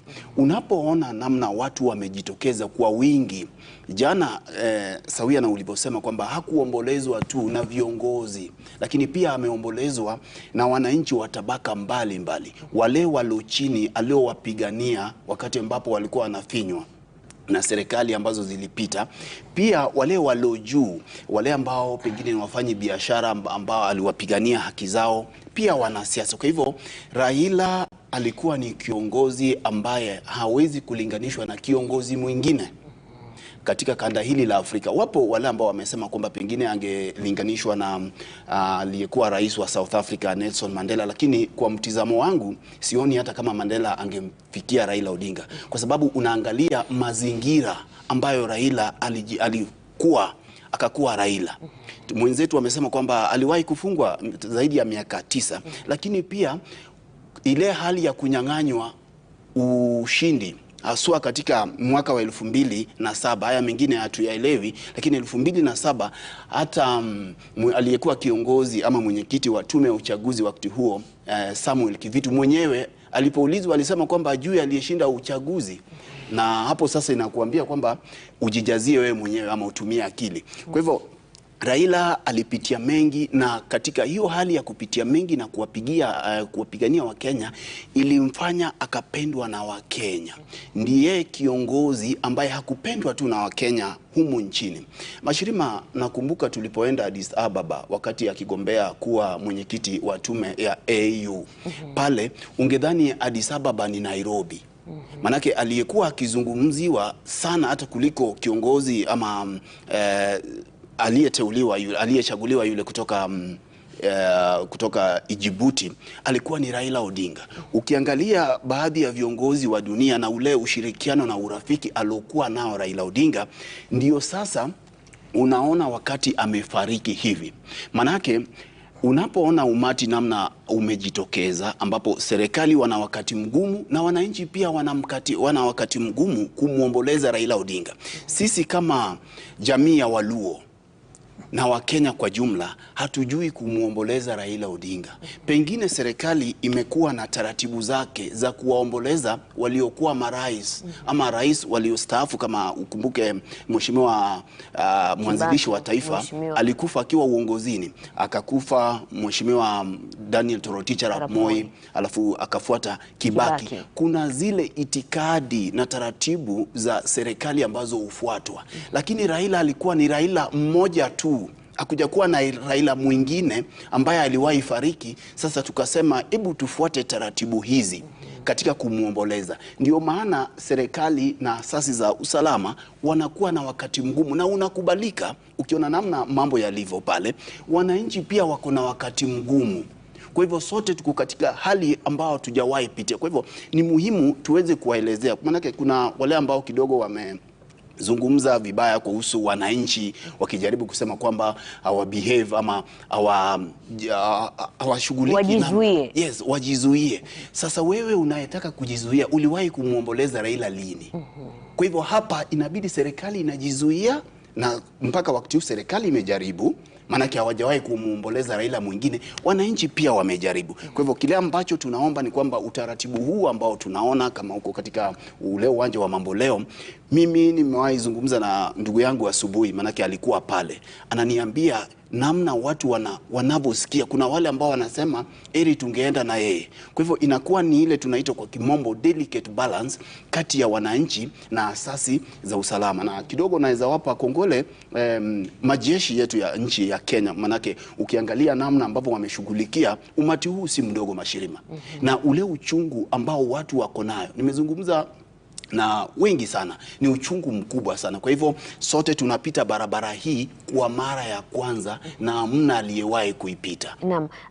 Daktari Hassan, kama anavyosema Fred, ni wakati mgumu kwa serikali na taifa kumwomboleza kiongozi wa haiba ya Raila Odinga, manake alijiapisha kama rais wa wananchi. Kwa hivyo kwa kiwango fulani alikuwa rais, lakini hakuwa rais. Na hii mikakati ambayo serikali imeweka ya kumwomboleza kama rais lakini alikuwa si rais, unaonaje hiyo balance ambayo serikali imejaribu kumpatia hiyo heshima ni kana kwamba alikuwa rais wa taifa hili?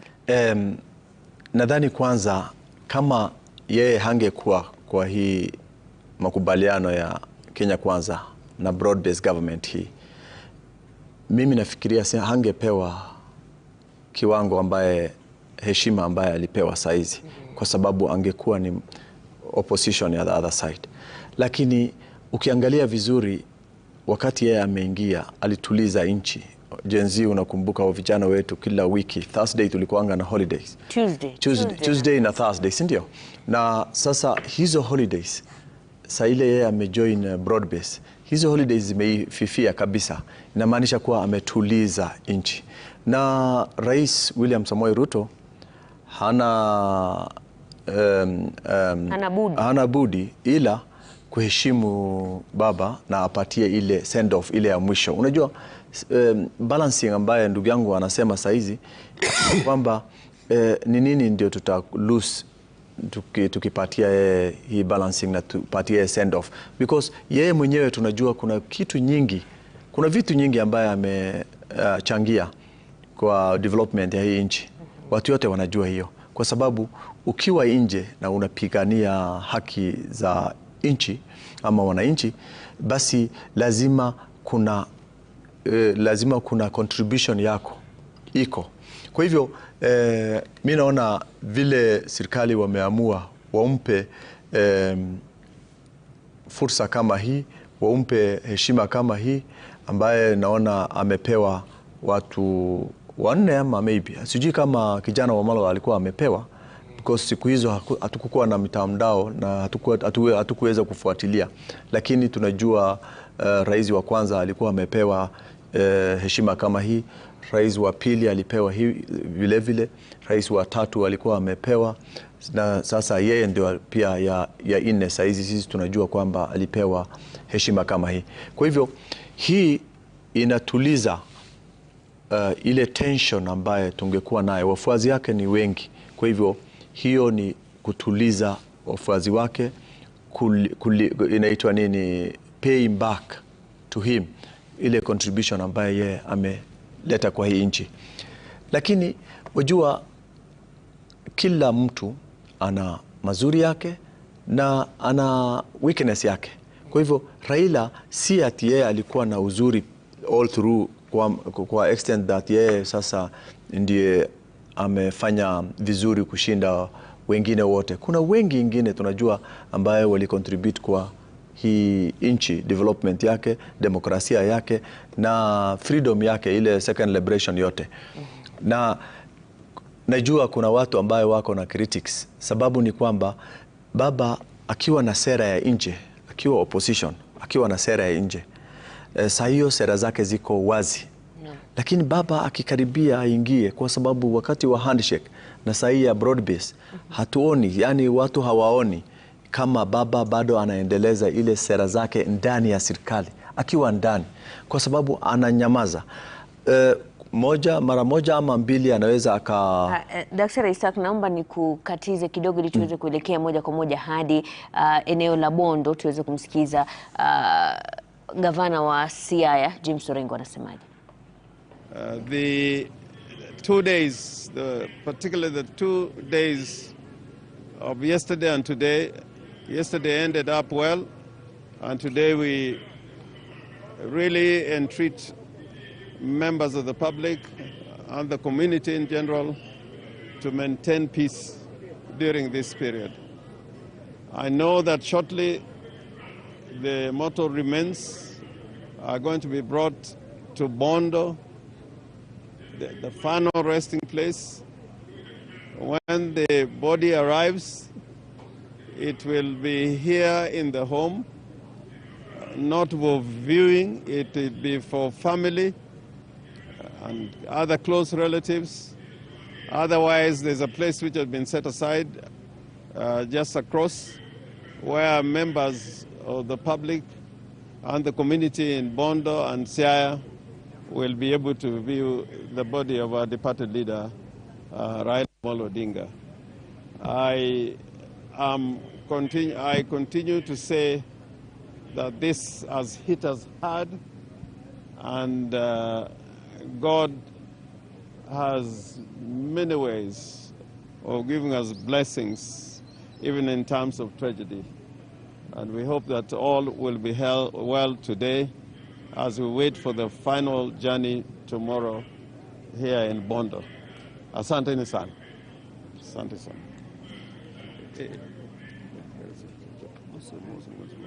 Maybe chair. Okay. Yeah. Okay. Thank you. Yeah. Let the questions come a bit later.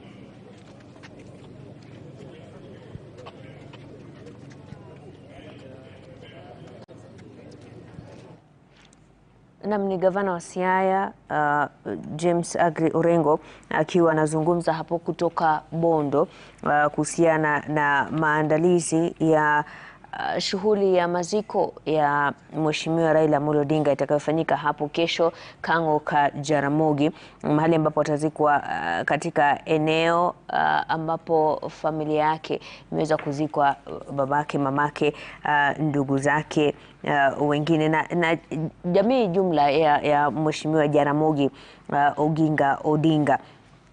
Na kuna jambo la muhimu ambalo Isaac alikuwa anazungumzia, labda fanya mambo unaweza kuendelea na swala hilo, ni kwamba swala la ukweli na kuwa na msimamo dhabiti wa Mheshimiwa Raila ni jambo ambalo liliwavutia wengi, na nadhani kuna wale ambao pia hawakumuelewa, hasa wakati ambapo alionekana kusimama na serikali ambazo zilikuwa zimemuumiza wakati mmoja. Fanya mambo. Asante. Kwanza kabisa ningependa kusema hivi. Mimi nilitamani kwamba baba angefariki wakati ambapo amepata muda wa kuridhiana na kizazi cha Gen Z. Kwa sababu jinsi tulivyo sasa, hata alipofariki niliona vizazi vya Gen Z wakiandika vitu kwa mtandao, nikasema na hawa tunaishi nchi moja kweli. Kwa sababu kuna wengi sana ambao hawakuwa wamemsamehea, kwa sababu waliona ni kama amewasaliti alipoamua kufanya kazi na serikali ya Kenya Kwanza. Na ningependa kusema kwamba kwa wakati mwingi kuna huko kutoelewana. Na pia niseme kwamba kuna wengi ambao wanasema ati kwamba baba aliposhikana na serikali hii aliweza kuleta stability katika nchi na kukaa kumetulia. Huo si ukweli. Kwa sababu baada ya hapo kulienda kukawa na yale maandamano ya tarehe 25 mwezi wa Juni. Na maandamano yale yakawa na vijana wengi sana katika barabara. Kukawa tena na maandamano ya 77. Maandamano yale ya 77 yakaonyesha kwamba kizazi cha Gen Z na millennials, kwa sababu ilikuwa Gen Z na millennials, wanaweza kufanya maandamano yao bila kumtazama mtu yoyote, awe baba, awe Ruto, awe nani yoyote. Kwa hiyo ukweli ni kwamba kuingia kwa Raila Amolo Odinga katika serikali na kufanya kazi na serikali hakukubadilisha uwezo wa vijana wa nchi hii kwenda katika barabara kufanya maandamano na kutetea haki zao. Na uzuri ni kwamba tumeona fika kwamba kwa sasa Kenya hii hakuna kiongozi yeyote atakaye kuja aweze kuongoza Wakenya kwa dhulma na imla akifikiria kwamba hataulizwa maswali na vizazi ambavyo vinakuja. Kwa saa hii kuwe na baba, kusiwe na baba, kuwe na viongozi, kusiwe na viongozi. Vizazi vilivyo sasa wamnaweza kuamua kesho tunaenda katika barabara na tutafanya maandamano na itawezekana. La mwisho pia ningependa kusema hivi. Mimi natamani wakati ambapo viongozi wetu sisi kama Wakenya watabadilika kidogo na Afrika. Kwa sababu ni jambo la aibu kubwa kuangalia kwamba kunaye rais alikuwa anaitwa Michael Sata wa Zambia ambaye alifariki kule katika hospitali ya King George. Levi Mwanawasa akafariki na yeye katika Prince Hospital Paris. Naye Umaru Yusa Ar-Adua Nigeria naye akafariki kule Saudi Arabia. Kukawa na Kamuzu Banda wa Malawi alifariki pia ng'ambo. Ayedema wa Togo pia alifariki ng'ambo. Omar Bongo wa Gabon alifariki ng'ambo. Na wengine katika Afrika hii kumekuwa na viongozi wengi sana shupavu, na hospitali walizofariki katika hizo hospitali ng'ambo, ukiangalia pesa ambazo wanamiliki wale viongozi ni nyingi maradufu, zinaweza kujenga hospitali kama zile mara 20. Unamkuta mtu hospitali ambaye anafariki na hospitali ambayo na pesa ambazo yeye anamiliki. Unaona kwamba sisi viongozi wa Afrika kwa jumla tumefeli kidogo, kwa sababu ilikuwa inafaa tujiulize, yani sisi hatuna aibu. Kwa sababu unapotazama viongozi hawa wanapoenda ng'ambo, sio hospitali ya bei rahisi wanatafuta, pesa wanazo, ni matibabu ambayo yanafaa wanatafuta. Kwa hivyo ni kumaanisha viongozi wetu hawajatilia maanani matibabu ya manufaa kwa watu wao. Na ndio maana unaona viongozi wengi shupafu kutoka Afrika huwa wanakufa ng'ambo. Na wanakufia ng'ambo wakiwa na pesa ambazo zinaweza jenga hospitali kama waliofia ndani yake mara 20 uzuri wake. Kwa hivyo ningependa sasa nitupe challenge kwa viongozi ambao wako hai kwa sasa hapa Afrika. Jameni, tengezeni hospitali za kwenyu nchi ambazo mnatoka. Tumechoka kusikia viongozi wa Afrika wakienda kutafuta matibabu nje. Afadhali ifike mahali tuseme tumejenga hospitali, na kama lazima tumtafute daktari wa nje, tutafute daktari tuwalete kama expatriates, tuwalipe kama nchi. Lakini inaenda kuwa aibu kwetu sisi wa Afrika eti hadi miaka 60 baada ya kupata uhuru lazima viongozi wetu wawe wanaenda kutafuta matibabu nje ya nchi hii. Na viongozi wanaoenda kutafuta matibabu si ati hawana hela ambazo zinaweza kujenga hospitali kama zile. Hii ni changamoto ambayo iko, na nawaomba viongozi wote wa Afrika waiangalie na waseme kwamba enyewe tunajifanya jambo ambalo ni la kuleta aibu. Lakini moja tu Raila kwenda kusaka matibabu India. Maana kuna Wakenya wengi ambao wanafikia mahali ambapo unajua una ile nafasi. Hapo ndipo ningependa tukubaliane kwamba hivi, kwa sababu na sababu yangu ya kuwataja wale viongozi ni kuonyesha kwamba wengine walikufa hata miaka ya 2005, 2002, 20. Yani tumejifunza, tunafaa kuwa tunasema itaendelea kuwa hivi kwamba viongozi wetu wakiwa na shida, hata hapa Tanzania tunakumbuka kwamba Magufuli aliletwa hapa alafu tena akarudi. Lazima tufike mahali sisi tufanye kitu ambacho kinaitwa deliberate decision, kwamba healthcare yetu sisi kama wa Afrika, na kwa sababu sio pesa zimekosa, Nimesema wengi waliofariki nje ya nchi wanazo pesa nyingi kuliko hospitali ambazo walienda ndani yazo. Lakini Mashirima, moja tu ambaye wakili amesema, ningependa kuongeza moja, kwamba uongozi mbaya ndiye inalazimisha kiongozi aende nje kutafuta matibabu.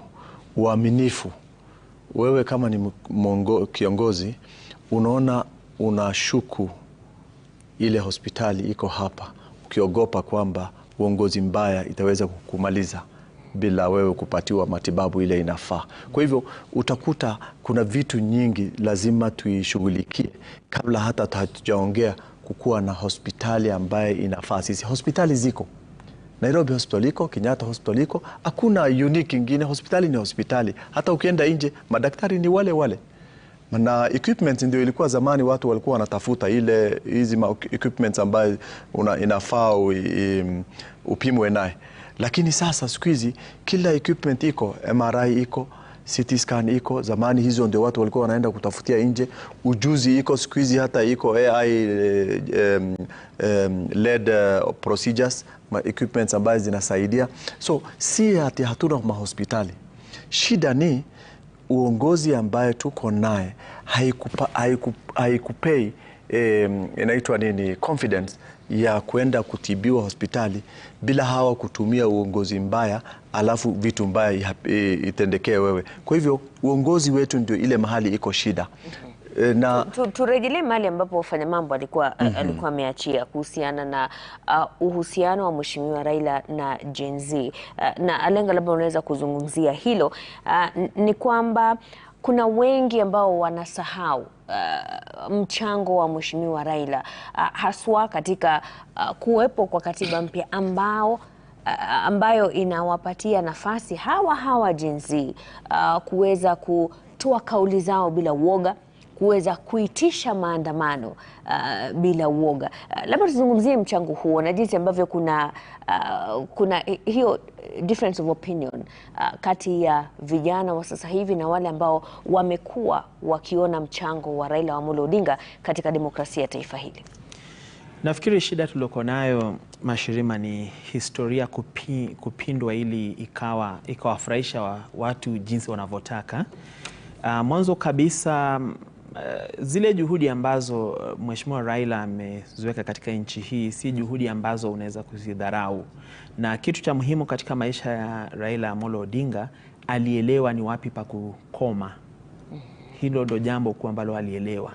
Kama wale Gen Z, wakati ambapo maandamano yalianza, walitaka yaendelee kabisa mpaka nchi sambaratike, rais aondolewe, lakini hawakujua rais anapoondolewa kipi kinajiri. Sasa hivi Madagascar iko katika mikono ya majeshi, na majeshi hao wamesema watashikilia tamu ya uongozi kwa miaka 2 ndipo waitishe uchaguzi.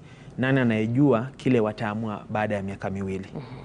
Basi Raila Amolo Odinga, yeye katika siasa zake aliweza kuwa mtu ambaye anajua ni wapi pa kukoma. Basi alijaribu kufunza Gen Z wakati ule, unaweza kushurutisha serikali, unaweza kuisukuma, lakini kuna mahali ambapo lazima pia nawe ukome.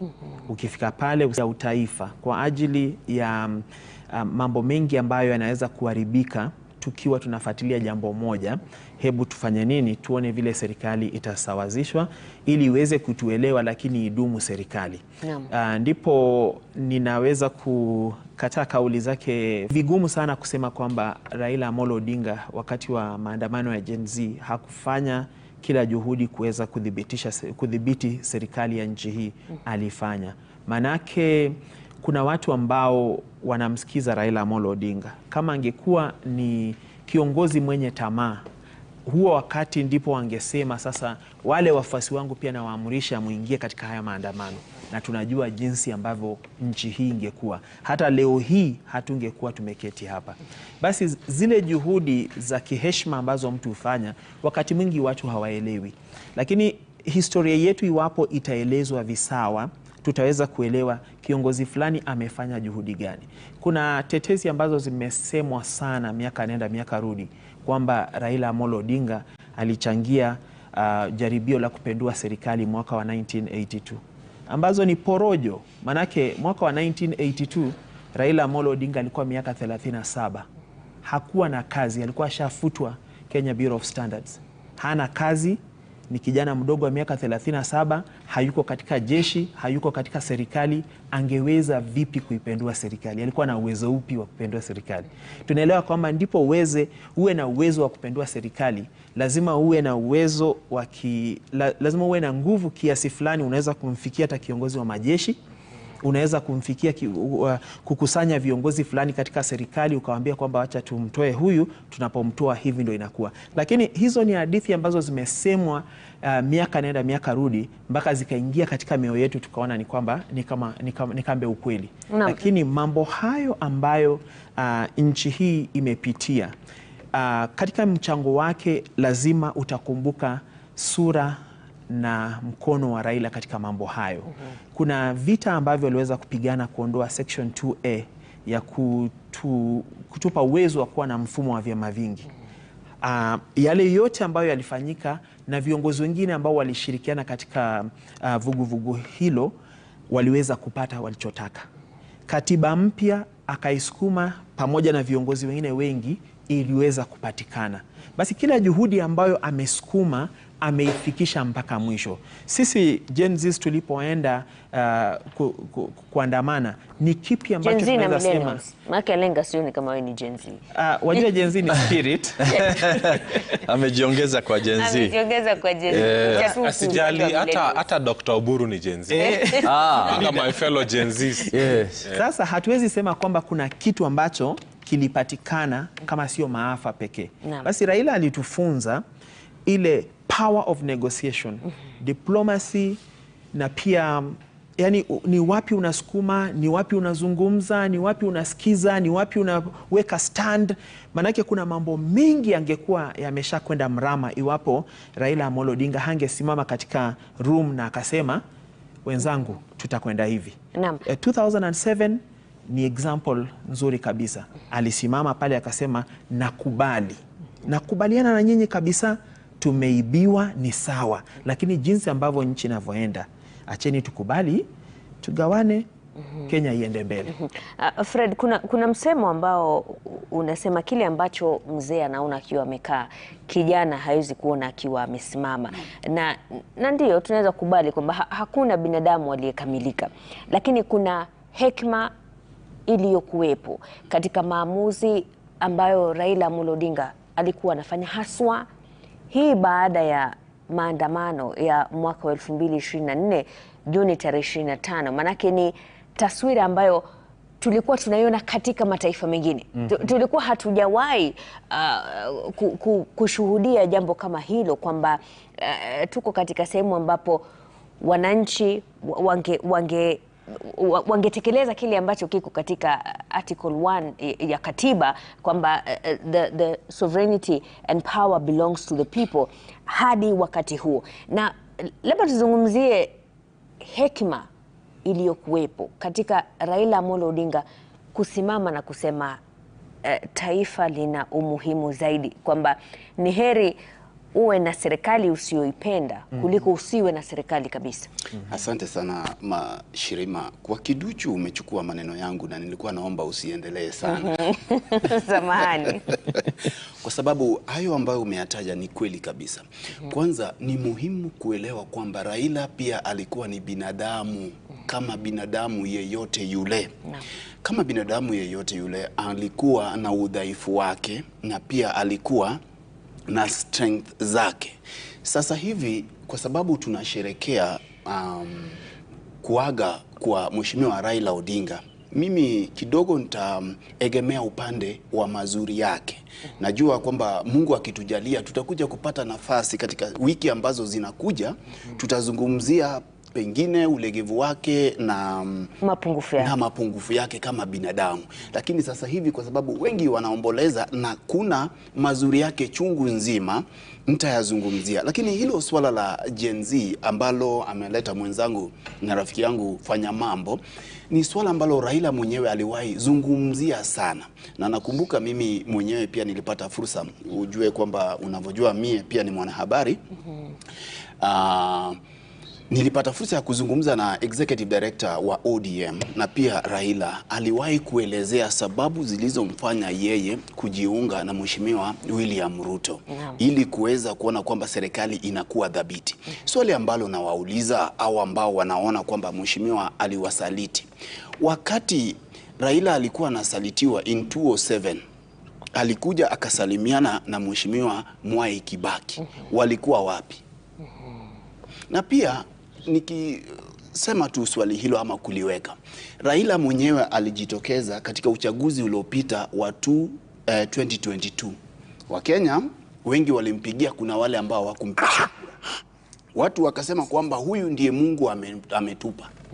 Sasa Raila kufanya kazi na aliye ambaye Mungu alitupa ilikuwa ni kosa gani?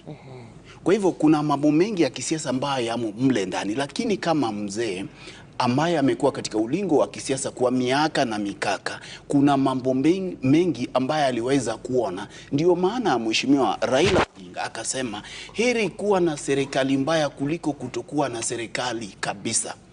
Kwa sababu ingefikia wakati ambapo tungekuwa na ile tunachoita kwa kimombo lawlessness, ambapo sasa uliona ilifika wakati watu wanavunja maduka. Kuna wale watakaosema kwamba au magunzi, wengine walikuwa wa serikali, wengine walikuwa ni watu ambao waliwekwa na wanasiasa. La muhimu ni kwamba ilifika wakati ambapo nchi ama taifa ilikuwa imefika katika njia panda, ambapo pengine tungeendelea zaidi, hatukuwa na njia mwafaka wa kuweza kudhibiti hali. Naam. Sasa tuelekee katika kaunti ya Siaya ambapo Sam Gituku yupo. Hebu tuweze kusikiza kinachoendelea. Huyo ni gavana wa Busia, Daktari Paul Otuoma.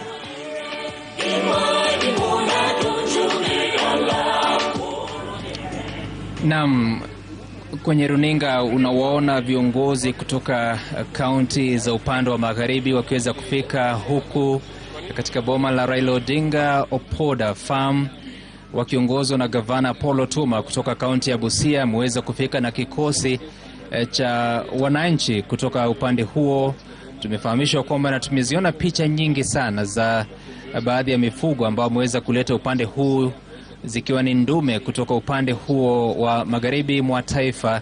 Hapo awali kulikuwa pia na kikosi kingine cha viongozi kutoka upande wa magharibi wakisema kwamba wametumwa na Prime Cabinet Secretary ama mkuu wa mawaziri Musalia Mudavadi. Walifika hapo wakiwa na mifugo pia, walikuwa na kuku, walikuwa na ndizi, na tulipowauliza umuhimu wa kufanya hivyo wakasema kwamba lao ni kuweza kushirikiana na familia ambayo imempoteza mpendo wao, na kwamba ndume, kuku na hata ndizi ni baadhi tu ya mboga ambazo zitaweza kutumika katika kuhakikisha kwamba wale wanaofika kuomboleza wataweza kupata nafasi ya kusherehekea kama kitoweo. Kwa hivyo baadhi ya viongozi hao wanazungumza, tutakuwa tukiwasikiliza ili tusikie gavana Paul Otuoma anasema nini kuhusiana na swala hili. Kwamba ile spirit ya mzee iweze kupumzika kwa amani. Mwenyezi Mungu sasa ampe raha ya milele na kupumzisha. So ni ile tu kuachilia spirit yake, tunakubali kwamba baba ulikuwa umetuchunga sana. Ile maadili yako ndiyo itabaki na sisi.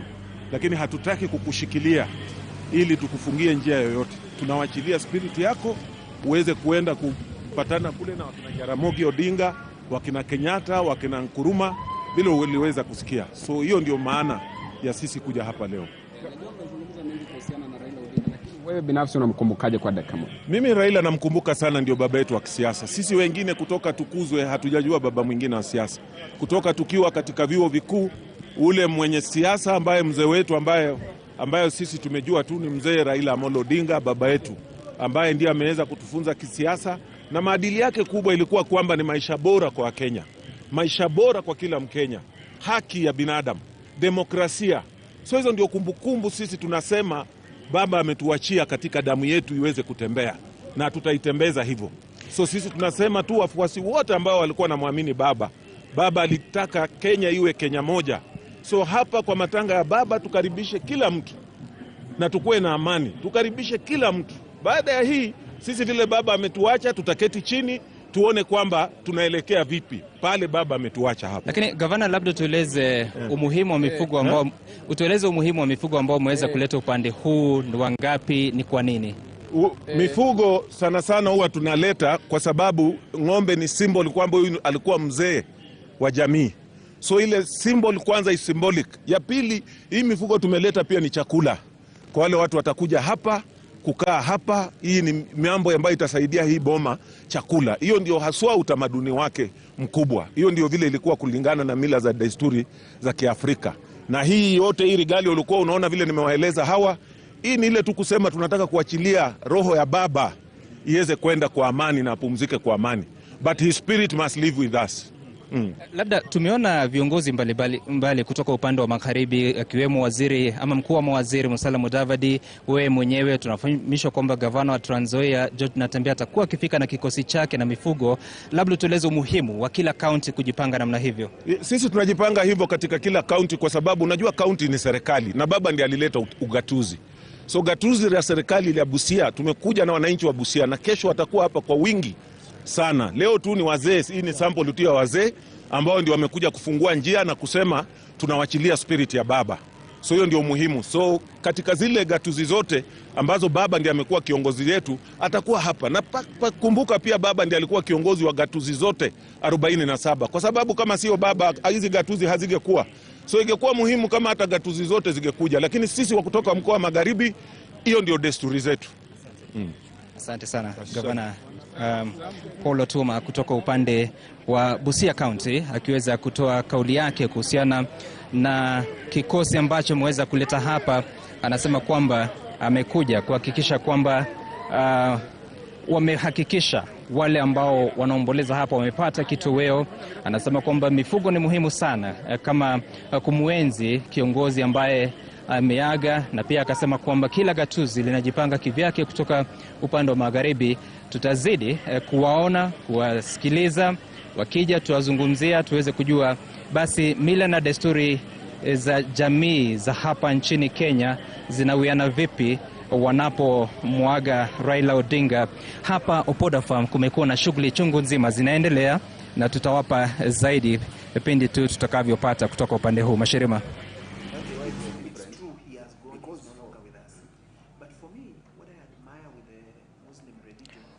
Naam, ni picha mubashara hapo kutoka Mamboleo, kaunti ya Kisumu. Bado umati wa watu ni mkubwa. Nadhani maafisa wa usalama hapo wana kibarua kuhakikisha kwamba watu hawa wote ambao wameweza kufika kutoa heshima zao za mwisho wanafanya hivyo kwa utaratibu, bila fujo, na baadaye mwili wa marehemu Mheshimiwa Raila Amolo Odinga utasafirishwa hadi kwake huko Bondo, Siaya, ambapo unatarajiwa kulala nyumbani kwake kabla ya ibada ya mazishi kufanyika hapo kesho, na kuzikwa kwake Kang'o ka Jaramogi, katika eneo ambapo jamii ya Mheshimiwa Jaramogi Oginga Odinga imeweza kuzikwa katika eneo hilo la Kang'o ka Jaramogi. Na hapa studio tunazidi tu kuendelea kusikiza yale yanayoendelea, na awali tulikuwa tumeona picha kutoka kaunti ya Siaya, pale ambapo gavana wa Busia Daktari Paul Otuoma akiingia akiwa amevaa magwanda yale kama ya wazee wa Waluya, akiwa na mkuki.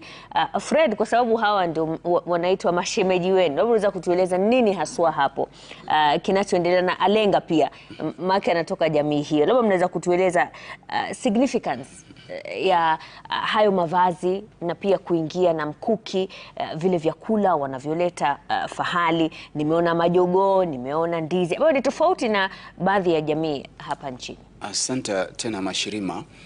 Katika hiyo hali ambapo tumemwona gavana Paul Otuoma akiingia na mkuki, na umeona ameingia kwa mbio kidogo, tamaduni zetu na mashemeji wetu Waluya zinaoana kwa kiasi fulani. Sasa anapoingia na huo mkuki ni kuonyesha ushujaa. Manake mkuki ndio ulitumika na mashujaa kitambo, kabla hatujakuwa na haya mambo ya bunduki, wajua mambo haya hatukuwa nayo. Kwa hivyo mkuki ulikuwa ni silaha ambaye mwanaume shujaa walikuwa wanatumia, ama katika jamii ya Waluo na jamii ya Waluya ndio walikuwa analinda nayo boma. Kwa hivyo anapoingia nayo katika hiyo hali ya kuona ni kama kidogo tu anaachilia, ni hali ya kuomboleza shujaa. Kwa hivyo si katika hali hii ya mheshimiwa marehemu Raila Odinga peke yake, lakini tunafanya hivyo kila wakati katika jamii ya Waluo, kuomboleza tukiwa na mkuki. Nimeelezea hali ya kuingia na ng'ombe, na jogoo pia ni ishara ya ndume ama ishara ya shujaa. Maanake unaona siku zote jogoo ana umuhimu mkubwa sana katika tamaduni ya Waluo. Mashirima, mwanamume anapoenda kujenga boma lake, sasa anapotoka kwao babake, katika tamaduni ya Waluo siku zote yule anaenda kupiga boma yake, tunasema kupiga boma, yani kujenga boma yake, sasa alikuwa anabeba jogoo na shoka. Sasa ile jogoo ina ishara kwamba huyu sasa ametoshea kuwa jogoo na kulinda sasa. Maanake unajua jogoo ulinda kuku. Kwa hivyo wanapoingia na hapo sasa wanamuomboleza jogoo. Lakini pia niruhusu niseme, wapo wale ambao hawajamuelewa Raila katika siku zake za uhai na hata katika kifo. Mashirima, Raila alikuwa na majina. Na jina la kwanza, mojawapo ya majina yake yalobobea sana ni Agwambo. Agwambo kwa kimombo inamaanisha mystery. Kwa Kiswahili sijui nitafsiri haje, lakini mtu asiyeeleweka, mafumbo. Waona. Kwa hivyo hakueleweka katika mbinu zake za kisiasa. Ndio maana wenzetu kama mwenzangu hufanya mambo hapa, na wengine pia bado hawajamuelewa, na hata majenzi au kuwahi muelewa. Ndio maana alipewa jina Agwambo. Agwambo. Na hebu tusikize anayoendelea huko Bondo. I know we are all going to die. So what I'm telling the world is we should know that our final destination is that. So he's left me as an orphan. I was holding on him. I was learning from him. Everything that you see about me is from Raila and Raila's father. I don't know how you're going to feel in that gap. Raila's shoes are too big to fill. And I cannot even move near there because they are big shoes. We pray that whatever he stood for, we shall continue with this legacy. Questions? In your list of memories, what stands out for you? He's a man of honesty, he has integrity, and he loves his enemies. There are those who abused him, called him names, and at the end of the day, you see him laughing with them and embracing them and even appointing them to be part of him. So that's one thing that I've learned from him. That's why I've said that my party, and as I prepare to run for the elections in 2027, I've instructed those who believe in me, those who believe in what we do, not to abuse Ruto, not to abuse Raila, not to abuse Gachagua, but to impress each other. We need some kind of talk to Kenyans.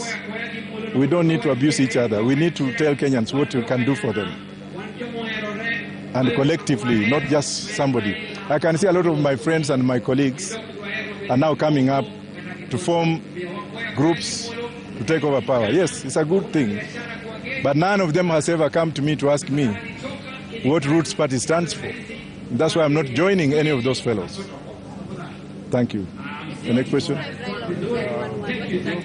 Say? Raila is an enigma, and Raila is a spirit. And Raila is one person who can climb a mountain without looking at it.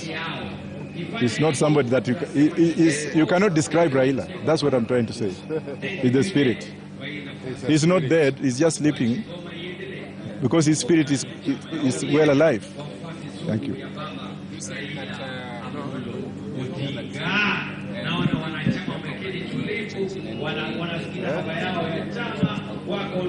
We don't need to speak about general elections now. Let's speak about burying the enigma, then we shall talk about any other thing. He's my friend. Yeah, I lived with him in London. He's a man who loved laughter. And he's a man who never got annoyed. But when he looked at you, then you could just get a message and retreat in your system. He's a good man. Thank you.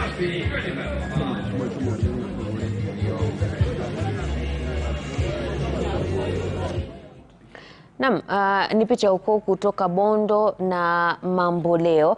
Profesa George Wajakoya akiwa anazungumza. Tumemwona pia Mheshimiwa Raphael Tuju akiwa hapo. Tumemwona pia Senator wa Migori Eddie Oketch akiwa anaweka saini katika kitabu cha rambirambi. Hivi sasa tuelekee katika kaunti ya Kisumu, uwanja wa Jomo Kenyatta huko Mamboleo, ambapo wanahabari wetu Emmanuel To na Seth Olale wametua ili waweze kutueleza hali halisi ni ipi, utaratibu wa umma kutazama mwili wa Mheshimiwa Raila Odinga inaendelea vipi. Na asante sana Mashirima Kapombe. Shughuli ya kutazama mwili wa mwenda zake Raila Odinga ingali inaendelea shwari, ila tu maafisa wa usalama wanajikakamua ili kuhakikisha kwamba wanadhibiti umati mkubwa ambao umejitokeza leo kuanzia mida ya saa 10 asubuhi. Punde tu walipopata taarifa kwamba mwili wa mwenda zake aliyekuwa waziri mkuu Raila Odinga utakuwa unatua katika uwanja wa kimataifa wa ndege wa Kisumu. Lakini siko peke yangu, nipo na Emmanuel To. Na Emmanuel To, tangu tulipowasili na msafara maalum wa ndege ambayo ilibeba mwenda zake Raila Odinga, tumeona kwamba tofauti na jijini Nairobi, hasa katika uwanja wa ndege wa Kisumu, kulikuwa na utaratibu fulani. Naam, asante sana Seth Olale. Bila shaka ni eneo ambapo Raila Amolo Odinga alikulia wakati ambapo babake Jaramogi Oginga Odinga alikuwa anafunza katika shule ya Maseno, kilomita chache kutoka hapa. Na tulipokuwa tukiingia uliniambia kwamba Raila Odinga alilelewa katika eneo la Kaloleni, kilomita kama 2 kutoka hapa. Kwa hivyo Raila Odinga hapa ni ngome yake. Kwa hivyo ndio maana tunaona wafuasi wake wamejaa pomoni. Uwanja umejaa, umefurika, hadi nimesikia kwamba wamefunga mlango kidogo, wengine watoke ndio wafungue. Kwa hivyo ni hafla kubwa hii, na labda namna ambayo tumeona Seth, muda ambao umesalia ni takriban saa 3 hivi ndipo shughuli kamilike hapa. Je, unaona kama tutakuwa tumemaliza kuwa na hawa wananchi kutizama mwili wa Raila Odinga? Na kuna taarifa rasmi ambao utakuwa unaelekezwa na waziri ama katibu katika wizara ya usalama ambaye ni Daktari Raymond Omolo. Tayari ameshatuarifu kwamba atakuwa anatoa taarifa maalum kuhusu hasa yale ambayo yatajiri. Tutasubiri tuone ama tusikize iwapo muda ambao ulikuwa umeratibiwa mwili wa mwenda zake Raila Odinga wafaa kuondoka hapa katika uwanja wa Jomo Kenyatta mida ya saa 9. Je, kulingana na umati mkubwa wa Wakenya na hasa na wakazi wa Kisumu ambao wamejitokeza kwa wengi kumpa mwenda zake Raila Odinga heshima za mwisho, iwapo wataruhusiwa pengine saa 1 ama masaa 2, hatujui, lakini pengine tu tusubiri kwa kina taarifa hiyo kutoka kwa Daktari Raymond Omolo.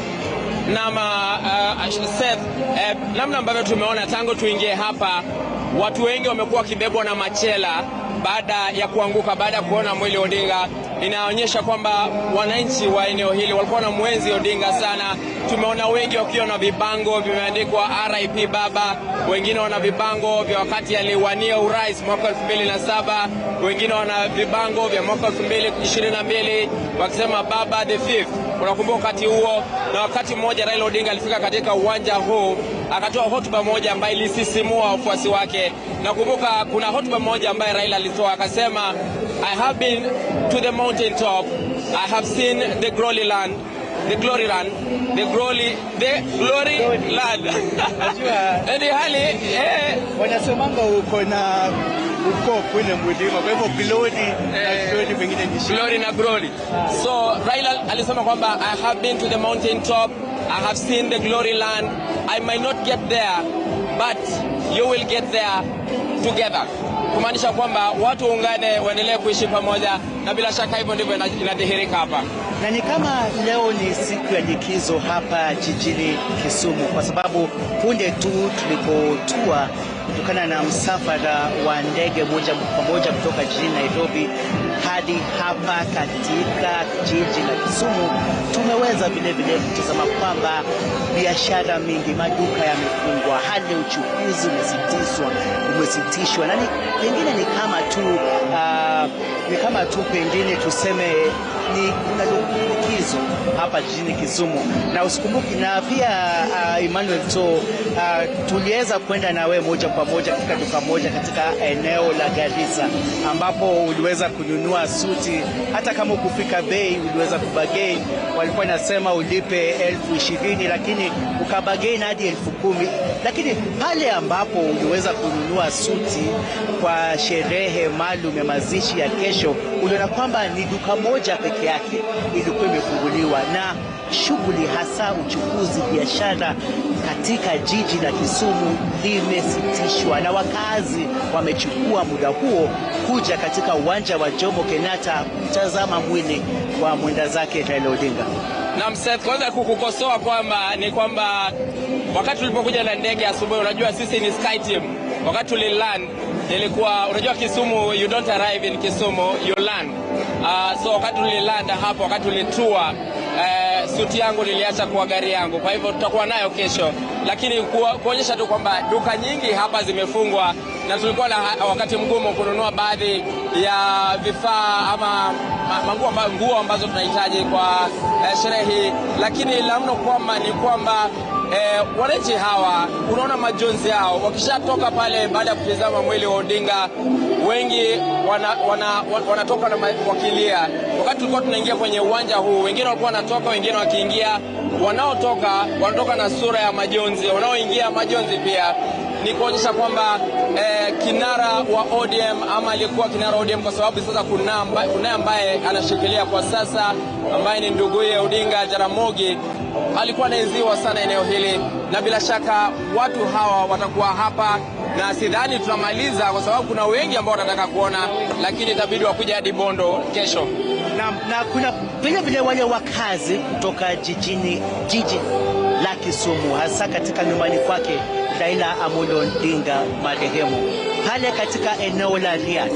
Ninakumbuka kwamba nilienda kwa kule mwaka uliopita wakati wa likizo ya Christmas, na tukafanya mahojiano moja kwa moja kuhusu utendakazi wa aliyekuwa waziri mkuu Raila Odinga. Na katika eneo lile la Riat, pengine wakazi wamekuwa pengine tu na tashwishi ama na wasiwasi kwamba wakisubiri iwapo tu mwili wa Raila Odinga marehemu utaweza kufikishwa pale, lakini kulingana na kamati kuu ya mazishi na ambayo inaongozwa na naibu rais Profesa Kithure Kindiki, ni kwamba hakuna mpangilio kama huo. Kwa hivyo mwili wa marehemu Raila Odinga unaondoka hapa moja kwa moja hadi katika eneo la Bondo. Na kuna swali lingine, kumbuka kwamba hapo awali kamati hiyo iliweza kusema kwamba kutakuwa na msafara wa magari moja kwa moja kutoka uwanja wa kimataifa wa Jomo Kenyatta hapa Kisumu hadi katika Okoda Farm kule katika eneo la Bondo. Pengine pangilio hiyo kwa mtazamo wako, na vile tunaona kwamba kuna umati kubwa wa wananchi, wa wakazi wa Kisumu, si ndani ya kiwanja pekee bali nje ya kiwanja wa Jomo Kenyatta. Kwa maoni yako, pengine unaona kama msimamo huo utaidhinishwa ama utatekelezwa, ama pengine kutakuwa na mpangilio mwingine kwamba basi mwili wa marehemu Odinga utapeperushwa moja kwa moja kupitia helikopta hadi katika shamba lake na Okoda kule Bondo?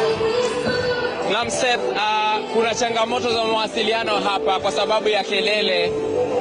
Amini usiamini, sijasikia swali lako. Tuko na wewe hapa lakini hatujia kusikia kwa sababu ya kelele ambazo ziko hapa. Kuna nyimbo, watu wanamshangilia na wanaanza kuangalia mwili wa Odinga. na baadhi ya viongozi wanaendelea kuingia hapa, viongozi wa kijeshi. Nimemwona naibu kiongozi Inspector General wa polisi ambaye ameingia hapa kuweza pia kuangalia kwamba usalama umeimarishwa, na mwenzetu Stephen Leto kwa kipiga kambi hapa kwa takriban siku 3 sasa. Yuko katikati ya umati upande ule mwingine, na tutakuwa tunaungana naye baadaye aweze kutueleza ni yapi anayoshuhudia kutoka upande ule. Na kwa sasa hali ndio hiyo. Seth, labda turejeshe studioni hadi turejee baadaye tuweze kuwajuza zaidi watazamaji wetu. Basi kabla tuelekee studioni na tumpe fursa Mashirima Kapombe aendelee na kufanya analysis na presentation, kuna kijana mmoja ambaye tuacha tumkaribishe hivi sasa. Huyu kijana amejulikana sana katika mitandao kwa sababu wakati mwili wa mwenda zake Raila Amolo Odinga uliweza kutua katika uwanja wa ndege wa kimataifa wa Jomo Kenyatta, basi ni kijana ambaye alichukua simu yake na kupiga picha akiwa ametazama ama akiwa amelalia sanduku ambalo lilikuwa limembeba mwenda zake Raila Amolo Odinga. Basi niko na kijana huyu. Hebu kuja tu kijana, tueleze tu kwa majina, unaitwa nani? Hebu simama hapa na mimi kwa sababu nimeweza kutazama hapo Kisumu, lakini kile ambacho kilinikumbusha ni kwamba nilimuona vile vile katika uwanja wa ndege wa Jomo Kenyatta ukilalia lile jeneza la Raila. Hebu tuelezee tu tangu tukio hilo na ni nini hasa ilifanya ukafanya kitendo hicho? Mimi kwanza hiyo siku hiyo kifo ya baba sikutarajia, na ndio nifike hapo, ni spirit ya baba ndio lilifikisha hapo.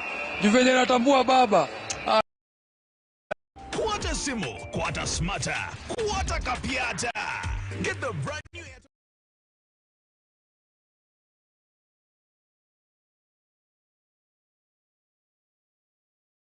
mkali. Kulikuwa na kikosi maalum cha KDF, vile vile kulikuwa na kikosi cha GSU na vile vile polisi wa kawaida, lakini wewe uliweza kupita na kufika katika jeneza lile. Hebu tuelezee ulipenya aje hadi ukamfikia?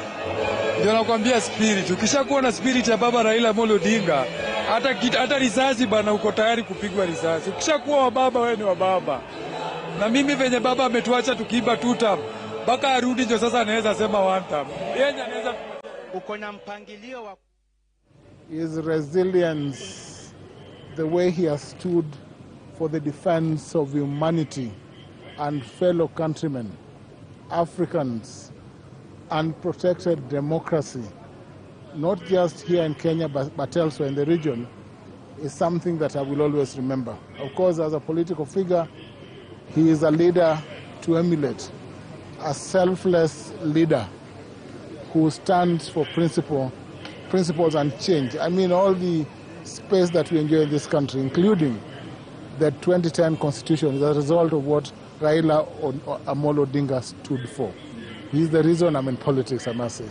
Thank you. Now, speaking about him being the reason we're in politics, do you mind sharing some of the personal memories that you have? Mauritius Odward anaweza tu kuonesha kuna mpiga picha wetu matata. Bas, huyu anaitwa Mauritius Odward na yeye anasema ni komanda na ni mwelekezi wa picha moja kwa moja. Lakini komanda, nataka tu uwaoneshe watazamaji wetu picha moja kwa moja kwa sababu kuna kamati kuu ambalo linaongozwa na ikulu ya rais. Tunaweza kumwona pale Mike Gitonga ambaye anakuanga ni MC, tunamuita MC, mwelekezi wa sherehe mbalimbali. Vile vile yuko hapo. Tunaweza vile vile kumwona Masengeli ambaye ni naibu inspekta mkuu wa polisi, na ni mkutano ambao unaendelea hivi sasa ili kuweza tu kubaini iwapo kutoka hapa, je, mwili wa Raila Amolo Odinga utakuwa unapeperishwa moja kwa moja hadi katika shamba la Opoda kule Bondo, ama watatumia msafara wa magari moja kwa moja. Kumbuka kwamba safari hiyo kwa kawaida huwa uchukua takriban saa 2, lakini hivi sasa mtazamaji ni kupeleka tu kwake moja kwa moja studioni ambapo Mashirima Kapombe yuko studioni.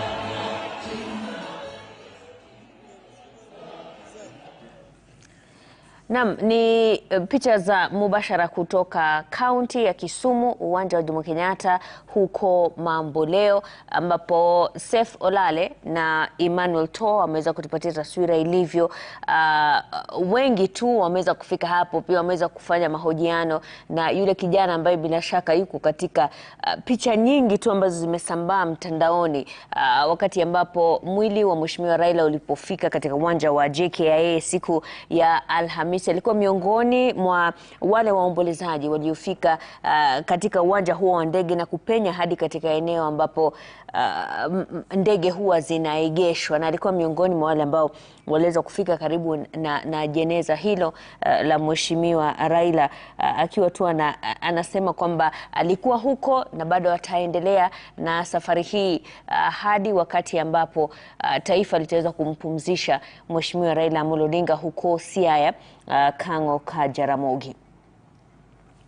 Na hapa studioni tu watu tunazungumzia masuala mbalimbali. Pia tumeweza kumsikiza seneta wa Kisumu Profesa Tom Ojienda akiwa pia amewasili Bondo, na sasa hivi macho yote yako katika kaunti ya Kisumu na kaunti ya Siaya, maana yake shughuli sasa zimehamia huko. Hapo jana Profesa Kithure Kindiki, naibu wa rais, akisema kwamba ifikapo mwendo wa saa 1 usiku wa leo, kamati ya andalizi itaweza kutoa taarifa kuhusiana na mipangilio na taratibu ambazo zinatarajiwa siku ya Jumapili, ambapo ni hapo kesho, wakati wa mazishi ya Mheshimiwa Raila Amolo Odinga.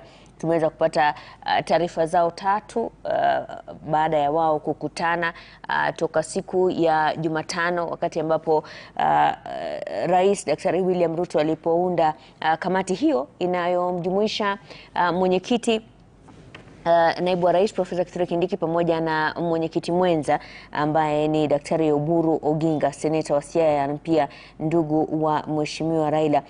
Kamati hiyo pia inajumuisha mawaziri ambao wamekuwa kiungo muhimu katika maandalizi ya shughuli hii, katika maandalizi ya hafla hii. Pia baadhi ya viongozi kutoka chama cha ODM, magavana. Tumeweza kumwona gavana wa Kisii Simba Arati, gavana wa Homa Bay Gladys Wanga, gavana wa Mombasa Abdul Samad Nasir, wote wakiwa miongoni mwa wale ambao wako kwenye mipangilio kabambe ya kumpumzisha Mheshimiwa Raila Amolo Odinga. Na hapa studioni tu tunazungumzia yale majina ambayo Mheshimiwa Raila alikuwa amepewa, na mojawapo ilikuwa ni ya Gwambo. Na Fred ametueleza kwamba hili neno kwa Kiluo linamaanisha kwamba ni fumbo. Alikuwa ni mtu ambaye anaenziwa, lakini pia mikakati yake haieleweki. Na labda Alenga ama nifanya mambo, unaweza kuzungumzia hilo swala ambapo kuna wale ambao hawakumuelewa, lakini pia kuna stability ambayo aliileta katika taifa hili. Ningependa kusema ni kweli kwamba kunayo stability ambayo alileta katika taifa hili letu la Kenya. Waliposalimiana na Uhuru Muigai Kenyatta, miaka ile mitano ilikuwa miaka mizuri sana. Ilikuwa miaka ya amani na tuliweza kupata mengi sana. Kumbuka miaka ya kwanza mitano ya serikali ya William Ruto na Uhuru Muigai Kenyatta, ilikuwa miaka tulikuwa tunasikia kila siku news, new poraji tu, wizi, pesa zilikuwa zinaibiwa kila mahali.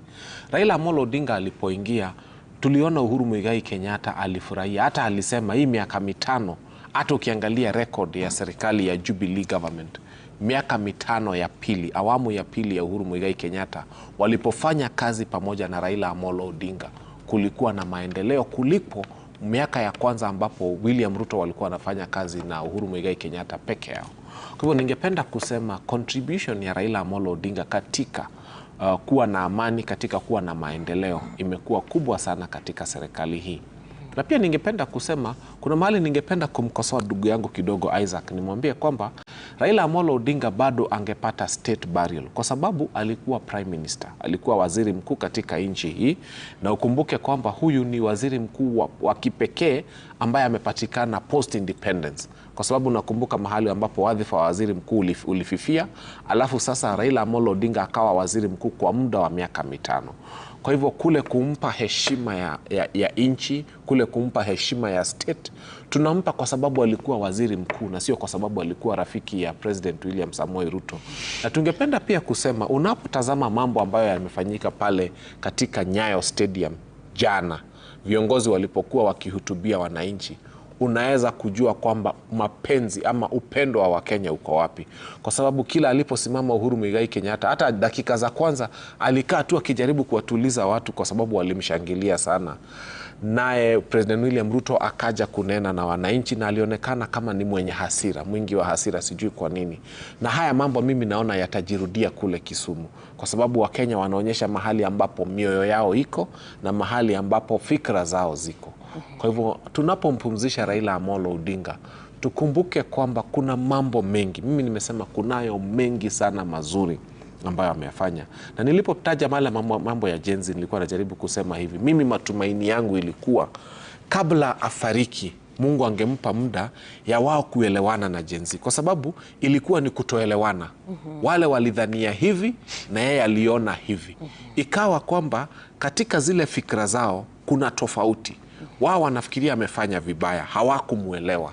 Yeye anaona amefanya vyema na hakupata nafasi ya kuelezea kizazi cha Gen Z kwamba mimi nikifanya hivi sababu yangu ilikuwa ili waridhiane. Na mimi ni kuwaomba kizazi cha Gen Z, wale ambao walikuwa shaanza kuingia kwa mitandao na kuandika maneno ambayo hayafai, kwa sababu nakumbuka tulipokuwa tunampumzisha Chebukati, walisema maneno mpaka mimi mwenyewe ikabidi nifanye video nikawaambia, na waomba kwa heshima tu na unyenyekevu, mnaweza kuwa mnazenyu cheche mnataka kumtupia Chebukati, lakini mwacheni apumzike vyema. Hivyo kizazi cha Gen Z na millennials ambao kidogo wanaonyeshana ile insensitivity, muoneeni Mama Aida huruma, ioneeni familia huruma. Sio lazima useme mambo mabaya, afadhali hata ukose kusema chochote.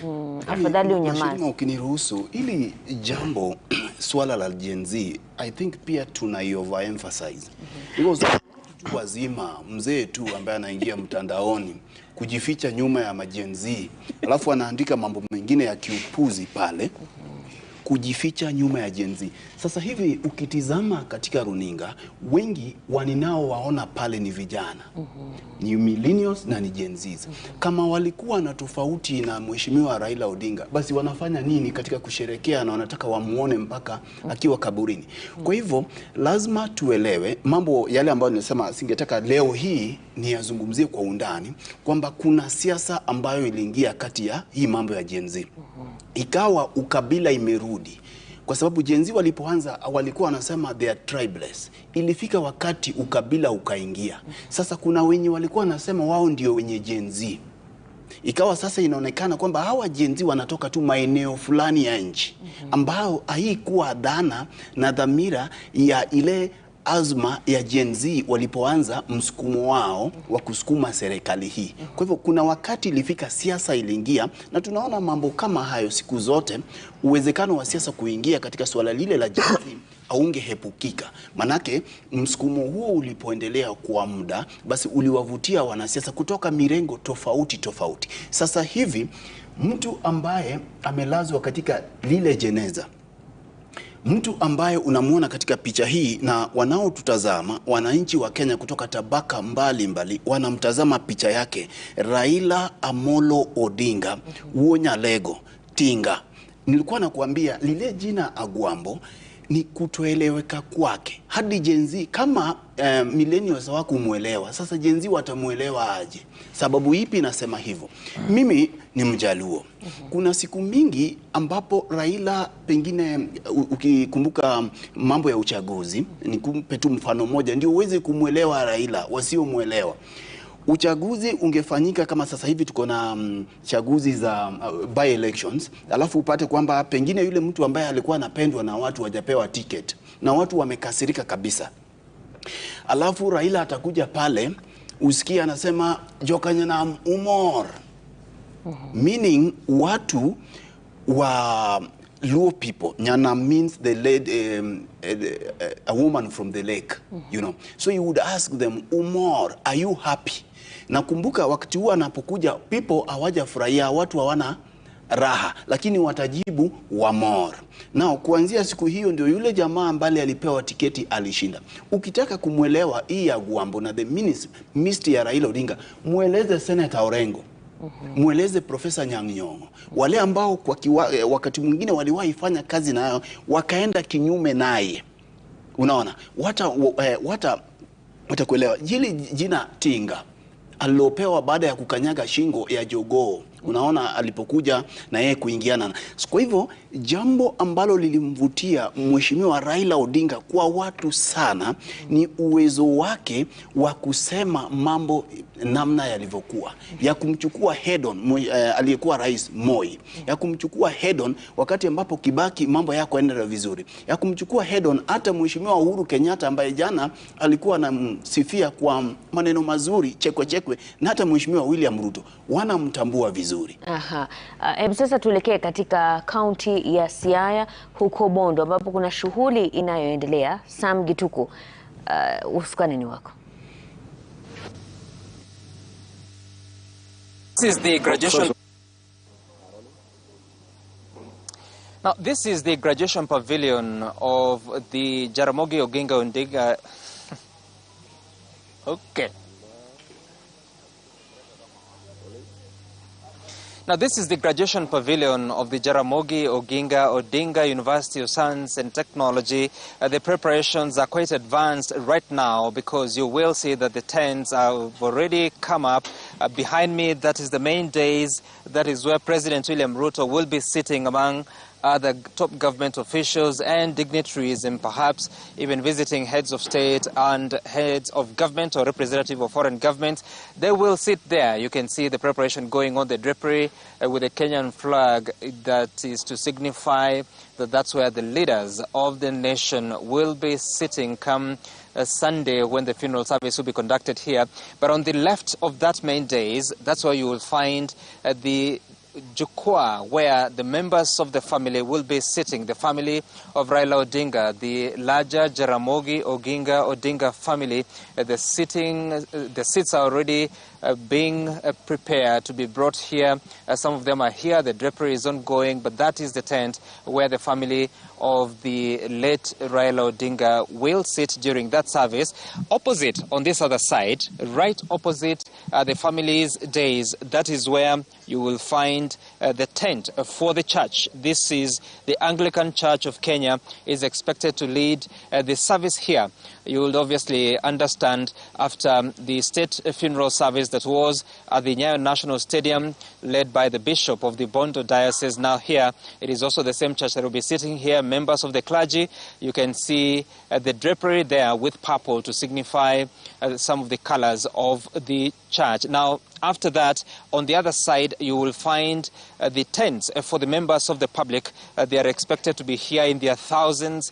Some of the seats have already been put up, but the team here continues to put up the tents. And behind this tent, there's also another tent that is expected to be set up. The metalwork is already on the ground, waiting to be lifted, and therefore after that they will also be putting up a tent. But also to just make sure that every other person gets attention, you will see that there are several screens that have been put here, and more will be coming to ensure that everyone is able to follow the proceedings outside this area behind the fence or the hedge that you can see there. We understand that people that will not find any sitting area here, they will be allowed to go and follow the proceedings from that side. So that is the overflow area.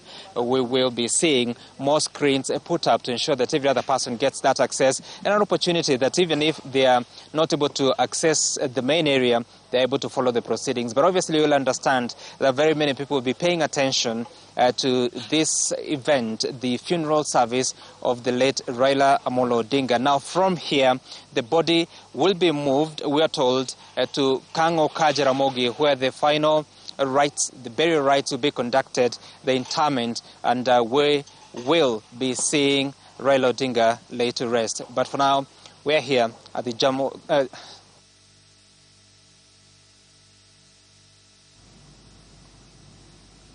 Na asante sana Sam Gituku hapo kutoka uwanja wa chuo kikuu cha sayansi cha Jaramogi Oginga Odinga, ambapo ibada ya wafu ya mazishi ya Mheshimiwa Raila Amolo Odinga itafanyika hapo kesho siku ya Jumapili baada ya shughuli ya leo ambapo wananchi wamepata fursa na wanaendelea na shughuli hiyo ya kutoa heshima zao za mwisho kutazama mwili wa Mheshimiwa Raila huko Kisumu katika uwanja wa Jomo Kenyatta mambo leo, na kukuarifu tu kwamba Mheshimiwa Raila Amolo Odinga ambaye sasa ni marehemu ni kiongozi wa kwanza ambaye hajakuwa mkuu wa serikali ama mkuu wa taifa ambaye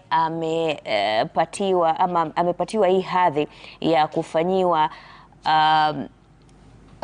kufanyiwa mazishi ya kitaifa ambayo yanajumuisha heshima za kijeshi. Wale wengine ambao wameweza kufanyiwa mazishi ya aina hii ni rais wa kwanza wa taifa hili hayati mzee Jomo Kenyatta, naibu rais Michael Kijana Wamalwa, na Michael Kijana Wamalwa naye pia naona hapa kwamba haikujumuisha heshima za kijeshi.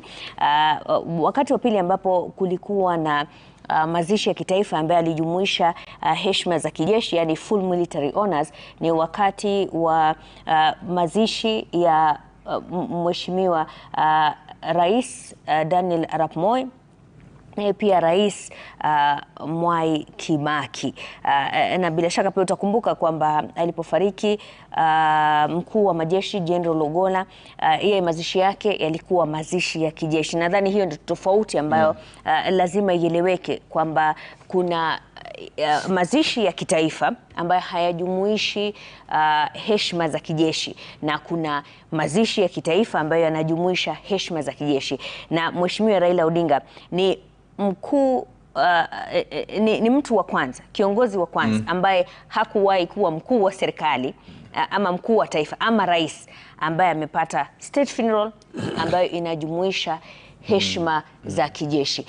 Katika kaunti ya Kisumu huko mambo ni Bondo, nadhani kwa ni Bondo, tumemwona katibu mkuu wa chama cha Jubilee Jeremiah Kioni akiwa amewasili hapo.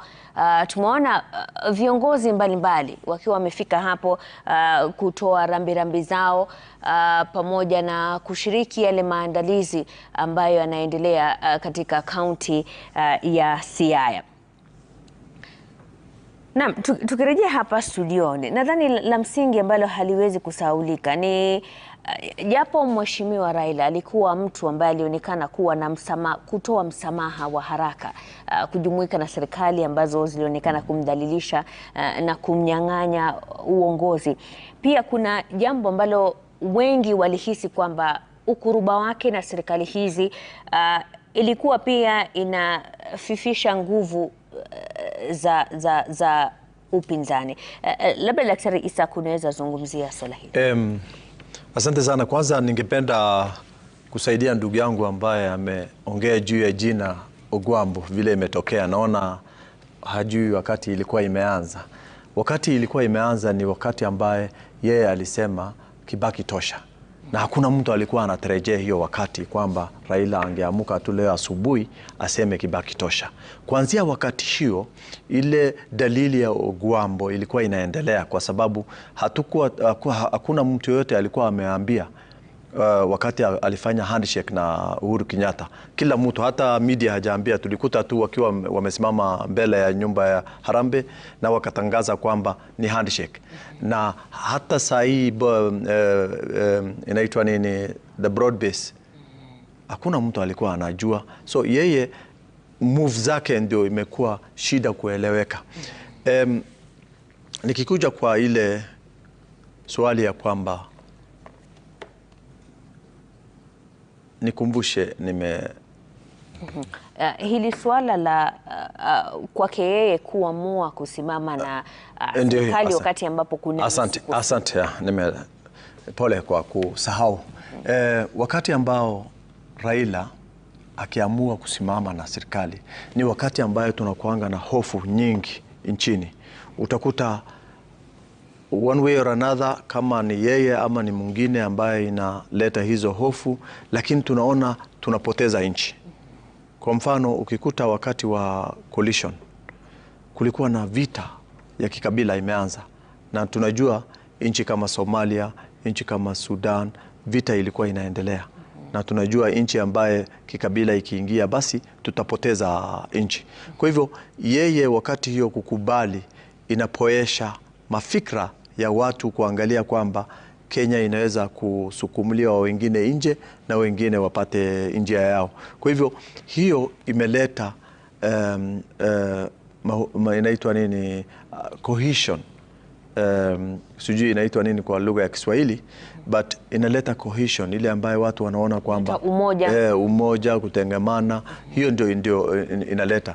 Na wakati wa saa hizi tukiangalia, wajua wa vijana wetu wameweza kuwa walete swali nyingi. Kuna Wakenya wengi wametoroka nchi wakati Gen Zs wameingia parliament.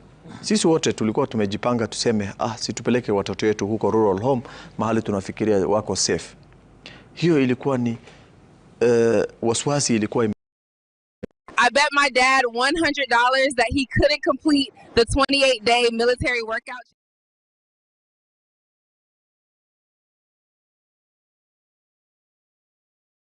Na utaendelea, hebu tumsikize Jeremiah Kioni. I was able to capture who Baba was to this country. Kuna wale walikuwa wanamfikiria yeye ni is a tribalist, but he wasn't. Wale walikuwa wakifikiria he is a divider, but he wasn't. Kuna wale walikuwa wanafikiria kwamba alikuwa akifanya mambo ajifaidi kwa fedha. That was never his goal. He was always there for the people. Na hii kitu yake ya kuongea akifanya mkono namna hii, when you are in the room with him, was a very warm thing, and he used to welcome all of us. When we were in Azimio, whenever there were disagreements, akikaa pale kwa kiti, within some 5-10 minutes, nyinyi wote mwana na mmepata safari. Kwa hivyo sisi kama Jubilee na pia wana Azimio, this is a sad moment for us, but we thank God for those of us who are able to work with him, and we got to understand him. And I can tell you, we are here in Kisumu because of who Baba was. That is what has brought me here in Kisumu. And the fact that he was also a brother to my party leader, Uhuru Muigai Kenyatta. Yes.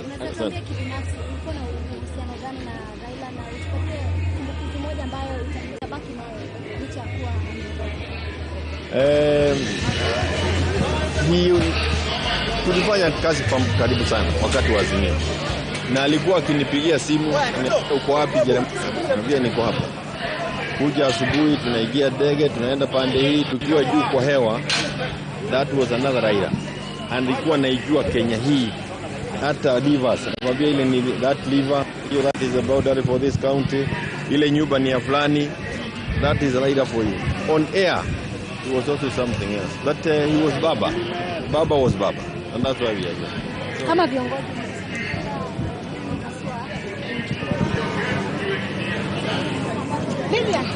Mama Ida Odinga kwa mara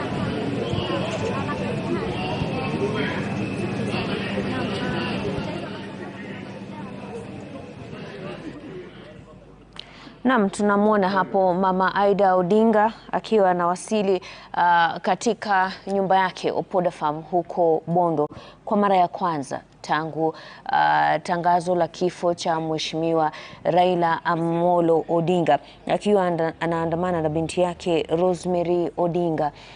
Bila shaka ukiwa unaangalia nyuso zao zinaonekana kwa kweli wamejawa na simanzi, wanaomboleza namna taifa zima linavyoomboleza, lakini kwa wao ni zaidi. Maana huyu ni mtu ambaye alikuwa mume, alikuwa baba, alikuwa kiungo muhimu, alikuwa mhimili wa familia yao, na kwa kweli ni jambo gumu kuweza kurejea nyumbani kwa upweke, kujua kwamba yule mtu ambao walikuwa wanashirikiana, walikuwa wakifika huko wako pamoja, wanakula pamoja, wanashinda pamoja, kwamba sasa mtu huyo hayupo tena, na wako katika harakati za kuwakaribisha wageni pale nyumbani, kuwakaribisha waombolezaji ambao wamekuja kusimama nao katika wakati huu mgumu. Na nakumbuka hapo jana Mama Aida Odinga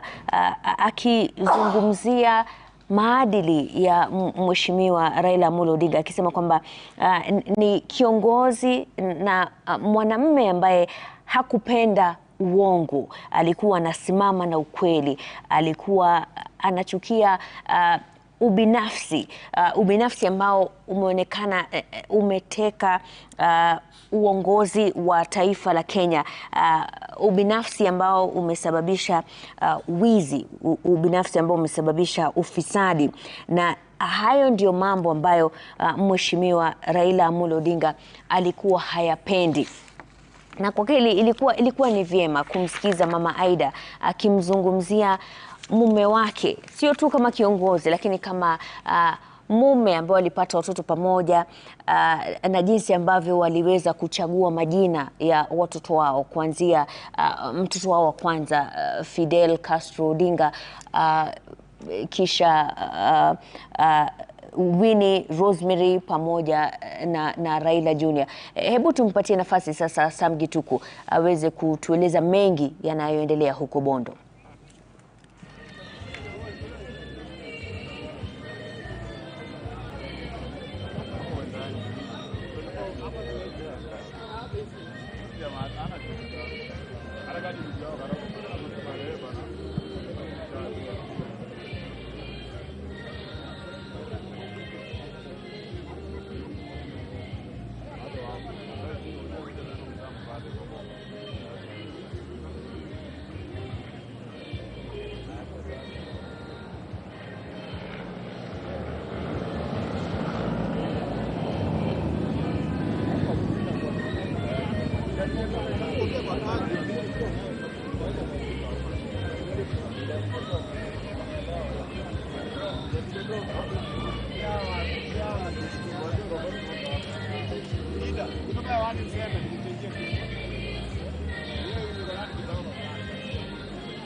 Hapa ambapo kama nilivyokuwa nimeanza kueleza kwamba Mama Aida Odinga amewasili katika boma la Opoda mara ya kwanza kufika tangu kuaga dunia kwa Raila Odinga.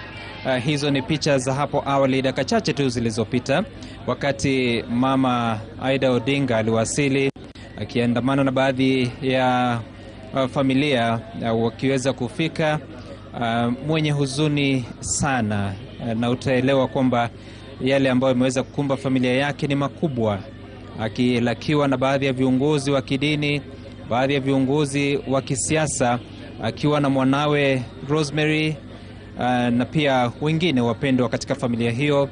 Na nilipokuwa nikikwambia ni kwamba baadhi ya viongozi kutoka kaunti za Nyanza, wakiwemo magavana James Orengo, gavana Gladys Wanga, mbunge Kisumu West Rosa Boyu, wako hapa ndani ya kuweza kujumuika na Aida Odinga anapowasili. Lakini pia kumekuwa na viongozi wengi sana ambao wamekuwa wakifika katika eneo hili kutoka pande mbalimbali za kisiasa, wakiweza kufika kuweza kutoa risala zao, na pia kuna viongozi ambao wamekuwa wakifika kuweza kuwasilisha ukipenda kuziita gifts ama zawadi zao kwa familia hii wakati wa maombolezo ikizingatiwa kwamba wengi tumeona viongozi haswa kutoka upande wa magharibi mwa taifa wakifika wakileta mifugo. Kuna wale wameleta ng'ombe, kuna wale wameleta kuku, kuna wale wameleta ndizi, wakisema chote hiki ni kitoweo. Niko na mwenzangu Jay Bonyo ambaye alikuwa ananieleza kwamba kwa mila na desturi za jamii ya Wajaluo ni lazima uweze kufikisha mifugo au zawadi zozote kwa wakati fulani. Wakati huu ni upi, Bonyo? Asante sana, Sam. Probably if I could explain that in English? That's okay. Okay, great. Thanks. So what happens traditionally is when there's a funeral, that home, ideally in a Luo setup, there should be no fire being lit. So the community, friends and relatives are supposed to come in with food provisions and all that, so that they're able to comfort the family as they feed the mourners. And ideally that is one of some of the things that we are seeing here, that some of the bowls that you see around are not traditionally for the rituals, but it is a symbol that people are commiserating with the family, people are condoling with the family, and based on traditions, they are not supposed to do any active role. So these are supposed to feed the mourners and all that. However, there's another part that we've seen people coming in with bulls, chanting and all that. That is basically to scare away the evil spirits, because death is evil. So the bulls, the chanting, the singing, the dancing and all that is ideally supposed to send away the evil spirit, such that death should not strike again. That if the spirit of death is still lurking within this home, then it's scared away, it's chased away and all that. But then again, this should happen between when the sun is still up there, so that it doesn't happen late in the evening, because evil spirit and darkness are sort of tied. So it is encouraged that this happens especially during the daylight, ideally between 10 a.m. and about 3 p.m. at the very latest. And that is why in the course of the day today, you'll see a lot of that. You'll see a lot of leaders, a lot of individuals, relatives and family coming in with bulls and chanting and doing all that, basically to scare away and chase away that spirit of death that has happened in this home. And indeed, we've seen governors and leaders from different counties of western counties. We've seen the governor of Busia, Paul Otuoma. We've seen the governor of Trans Nzoia, George Natembeya. We've seen leadership representing Prime Cabinet Secretary Musalia Mudavadi, bringing cows here, bringing in fact, in that team of Musalia Mudavadi, they brought also some chicken. I think there were cockerels. They also brought in some bananas. And when you spoke to them and asked them the significance, they were explaining exactly that they want to support the family when it comes to kitoweo chenyewe. We want to also show you some pictures, because the team of George Natembeya, the governor of Trans Nzoia, they took their cows to Kango Ka Jaramogi, that is the home of the larger family of the Jaramogi. They were there to present their gifts, and obviously they had quite an entourage of the leadership from that area, coming all the way from Kitale, bringing those cows. You can imagine that journey. And Bonyo, you're telling me that it takes about 5 hours to from Kitale to here? Yes, it's about 5 hours between Kitale and Bondo, and it must have been a very, very long journey for them. And actually, because you cannot drive these cows on foot from that place, that is why you see them being offloaded from that lorry. And ideally, after that offloading, then the cultural or the traditional practice then sets in. So probably we'll be able to see that chanting. And again, Sam, let me explain that you have to distinguish that the cows or the bulls that you use for the traditional practice of chasing away the evil spirit is very separate from the ones that you donate to the family. So you cannot come with bulls and use it for the traditional events, then later on donate it to the family for use during the funeral. It is considered a taboo. So the people who are bringing such must distinguish that, so that the ones that are being used to chase away the evil spirits are it, and the ones that are donated to the family as part of condoling with them are also separate. So who decides which ones are for what? It is the person who brings them, because ideally you cannot bring cows and you use it for that traditional practice, then you donate it for slaughtering and stuff like that. Because remember, you are chasing away the evil spirits, and the bulls are supposed to take part in that. So bringing the same bull to be slaughtered for mourners to feed on looks like you are transferring that bad omen to the mourners. That is why it has to be distinguished, such that those bulls that you are donating to the family are very, very separate from the ones that you are going to use to chase away the evil spirits from within. Is that related to Teroburu? Not really. Teroburu happens after the burial. It is a ceremony that ideally should happen immediately the last pile of soil is placed on the grave. Then Teroburu begins, because Teroburu is basically chasing away that evil spirit. Yes, and then it's also something that is very sacred. There are elders involved, there are people involved, and it's well organized. And that is one of the things that I was speaking to one of the elders, the Secretary General of the Luo Council of Elders, earlier on this morning, and I was asking him whether this will also take place considering the person of Raila's stature in the society amongst the Luo people and also within the country as a whole. And he said that decision lies with the family. If the family decides that that Teroburu process will happen, then tomorrow, as soon as the Right Honorable Raila Odinga has been laid to rest, then elders and young men will come in and do the process of Teroburu, only if the family agrees. But remember, most of our funerals today are laced a lot with Christianity, so we hardly see Teroburu. So it will be upon the family to decide whether this is something that they are willing to do, or this is something that they want to do as a practice within the Luo tradition. So it's up to the family to make that decision. Okay. All right. Na tumemwona Gavana George Natembeya akiweza kuzungumza, tunaweza kumsikiliza tusikie alisema nini alipofika katika upande huo wa Kang'o ka Jaramogi. Tumsikilize. Kuja kumuomboleza shujaa wetu Raila Amolo Odinga. Nimetembea na wazee wetu wa jamii ya Baluya, jamii ya Iteso. Wote tuko nao hapa. Kuna wazee wengine pia huko njiani wanakuja, na pia watakuja kujumuika na sisi baadaye. La muhimu ni kwamba taifa la Kenya limepoteza shujaa, yule mtu ambaye alijitolea mhanga akaweka maisha yake on the line, vile wasungu wanasema, ili Kenya pate kukombolewa tena, inaitwa second liberation. Maana yale matumaini yetu sisi wakati tulipata uhuru yalifika mahali yakapotea, ikabidi mashujaa wengine wa ukombozi wajitokeze, na Raila akawa kati ya wale ambao walijitokeza. Tukapata hiyo freedom ya kukaa pamoja na kuongea. Wakati huo, wakati wa Mzee Moi, mambo yalikuwa magumu sana. Baadaye pia Raila akapigania katiba mpya, katiba ya Kenya 2010. Kati ya katiba wakaweka kipengele cha muhimu sana kuhusu masuala ya ugatuzi, devolution, kwamba power, uwezo na mali rasilimali zitoke Nairobi zikuje mashinani. Yeye amekuwa anapigania hiyo, maana hajakuwa achieved mpaka sasa, kwa sababu kuna wale ambao hawaamini katika maadili ya devolution, bado wanakuamilia fedha kule Nairobi. Lakini kama kuna jambo ambalo tutakumbuka Raila, mambo ya katiba, ni mambo ya kuleta ugatuzi, na mpaka sasa alikuwa anasema fedha nyingi zikuje mashinani, fedha za kuunda barabara zikuje mashinani. Kwa hivyo mnaweza kuwa mnakinziana kidogo na approach. Kama mimi tulikuwa tumekubaliana mambo ya kwenda kwa broad based, maana kwa tumesema tubaki katika azimio, tuweke katika hii serikali on its toes kama upinzani. Hapo tulikuwa tunapitana naye kidogo, lakini kwa masuala ya kitaifa na vile mimi alijitolea muhanga na kufanyia Kenya taifa kazi nzuri, sisi lazima tumhenze Raila. Ametujenga. Mimi nikikuja kwa siasa, yeye alikuja kanishika mkono, na wale watu ambao walikuwa wanasimama kwa chama cha ODM kule Trans Nzoia, wote aliwaambia, mara moja, mara ya tatu hata alikasirika, akasema anaweza kupiga mtu. Mbona wanajaribu kunipinga?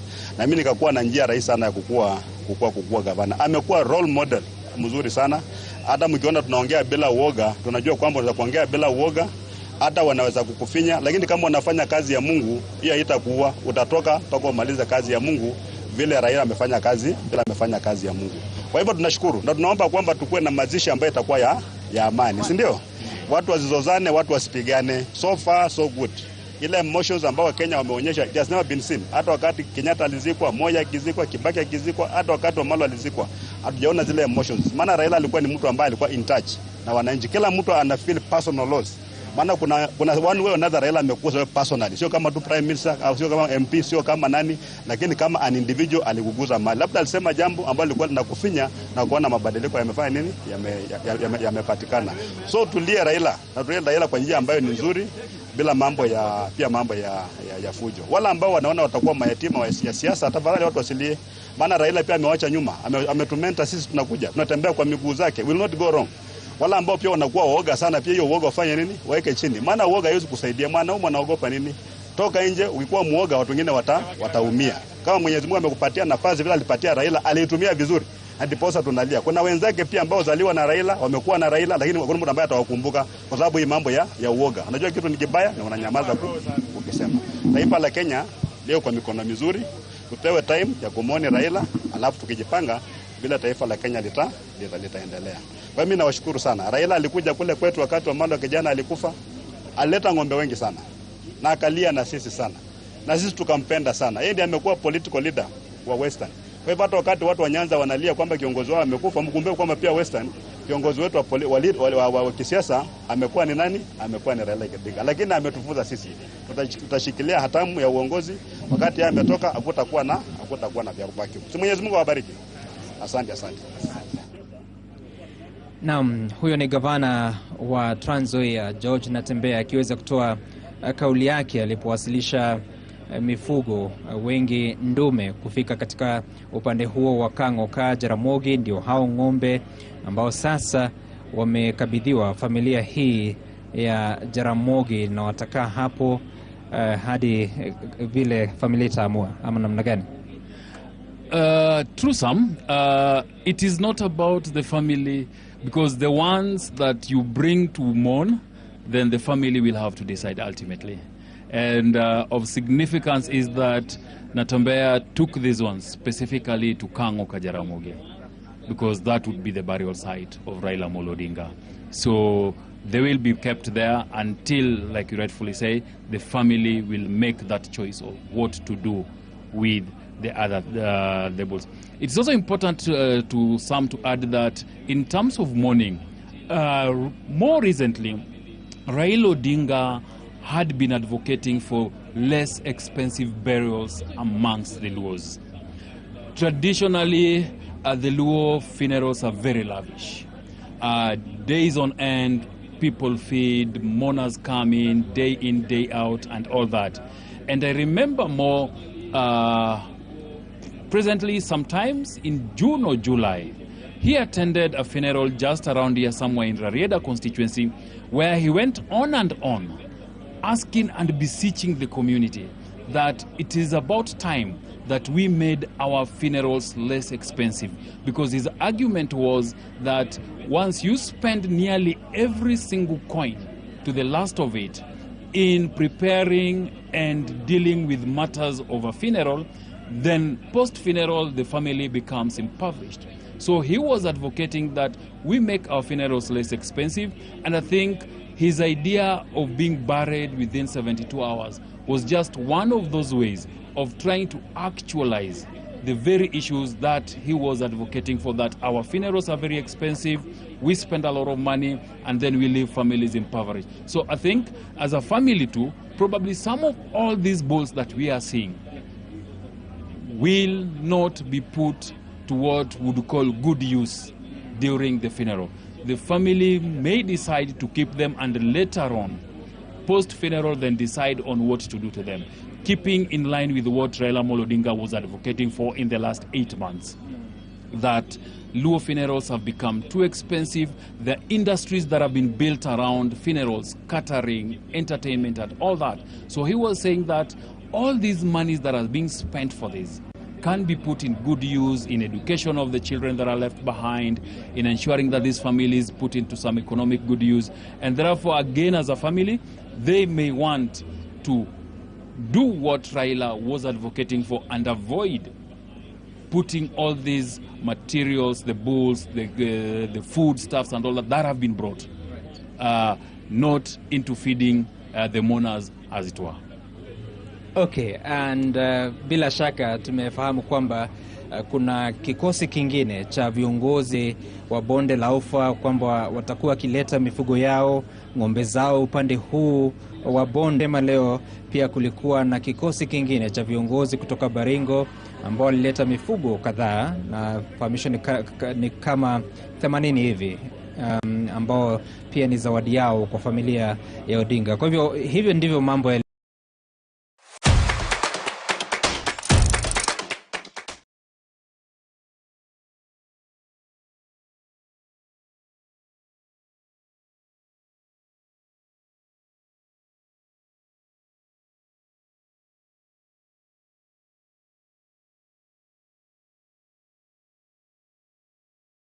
Maafisa wakuu wa usalama wamekuwa hapa, baadhi ya maafisa wa usalama wakiweza kukagua yanayoendelea upande huu. Usalama leo umekuwa ni wa hali ya juu, sio kama siku ambazo tumeshuhudia siku chache zilizopita. Tumeona wanajeshi, tumeona maafisa wa polisi, na vile vile wakiweza kuhakikisha kwamba sio kila mtu anaweza kuingia, anaweza kufika upande huu.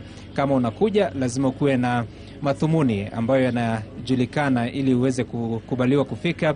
Kama hauna, basi itabidi tumefululiza na kuelekea kando mwa boma hili. Lakini upande huu ndipo bado mwili wa mwenda zake Raila Odinga utakuwa ukifikishwa ifikapo saa za baadaye watakapotoka upande wa Mamboleo huko Kisumu. Mwili utaletwa hapa moja kwa moja na kulazwa katika sebuleni mwa boma hili, na baadaye utakuwa ukielekezwa mahali ambapo pameandaliwa kufanyia ile inaitwa kwa kimombo vigil, ambapo kutakuwa na hafla ya Wakenya upande huu kuweza kushuhudia na kuona mwili wa mwenda zake, na pia kutoa risala zao na kutoa huduma ya kuweza kumuona kabla ya mazishi ya hapo kesho. Kwako studio, Mashirima.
Na picha kutoka Bondo, Siaya, zikiwa zinaonyesha kwamba wageni wanazidi kuingia katika boma la Mheshimiwa Raila Amolo Odinga. Hapo ni Opoda Farm, ambapo wake wa ndugu ya Raila, Daktari Oburu Oginga, Daktari Ann Ayo Oburu pamoja na Judith Oburu wamefika pale katika boma. Muda mfupi uliopita tuliweza kumwona Mama Aida Odinga na mwanawe Rosemary wakiwa wamefika nyumbani mara ya kwanza tangu kifo cha Raila kutangazwa kwa taifa. Pia tumeweza kumwona gavana wa Trans Nzoia George Natembeya akiwa pia amefika katika eneo hilo. Ni wageni tu wanaozidi kutirika, familia, jamaa na marafiki wakiwa wanaendelea kufika Bondo, ambapo wanatarajia mara tu shughuli ya kutazama mwili itakapotamatika katika uwanja wa Jomo Kenyatta Mamboleo, mwili huo utasafirishwa kwa ndege hadi Bondo na sio kwa gari kupitia barabara kama ilivyo awali. Kamati andalizi ya kitaifa imetangaza hilo kwamba mwili wa marehemu Mheshimiwa Raila Amolo Odinga utabebwa kwa ndege na kusafirishwa hadi Bondo na sio kwa gari kama ilivyokuwa imetangazwa awali. Ni baadhi tu ya taarifa ambazo tunaendelea kuzipata kuhusiana na maandalizi ya kuendelea kumpa mkono wa buriani Mheshimiwa Raila Amolo Odinga aliyefariki akiwa na umri wa miaka 80 akiwa huko India siku ya Jumatano.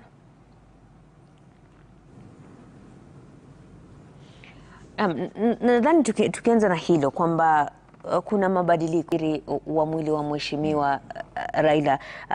Isaac, haya mabadiliko ya usafiri nadhani ni jambo ambalo pia linaweza kuwapa maafisa wa usalama nafasi ya kuhakikisha kwamba Mheshimiwa Raila anapata heshima anayostahili.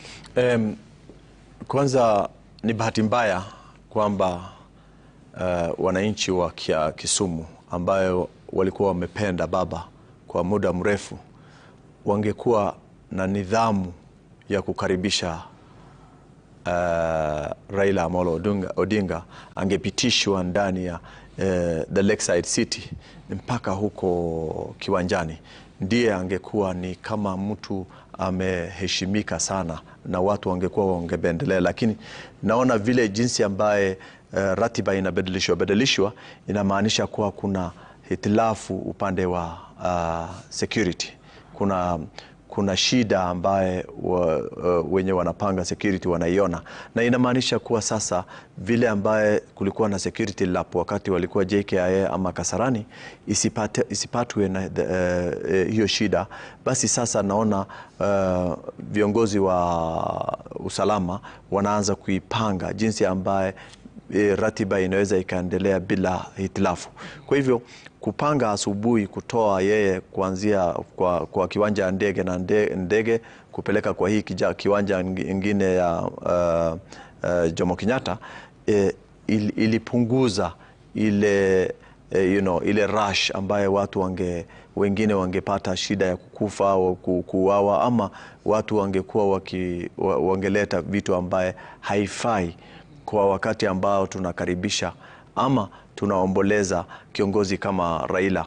Kwa hivyo sasa kuangalia kuanzia kiwanja hapa mpaka Bondo ni kilomita kadhaa ambaye tungejua wananchi wangepanga laini. Kama haungekuwa na shida yoyote angepita huko, kila mtu angemsalamia maiti yake iendelee mbele mpaka afike nyumbani. Lakini sasa hiyo haipo. Sasa inamaanisha kuwa sasa basi jinsi ambaye viongozi wa usalama wameamua ni kubeba yeye kupeleke na helikopta. Kwa hivyo wenye wataona yeye tena baada ya kutoa yeye kutoka kiwanja hii ni wenye ambao watareceive yeye huko Bondo kwa boma yake. Na sidhani kama watu watakubaliwa kuona yeye sasa mpaka kesho apelekwe kwa kiwanja. Vile tulikuwa tumejulishwa hapo awali kwamba leo usiku atakuwa akiwekwa kwa nyumba yake, alale huko, ndiye asubuhi abebwe apelekwe kwa kiwanja ambaye wanafanyia hiyo ya Jaramogi Oginga University of Technology. Ndio hafla ya mwisho ya kuzika yeye ishie huko, imaliziwe, ndio baadaye iletwe kwa kaburi ambaye mahali babake alikuwa, ambaye walikuwa wameamua azikwe. Kwa hivyo tunaona sasa kamati ya waandalizi wa mazishi wanaanza kuelewa ni nini ndio wafanye kabla vitu zisiharibike. Kwa hivyo tunaona sasa matarajio kwamba hatutasikia tena tear gas ambaye jana mama alikuwa amesema tafadhalini tusilete fujo mpaka bwana yangu ambaye wakati alikuwa alive alipigania hii nchi akiwa anachapwa na tear gas. Saa ile ako maiti asipigwe na tear gas, ambaye ni kitu ambaye kila mtu anaweza akasema, na utasikia Dr. Oburu usiku pia alikuwa amerudia hiyo mpaka akaongea ile lugha ya nyumbani kuonyesha kwamba watu ni mzuri wakiwa wamejipanga vizuri ndio ratiba ya mazishi isiharibike. Na sasa inaonekana kuwa hiyo haikuwezekana Kisumu, na sasa inabidi wakimaliza hapa wabebe wapeleke nyumbani. Kwa hivyo mimi naona hiyo kubadilisha hiyo ratiba itapatia fursa ya watu kujipanga, itapatia fursa ya watu wa security wasiangaike kwa njia kuzuia watu ama kuvurugana na groups ambaye wanataka kuharibu ile msafara wa mwenda zake. Kwa hivyo sasa wakimaliza hapa ndege itamchukua, wao watakuwa wakienda Bondo kungojea ndio watu wasivunje ile wasivuruge ile mipango ambayo ilikuwa imefanywa. Naam. Alenga, tuzungumzie kwa kiduchu. Naona hapo ni picha ambazo zinatoka Bondo, tukimuona katibu wa elimu ya msingi akiwa amewasili hapo katika boma la Mheshimiwa Raila huko Bondo, miongoni mwa wageni wengi tu ambao wanaendelea kutiririka ndani ya boma hilo kuomboleza na familia. Lakini Alenga, ningependa tuzungumzie mchango wa Raila, Mheshimiwa Raila akiwa bungeni kwa miaka 15 alikuwa anawakilisha eneo bunge la Lang'ata, na nadhani kuna mengi ambayo aliyofanya ambayo ni tofauti sana na wale wa bunge ambao tuko nao hivi sasa. Zungumzia hiyo historia ya Mheshimiwa Raila. Nafikiri historia inapoandikwa itakumbukwa kwamba Raila ndiye mbunge wa pekee aliyewahi kujiuzulu akiwa mbunge na akarudi kwa wananchi kutafuta kura upya. Wakati huo akiwa katika chama cha Ford, na wakawa hawapatani kimawazo na wale waliokuwa katika chama hicho, akiwemo marehemu Michael Kijana Wamalwa. Mwaka wa 1994 akaondoka katika chama hicho, akabuni chama chake ambacho kiliitwa NDP, na akarudi kwenye debe mwaka huo kwa by election ama uchaguzi mdogo, akaweza kushinda tena kuliwakilisha eneo lake la Lang'ata. Basi msimamo huo au hiyo confidence aliyokuwa nayo kujiuzulu hatujaiona kwa mwanasiasa yeyote. Tunaona wanasiasa ambao leo hii wanapigiwa kura kwa chama fulani, wanafika bungeni, wanaanza wanavuka sakafu kushabikia falsafa za vyama tofauti ambavyo hawakupigiwa kura kwa vyama hivyo, na wanapoambiwa waondoke katika hivyo vyama ili warudi kwa wananchi watafute kupigiwa kura upya, wanakataa, wanakwenda kotini. Unaanza kuona wakivurutana kwa muda wa miaka 5, huku wananchi waliowapigia kura wakikosa huduma ambazo walitaraji watapata kutoka kwa hawa viongozi. Basi Raila alidhibitisha kwamba msimamo wako ukiwa haukubaliani na chama ulicho ndani, ondoka, enda ubuni chama chako. Pili ni kwamba akiwa katika bunge alikuwa mojawapo wa viongozi ambao waliweza kuwakilisha miswada mingi sana bungeni. Yeye alizungumza yale ambayo aliona kwamba ni maovu, aliyapeleka bungeni kama mswada. Hapo awali tulikuwa tukijadili tu jinsi ambavyo wanasiasa wa sasa hivi wanaweza kuzungumzia mambo ambayo yanatukumba. Kumbuka mambo kama ya SHA. Kuna wabunge wengi ambao katika mabaraza hapa na pale wanasema jinsi ambavyo SHA haifanyi kazi. Lakini ule mswada wa kupitisha SHA ulikuwa kule bungeni, hawakuupinga, ulipitishwa, ukapigwa saini na ukawa umeidhinishwa, SHA ikaanza kufanya kazi. Sasa hivi kuna wabunge ambao labda tu wiki iliyopita uliona mbunge ambaye alikuwa kidogo kushikana mashati pale na waziri wa afya, akiwa kwamba anatetesi kwamba waziri wa afya hafanyi kazi yake vizuri.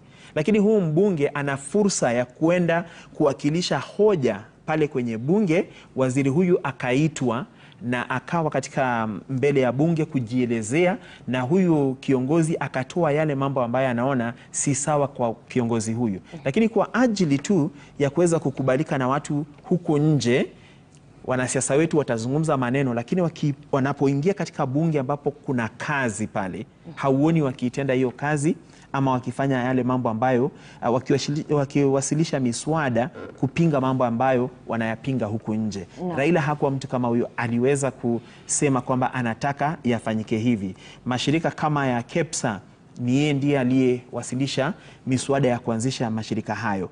Basi hata kule kusukuma tukawe na katiba mpya, akiwa katika bunge hakusema tu katika mikutano ya hadhara, lakini alipoingia katika bunge aliweza kuidhinisha, akasema kwamba lazima kuwe na kubadilishwa kwa sheria. Kumbuka katika tulipokuwa tunaelekea uchaguzi wa 1997 alikuwa mojawapo wa wale ambao walifanya mpango wa kuona kwamba wabunge wataingia katika bunge wakiwa na makaratasi yakiwa wamefichwa katika nguo zao, yale yalikuwa yameandikwa no constitutional change, no elections. Basi unamwona kwamba ni mtu ambaye yale ambayo alipinga kweli, alipofika bungeni aliwasilisha mswada wa kupinga hayo, na akaanzisha lile vuguvugu la kuweza kubadilisha katiba.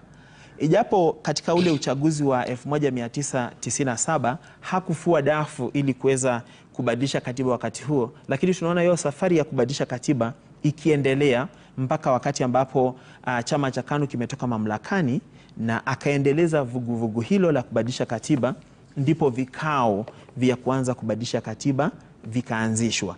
Basi tunamwona kama mtu ambaye akiwa alielewa nguvu zilizoko katika bunge. Viongozi wetu wengi na haswa wabunge wa sasa hivi hawajaelewa kwamba nguvu zote za rais ziko katika bunge. Nguvu zote za vitengo vyote, hata iwe ugavi wa rasilimali za kitaifa, unaanzia pale kwenye bunge. Basi iwapo wabunge wetu wataiga huo mfano, wawajibike katika bunge, wasituambie hapa nje kwamba hawapendi kitu fulani, na kinapoletwa katika bunge wanapiga kura ya kusema kwamba wanakubaliana. Baada ya hapo tunawasikia wakilalamika nje kama sisi wenyewe wananchi. Fanya mambo, ni mafunzo gani ambayo wabunge wa sasa wanaweza kutilia maanani kutokana na mchango wa Mheshimiwa Raila alipokuwa mbunge wa Lang'ata? Asante. Na kwanza kabla ni kujibu hilo, ningependa kusema ninapotazama pale katika televisheni na ninapozitazama zile picha, nina hofu kidogo, kwa sababu nafikiria kwamba wameanza kutangaza kwamba mwili wa Raila Amolo Odinga utapelekwa pale Bondo na utalala pale Bondo. Katika mila za Kijaluo walivyotuambia, watu huwa wanajua kama mwili unakesha pale kunakuwa na matanga pale.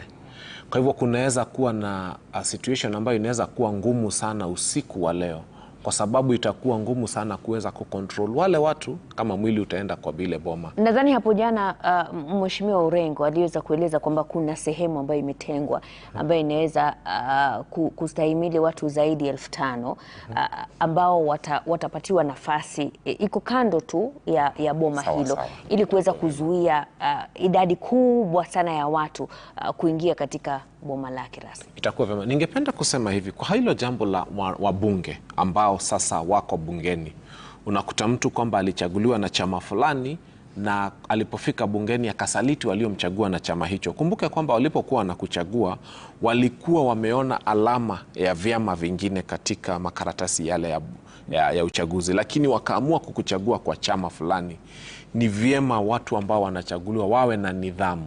Uwe unastick kwa kile chama ambapo ulichaguliwa kwa tiketi yake, ama kama unajiona kwamba we ni maarufu sana, unafanya kama Raila Amolo Odinga, unarudi kwa wananchi kwa tiketi ya chama ambacho unaonelea kwamba hii ni chama ambayo sasa ungetaka kuwakilisha wananchi wako. Yani maadili yako na chama yanaendana. Ili sasa tuwe na ile kitu ambacho inaitwa party discipline. Pia niseme kwamba pale bungeni wabunge wajue kwamba wana nguvu nyingi sana ambazo wamepewa na wananchi, na ni nguvu za kufanya maamuzi ya maana sana. Miswada ijayo bungeni, kuna miswada mingi sana ambayo huwa inaanza pale katika baraza la mawaziri, cabinet, na hapo unakuta miswada hiyo huwa inakuja kama government sponsored bills, na hiyo miswada huwa inafika pale bungeni, na unakuta kuna mbunge ambaye alipewa kura na wananchi, lakini anakuja hadharani anawaambia wananchi, na nyinyi wenyewe mmeona wabunge, ati kwamba mimi my first loyalty ni kwa president, alafu namba 2 kwenyu nyinyi wananchi. Sasa ningependa kuambia kwamba sasa wajifunze hilo funzo, kwa sababu Raila Amolo Odinga alipokuwa mbunge wa Lang'ata, his first loyalty ilikuwa kwa wananchi wa Lang'ata.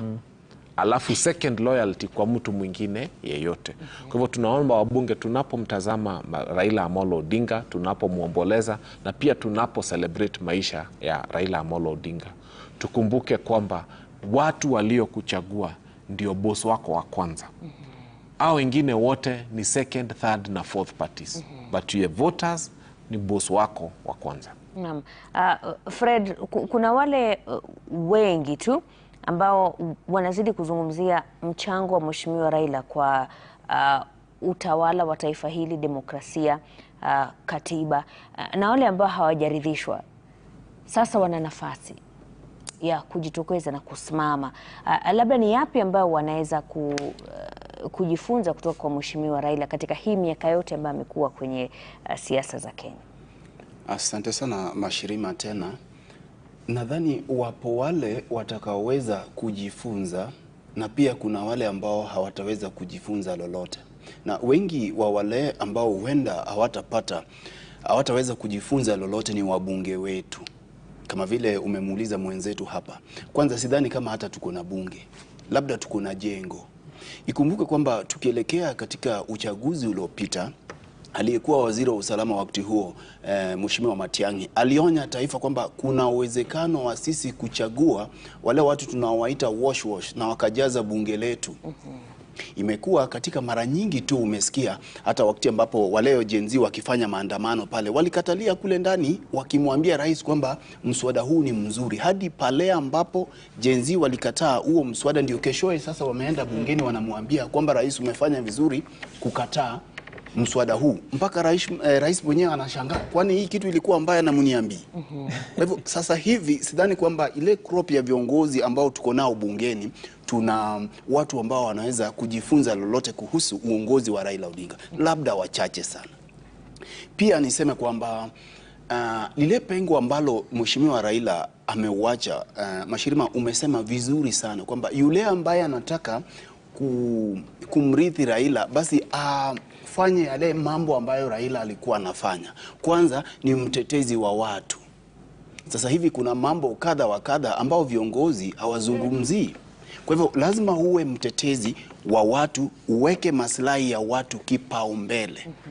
Mambo ya gharama ya maisha ni mambo ambayo amezungumzia. Mambo ya ubadhirifu wa fedha za umma, ufisadi, kama vile amezungumzia jana katika mahubiri yake Bishop Kodia. Uliona ule msisimko namna alivyoshangiliwa katika uwanja wa Nyayo jana. Ilikuwa ni ile spirit ya Raila Odinga. Kwa hivyo mtu ambaye angependa kuvaa kiatu cha Raila Odinga sharti afanye mambo ambayo Mheshimiwa Raila alikuwa akiyafanya, na hakuna muhimu zaidi kama kusimama na wananchi. Kwa nini mara nyingi hata ukiangalia wakati wa mchakato wa katiba, wengi walikuwa wanasema sisi kama baba amesoma, tumefanya nini? Tumesoma.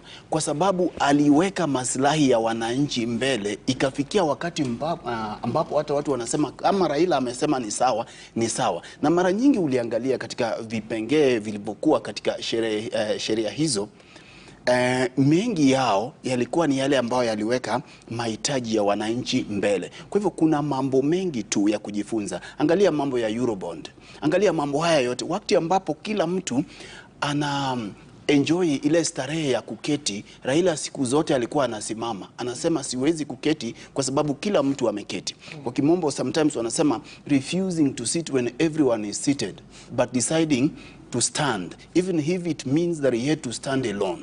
Kwa hivyo kuna wakati ambapo watu walimuona kama mtu asiyependa uchumi, anayependa tu kuharibu mambo, lakini hatimaye walirudi kumshukuru. Ndio maana show your confidence with skin that looks this good. New Nivea Nourishing Cocoa, now with Hyaluron.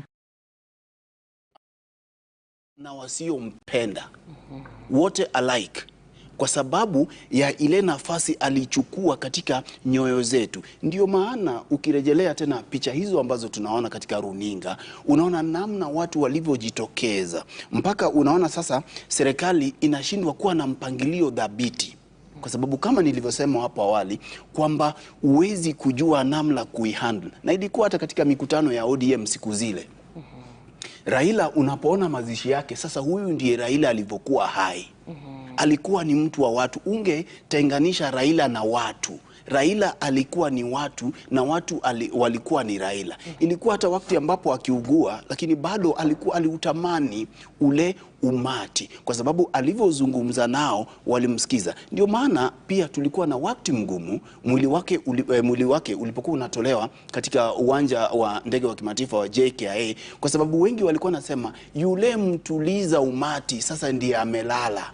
Ndiye yuko kwenye jeneza. Sasa ni nani huyu atakaye mtuliza umati huu? Ndio maana leo kwa kiwango kikubwa sana naweza kuwapa heko na kongole maafisa wetu wa usalama wakiongozwa na itifaki za kijeshi, kwa sababu wamejaribu mashirima kukua katika umati huu na kujaribu kudhibiti namna umeona wameudhibiti mpaka asubuhi, na sasa hivi hatujapata ripoti mbaya zaidi ya maafa ya watu, kwa sababu ni Raila Odinga na si mtu mwingine. Si vigumu. Inaweza kuwa rahisi sana kuchambua ukiwa katika vyombo vya habari kama vile tumeketi, lakini kuweza kupata ile feeling mashirima, mimi kama mojawapo ya mtu ambaye anatoka maeneo ya Nyanza na ambaye halimwenzi Raila sawia na vile ambavyo watu wengi wamemwenzi, si tu katika jamii ya Waluo peke yake, lakini ukiangalia jana mashirima, ule mlipuko wa watu kusherekea na kukuwa na mikesha katika miji mikuu ya taifa letu jana. Angalia namna Kondele ilivyokuwa, namna Mombasa ilivyokuwa, Kakamega, watu kujitokeza tu katika mitaa na katika barabara mbali hata kama hawajapangwa, ile tunaita spontaneous, watu wanatoka tu na wanawasha mishumaa barabarani, inakuambia kwamba huyu alikuwa ni kiongozi wa aiba yake. Alikuwa ni kiongozi ambaye itachukua labda miaka milioni kabla tujawahi kuwa na Raila mwingine. Na labda Raila huyo mwingine atakuja katika taswira na mandhari tofauti ya kisiasa. Kwa hivyo mimi hata tunapoona mipango ya serikali inavyoendelea kubadilika, inakubalika, kwa sababu hatujawahi kuwa katika hali kama hii before. Awali nilisema kwamba Raila ni mmoja tu, alikuwa ni rais wa watu, the people's president, na pia tumekuwa tu na the only one people's president. So people are mourning Raila their way. Unaona sasa ndio maana unaona hali hii, mambo mengi yataendelea yakibadilika hata sasa hivi katika utaratibu huo, manake wale viongozi wa usalama na ile kamati kila wakati inabidi wanarudi back to the boardroom, ndio wakaona kwamba namna mambo yanaendelea hivi wakabadilisha hii na hii. Kwa hivyo kubadilika kwa mambo si sasa hivi tu, lakini tukielekea mpaka kesho huenda tukaona mabadiliko mengi. Na pia kuna umuhimu wa kwa nini mwili wa Raila katika tamaduni ya Waluo, mwili kuletwa jioni na kulala katika boma yake. Ni mojawapo ya mtu kama jamii tunaona kwamba amerudi nyumbani. Ni sawia na umuhimu kwetu kama jamii ya Waluo mtu kutazama mwili kama vile wanatazama.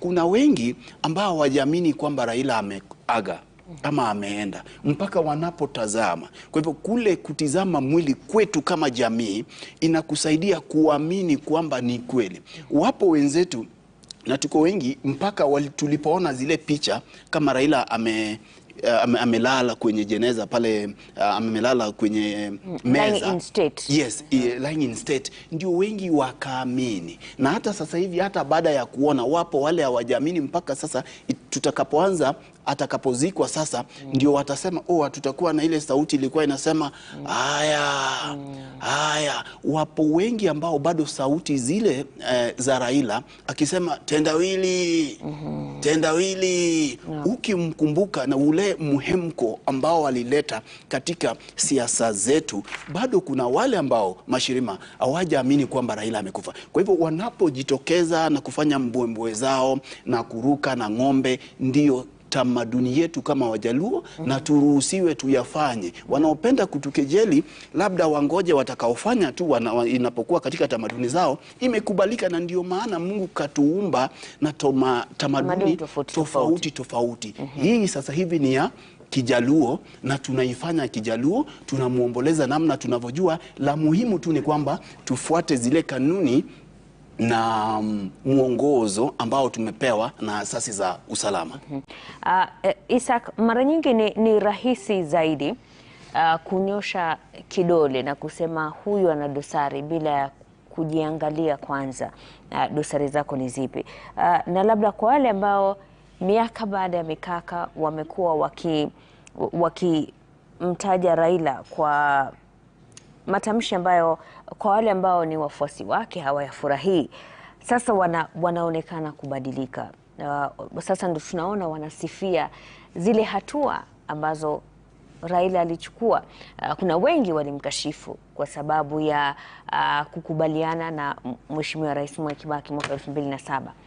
Kuna wale walimkashifu kwa kukubali kufanya handshake ya mwaka 2018. Kuna wengi sasa hivi bado wana uchungu wa broad-based government. Lakini upande wao, wakati ambapo Raila alikuwa hai, walikuwa na wazi wakisema hajafanya sawa, analeta msukosuko katika siasa za upinzani.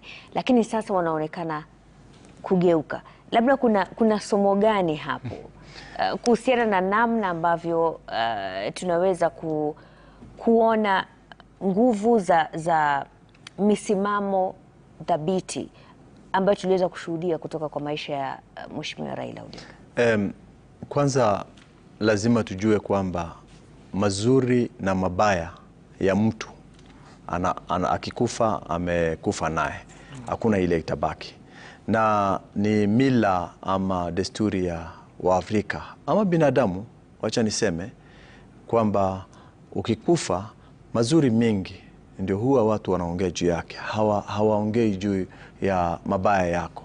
Hiyo ni desturi, na mtu mwenda zake wajua, hata ukiongea juu ya ubaya yake hakuna mabadiliko ambayo unatarejea. Kwa hivyo kuongea juu ya mabaya ya mtu ameenda zake ni kuongea na mawe ambaye hakusikii. Kwa hivyo ni muhimu kwamba watu wakiwa wameafa, basi mazuri yao wakisema ni sawa. Hiyo ndio unaona sasa wale ambao walikuwa wanakosoa yeye hapo awali akiwa hai, ambao hawakuwa wamefurahia jinsi ambaye decisions zingine yeye amefanya, basi sahi hawana budi ila kuongea mazuri ile ambaye alikuwa naye. Hiyo haitasaidia, wakati yake ilikuwa imepitwa na wakati. Na umuhimu ni kwamba mazuri ya mtu huwa watu wanaongea juu yake ukiwa hata hai.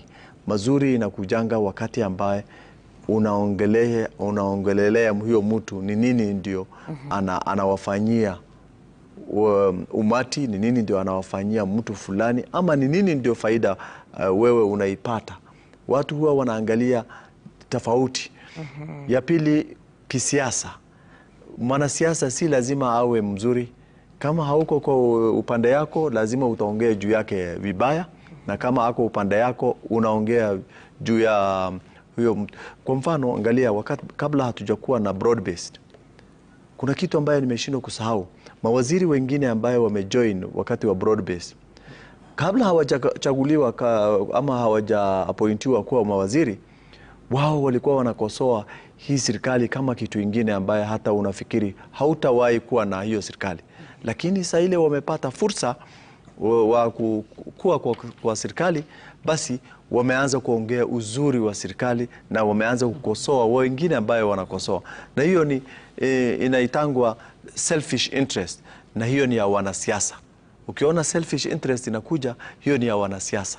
Lakini hautaona profesa wa university, kwa mfano mimi nafunza university, hautaona profesa wa university ambaye ameleta hii watu wote ambaye wanashughulikia nchi, amesomesha hii watu wote, hautaona mtu akiongea uzuri yake, kwa sababu yeye hakuna ile kitu anarudisha kwa mkono yake, ni kufunza na hii watu wanaenda. Lakini mwanasiasa anaongea uzuri ya mwanasiasa mwingine, akiterejea matarejeo yake ndio kwanza kabla hajaongea vizuri. Ya pili inaweza kuwa nyinyi muko kwa mrengo tofauti, na kila mrengo inataka kukosoa ile mrengo mwingine. Kwa hivyo chochote ambaye wanasiasa walikuwa wanaongea juu yake wakati Raila alikuwa hai ni kitu ambaye ilikuwa inalingana na mrengo gani ndio mtu alikuwa ndani. Lakini sasa mtu akikufa, sisi tunaangalia ile faida yeye alituachia, hii historia ambaye alituachia, ambaye tunafikiria itakuja kupeleka sisi the next step, ambaye tukitumia ama tukifikiria juu ya vile alikuwa anafanya kitu, maybe unaweza ukatumia hiyo inaitwa nini, jinsi ambaye yeye alikuwa anafanya siasa yake, ione kama inaweza ikakufaidi, kwa sababu siasa inafaidi mwenye ambaye ako na hai. Ya pili, kuna wakili alikuwa ameongea juu ya ni nani ndio anaweza kuchukua ile kiatu, ama anaweza kuingia kwa ile kiatu ya Raila. Wakili ama ni mwenzangu, ndugu yangu hapa Fred alisema na yeye alisema hakuna mtu anaweza akaingia kwa muda mrefu. Hiyo mimi sidhani, kwa sababu hatuongelei juu ya Raila alifanya nini. Tunaongea juu ya ni nini ndio itakuwa baada ya Raila, na ni nani ndio anaweza akaleta mabadiliko. Inaweza kuwa hata mabadiliko ambaye ina faida kushinda ile Raila ameleta, kwa sababu ni wakati wake. Na ningependa tuzungumzie swala hilo. Siasa za Kenya bila Mheshimiwa Raila Amolo Odinga. Hebu tuanze nafanya mambo. Kwa takriban miaka 40 imekuwa ni siasa za Kenya zinafanyika kulingana na pale ambapo Mheshimiwa Raila ataegemea. Akisema Kibaki tosha, ni Kibaki anashinda. Akisema huyu ndio nimemwona awe mbunge wa sehemu fulani na amepata tiketi ya ODM, tunaona kwamba anafanya hivi. Wakati ambapo umma umekasirishwa na jinsi serikali inavyoendesha mambo, ni Raila anasimama na kuutuliza umati. Hebu tuzungumzie siku za usoni katika siasa za Kenya bila Mheshimiwa Raila. Asante sana. Ningependa kuanza na mahali ambapo watu walisema kuhusu Kibaki tosha 2002, na ningependa kwanza tuzitumie takwimu. Emilio Moi Kibaki alipata kura 3.6 million. Naye Uhuru Muigai Kenyatta alipata kura 1.7 million. Kumbuka kulikuwa na mirengo mitatu. Kulikuwa na NAK, alafu kulikuwa na hii chama ya LDP ambayo ilikuwa na Raila, ilikuwa na Charity Ngilu, ilikuwa na wengine hapo akina. Kwa hivyo Moi alikuwa amefanya hesabu yake na alikuwa amejua kwamba hii 3.6 million ambayo Kibaki alipata, alikuwa ameona kwamba watakuwa 3 candidates kwa ballot. Kwa hivyo Uhuru alikuwa anaenda kushinda uchaguzi kwa wakati ule, kwa sababu alikuwa na 1.7 million. Hata ukingawanya hii 3.6 million katikati, Kibaki angechukua nusu, Raila angechukua nusu, hakungekuwa na mshindani ambaye angekuwa clear. Na hiyo ndio Moi alikuwa anataka, kwa sababu nafasi ya kuiba ilikuwa rahisi sana. Kwa hivyo kusema kwa Raila Amolo Odinga Kibaki tosha, ilikuwa ni kujiuliza swali moja: itakuwa Kibaki ama itakuwa Uhuru? Kwa sababu ingekuwa moja wa hao, itakuwa Kibaki ama itakuwa. Akaona his political future ingekuwa njema pande hii, kwa sababu pande hii nyingine Uhuru was very young. Haya, pili niseme hivi, Raila Amolo Odinga is an enigma kwa siasa zetu, na ni kweli kwamba ameweza kuinfluence siasa itakavyoenda katika sehemu nyingi. kuna wale walikubaliana naye kwa sababu walimpenda, na kuna wale walikubaliana naye kwa sababu walimuogopa, na pia kuna wale walikubaliana naye kwa sababu ilibidi waning'inie kwa koti zake ili wachaguliwe. Wanasiasa wote wa kuning'inia kwa koti za Raila Amolo Odinga ili wachaguliwe, wakati wao umeisha kabisa, kisiasa umeisha. In fact, mimi nasema kwamba gavana wa Nairobi ana bahati sana kwamba Raila Amolo Odinga ameaga dunia baada ya kumuokoa. Ingelikuwa kwamba ameaga dunia alafu impeachment motion ije ya Sakaja, hangepona, angeenda nyumbani. Lakini kumbuka kulikuwa na siku 60 ambazo zilikuwa zimetolewa kuweza kujaribu kukaa na kufikiria na sijakata. So ukweli ni kwamba aliyempa lifeline Governor Sakaja ni Raila Amolo Odinga. Na ningependa sisi wote tukumbuke na tujue fika kwamba wale wanasiasa wote ambao hawana umaarufu wao wakitegemea umaarufu wa Raila, hao wataisha.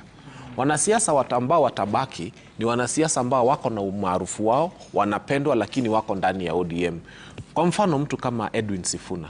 Edwin Sifuna ana umaarufu wake na anapendwa na wananchi kama Edwin Sifuna.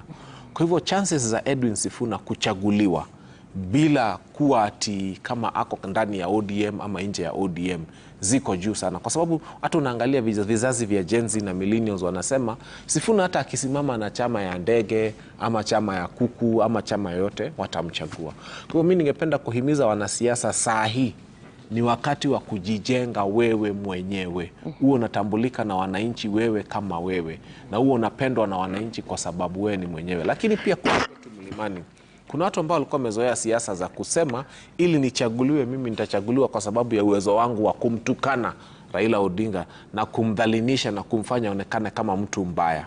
Sasa hao pia wakati wao umeisha. Lakini kitu nimeona wamefanya, hawatakangi kukosa scapegoat ya shida zao. Hawatakangi kukosa mtu ambaye wanamlimbukiza shida na kusema huyu ndio maana, na mimi nishaona wamemchagua nani. Ukiangalia yale maneno yanaendelea sasa hivi, washaanza kusema sasa juu Raila ameondoka, ile chuki tulikuwa tumemwekea Raila tutawekea mtu fulani. Washachagua ni nani, sitamtaja leo. Sasa yule ambaye atapata lawama. Wanataka sasa watakuwa wakisema sasa sisi zile shida zote ziko hapa ni kwa sababu ya fulani. Washamchagua, washasema ni yeye, na utaona siasa zote zitabadilika sasa, watakuwa nalimbikiza huyo. Fred. Mashirima, kama vile amesema, kutakuwa na hatari kubwa ya kisiasa, na hatari hizo tayari zimeanza kuonekana.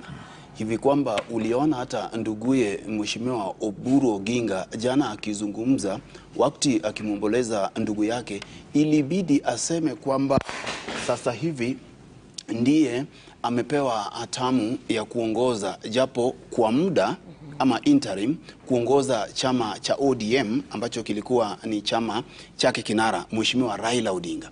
Sasa kutakuwa na hatari katika nyanja mbili.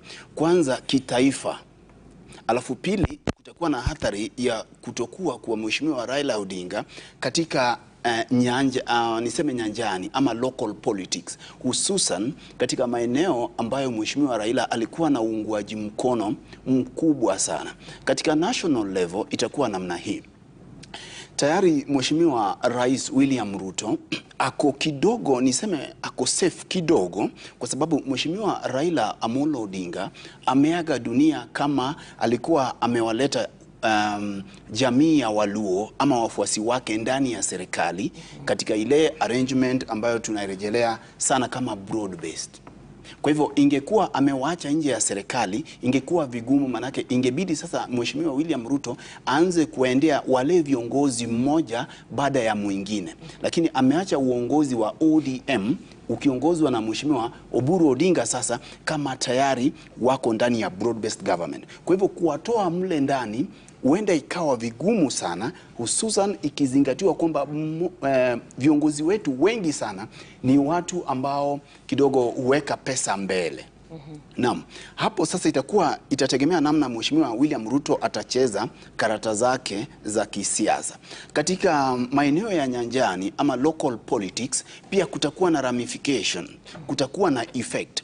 Wapo wale ambao walimtegemea sana uungwaji mkono wa Mheshimiwa Raila Odinga ili kupata tiketi ya ODM kwa sababu ya umaarufu wake. Kuna wale ambao watakuwa casualties. Na Mashirima, uniruhusu niseme kwamba wapo viongozi wanaomlia ama wanaomuomboleza Raila sasa hivi, lakini wengi wanaomboleza hatima yao kisiasa. Wapo wananchi ambao wanamuomboleza Raila sasa hivi, wengi wao ndio wanasikia ule uchungu wa kumuomboleza Raila, lakini baadhi ya viongozi machozi ambao wanatoa hapa ni wao wanajililia wenyewe, hususan katika maeneo ambayo Raila angesema ama ungepewa tiketi cha ODM, basi ingekuhakikishia kwamba tayari guu lako moja liko ndani ya bunge, liko ndani ya seneti, ama tayari umeisha pata ugavana. Wako wengi, sitaki ni wataje sasa hivi, lakini kuna viongozi ambao waliwahi chaguliwa na ODM ambao hata kampeni hawakuwahi fanya. Bora tu ulipewa tiketi ile, pasi na kujali kwamba umepewa kwa namna gani. Kwa hivyo kutakuwa na ramification kubwa sana. Na lingine ni lile ambalo nilikuwa nimesema hapo awali, wale ambao walikuwa wapinzani wa Raila, ambao siku zote walimuelekezea jamii zao kama punching bag ya kusema kwamba mtu huyu ndiye adui yetu, mtu huyu. Sasa hivi wengine walikuwa wanasema ndiye aliyewasaliti Gen Zs. Kwa hivyo walikuwa wanaenda kupiga kura kupigia opponent, lakini walikuwa napiga kura against Raila Odinga. Sasa hivi Mungu amefanya, sijui sasa watapiga kura against who ama kinyume na nani. Kwa hivyo kuna wale ambao kidogo watajipata pabaya kisiasa, na itategemea pia namna Mheshimiwa Rais ataweza kuona kwamba ameweka ama ameuridhi jamii ya Waluo, vile atapiga karata zake, kwa sababu sasa huenda ikachukua muda Mashirima, kabla niachie mwenzangu, huenda ikachukua muda labda ya miaka kimaoni yangu 10 ama zaidi, ndio tuwe na mrithi kamili wa Raila Odinga. Huenda hata kiongozi akajitokeza tu mmoja ambao hata si hawa ambao sasa hivi tunaweza sema ako katika ulingo wa mbele ama mstari wa mbele. Somebody anaweza toka tu bila watu kutarajia yule ambayo atachukua, lakini ubabe wa kisiasa hususan katika maeneo ya Nyanza huenda tukaiona tukauona kwa kiwango kikubwa sana, ili watu wakijaribu kupigana pale, manake sasa ndio mkoko unalika maua kisiasa. Hebu tumsikize nduguye Mheshimiwa Raila ambaye ni Ruth Odinga. So where am I going to go? Because I'm the last born of Oginga, and I didn't know where I was going to go when our home has been made a national museum of Kenya. But afterwards, schools go there, there's a lot of heritage, people are learning from it, and now it's even more monumental.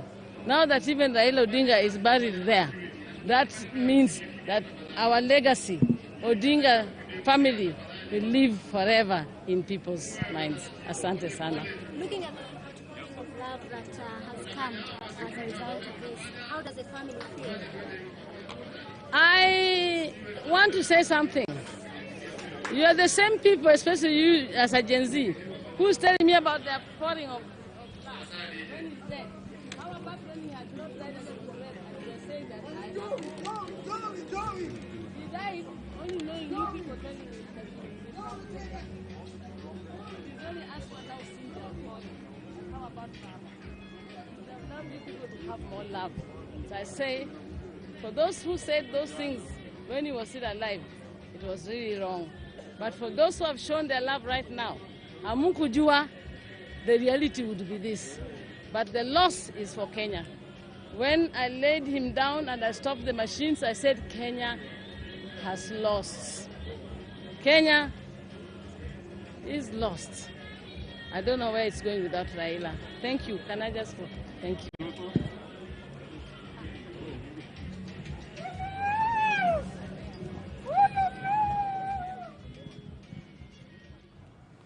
Na picha hapo kutoka Bondo na Mamboleo, tukiwa tumemwona pia nduguye Mheshimiwa Raila Daktari Oburu Oginga akiwa amefika, akiwa amewasili kwenye boma hilo.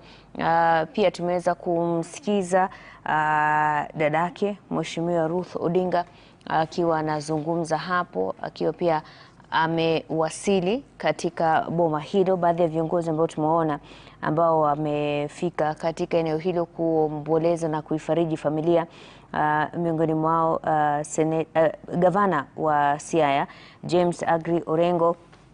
Tumeweza kumwona pia kiongozi kutoka chama cha Jubilee ambaye pia alikuwa mbunge wa Ndaragwa Jeremiah Kioni. Tumemwona Profesa George Wajakoya. Tumemwona pia gavana wa Trans Nzoia George Natembeya, seneta wa Kisumu Profesa Tom Ojienda, na hawa wote wamefika huku mkewe Mheshimiwa Raila Amolo Odinga, Mama Aida Odinga, akiwa pia amewasili nyumbani kwake akiwa ameandamana na mwanawe Rosemary Odinga, huku shughuli ya umma kutazama mwili wa Mheshimiwa Raila Odinga ikiwa inaendelea katika uwanja wa Jomo Kenyatta Mamboleo, kaunti ya Kisumu.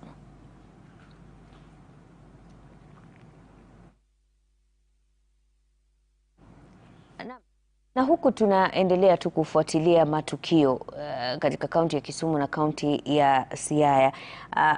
Alenga, zungumzia tu labda siku za usoni za siasa za Kenya, manake Fred na fanya mambo wameweza kulizungumzia hilo. Maoni yako sasa hivi, siasa za Kenya bila Mheshimiwa Raila Amolo Odinga zinaonekana vipi? Asante sana Mashirima. Nafikiri kadri historia inavyojirudia pia huwa inafuata utaratibu fulani.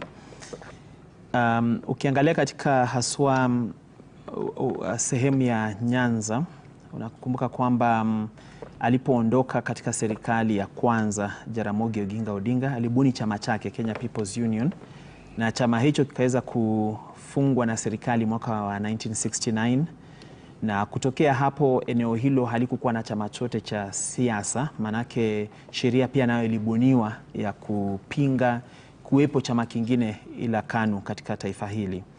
Basi katika mwaka wa 1990 Jaramogi akajaribu juhudi zake kusajili chama ambacho kiliitwa National Democratic Party NDP, lakini sheria ile haikukuwa imeondolewa ya section 2A, ikapinga tena, hakufaulu. Mwaka wa 1991 akajaribu tena baada ya kuondolewa section 2A, ndipo akabuni chama cha FORD, Forum for the Restoration of Democracy, na chama hiki alikitumia akaingia katika uchaguzi wa mwaka wa 92 kama mbunge wa Bondo na akashinda, na baada ya hapo akafariki mwaka wa 94. Na kuanzia hapo basi eneo la Wajaluo likasita sana kuweza kushabikia chama hicho tena, na kikajipata katika mikono ya Wamalwa, na kikaenda hivyo hadi kukawa na ule mpasuko wa chama hicho. Basi kuanzia hapo ilichukua karibu miaka 11 ndipo sasa kubuniwa kwa chama cha ODM ambacho kiliwahi kuwajumlisha watu wa jamii hiyo pamoja. Na kabla ya ODM kulikuwa na vyama vingine. Ile NDP ilikuja sasa ikasajiliwa na Raila, kukawa na LDP na basi ODM ndio chama kiliwahi kuwaleta watu wa jamii hiyo pamoja. Hivyo basi nilikuwa najaribu tu kuelezea kwamba kuna safari, kuanzia hapa kuna safari, na safari hiyo kama alivyosema mwenzangu itachukua karibu miaka 10 ili kuweza kusawazisha eneo hilo katika ngome fulani ambayo watazidi kuangalia kama labda mwelekezo wao wa kisiasa. Aidha, taifa zima litaendelea kwa ajili ya siasa zetu, na kutakuwa na mabadiliko makubwa sana, likiwemo badiliko hili ambalo kuna wengi ambao waliwahi kushinda uchaguzi kwa kumchukia tu Raila Odinga kwa maeneo yao, na wakasema kwamba hatumtaki huyu bwana, na jinsi unavyoongea sana kumhusu bwana ndivyo watu wanafurahia na wanasema tutakupa kura wewe. Basi wale sasa tena kwa wakati huu watakuwa na wakati mgumu, manake lazima warudi kujiuliza sasa kipi tutakachowaambia watu wetu ili tuweze kuwashawishi kupiga kura kwa mwelekeo huu. Aidha pia kukawa na wale ambao walipenda kumsifu Raila, na kwa kumsifu basi watu wakawapigia kura, manake kama unasimama na baba uko sawa, kama we ni jeshi la baba uko sawa. Kuna wale ambao Raila Odinga alikuwa mlezi mkuu wa kisiasa wa watu wengi sana. Kuna wale ambao aliwashika tu mkono, akawainua na akasema huyu mpeni kile anachoomba. Kuna wale ambao walipeleka mpaka shuleni. Kama kuna mawaziri ambao tunajua Raila aliwahi kuwapeleka shuleni kuwalipia karo na hata kuwapeleka mataifa ya ughaibuni kusoma zaidi. Basi katika hali hiyo kuna watu ambao labda walifikiri kwamba Raila hatawahi kuondoka. Wale ambao walimpenda na wale ambao walimchukia, wote hawakuwa tayari kwa ajili ya siku kama hii ya leo tunayoizungumzia. Basi imewakuta kwa mshangao, imewakuta kwa hali ambao hawakujitayarisha. Lakini cha msingi ni kwamba uwepo wa Raila katika siasa za Kenya na haswa katika sehemu ya Nyanza uliweza kuwazuilia viongozi chipukizi kuweza kuchipuka katika eneo hilo na kusimama. Manake yeye mwenyewe alipenda watu walio na falsafa mbadala, watu walio na mawazo mbadala, na watu ambao si watulivu wa kufuata tu, lakini ni watu wa kuuliza maswali. Yeye mwenyewe alipenda watu kama hao. Lakini wale waliomzunguka hawakupenda hilo, manake kila wakati labda kiongozi angechipuka katika eneo hilo angeonekana ni kama kwamba anampinga baba, basi angeadhibiwa na wapiga kura kwa kumpinga baba. Tumeona hayo kwa historia ya bwana James Orengo ambayo kwa wakati mmoja alienda kando na Mheshimiwa Raila na aliadhibiwa katika kipute cha mwaka huo. Tumeona wengi sana. Basi nafikiri kuondoka kwake kunaipa fursa eneo zima la magharibi mwa Kenya viongozi wapya kuweza kuinuka pasipo kuegemea mwamba fulani. Kila mtu atakuwa na uhuru sasa wa kuuza sera zake. Kila mtu atakuwa na uhuru sasa wa kuweza kushawishi watu kwa jinsi ambavyo anaweza. Hivi basi pia tuelewe misingi ambayo aliweka katika chama ilikuwa misingi ipi.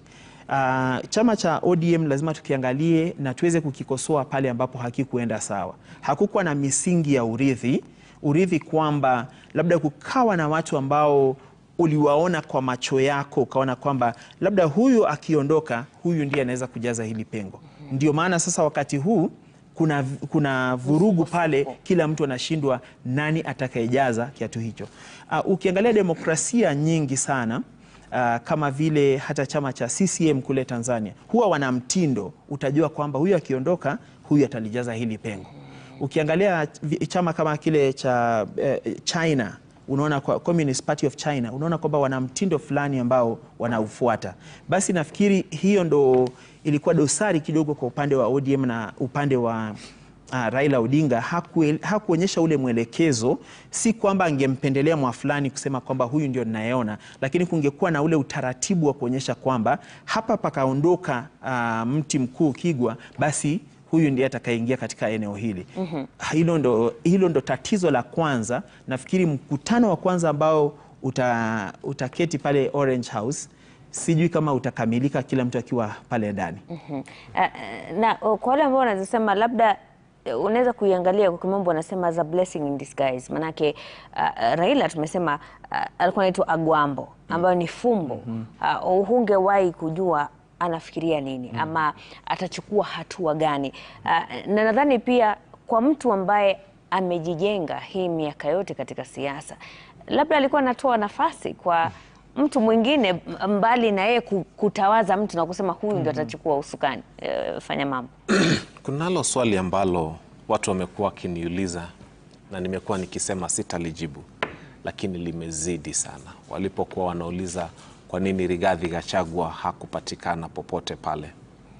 Na wakati ambao alikuwa anafaa kupatikana vyema kabisa ni wakati ambao viongozi walikuwa wanaenda pale bungeni kupeana heshima zao za mwisho.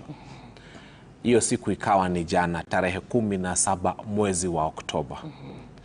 Naye Rigathi Gachagua akakumbuka kwamba tarehe 17 Oktoba 2024 ndivyo walipomfanya impeachment akiwa hospitalini akiwa Karen.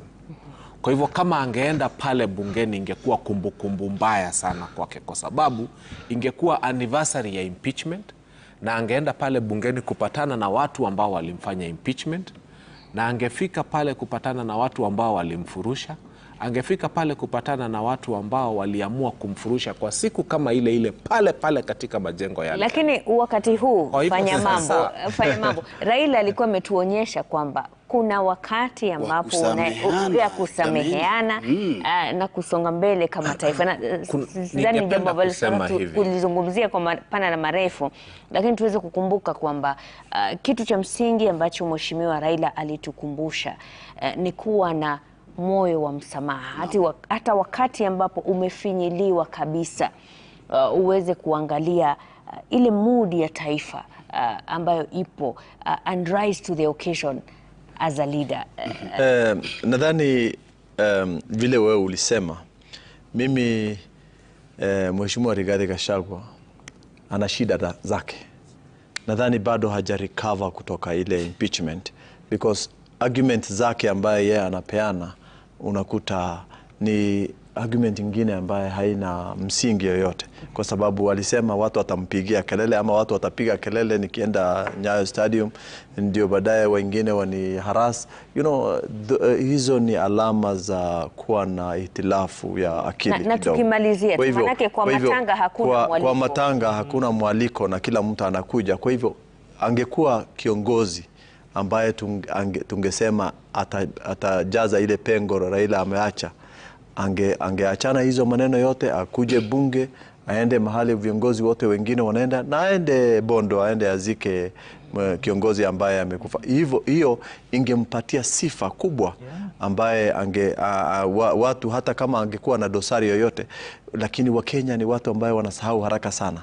Kwa hivyo tungesema kwamba kumbe Rigiji ni mtu ambaye anaweza akasamehe, ni mtu ambaye anaweza. Saizi tunaogopa hata tukipatia uongozi, anaweza kuja anyonge kila mtu ambaye alikuwa ameenda kando na sera zake ama wale ambaye walikuwa wameutoa. Kwa hivyo hatuwezi jaribu, ndio vile alijiweka. Kauli yako ya mwisho. Kauli yangu ya mwisho ni kuhusiana na Mheshimiwa Raila, tukiwa tunatarajia kumzika hapo kesho. Kauli yangu ya mwisho ni kwamba ni bado ningependa kupeana ombolezi yangu kwa familia ya Raila wakiwa wanazindikisha mwenda zake. Ya pili, nadhani siasa ya Kenya itakuwa tofauti kuanzia kesho, kwa sababu tunajua kwamba sera zile ambaye baba alikuwa anaendeleza kwa kuleta Wakenya pamoja ama endeleza ile siasa zake ambaye haijulikani wakati gani inachukua direction gani, haitakuwa. Kwa hivyo kutakuwa na mabadiliko kubwa. Ya mwisho ni kusema kwamba Wakenya tungependa kufikiria kwamba hata kama baba ameenda, lazima tutakuja kupata njia nyingine mwafaka Mungu atatufungulia. Kwa hivyo tusiwe tukileta tension ambaye hakuna tension ambaye haitasaidia sisi. Hatuna nchi nyingine, nchi yetu ni hii peke yake. Asante sana. Kauli yako ya mwisho. Kwanza nipe sekunde 30 kwa sababu wamezungumzia mambo ya Gachagua, na nisipotaja kitu I'll be counted as part of the bench or of the people who said it. I think Mashirima, tabia na ujasiri wa mtu na hulka yake huonekana wakati wa janga ama wakati wa majanga kama haya ambayo tumekuwa nayo.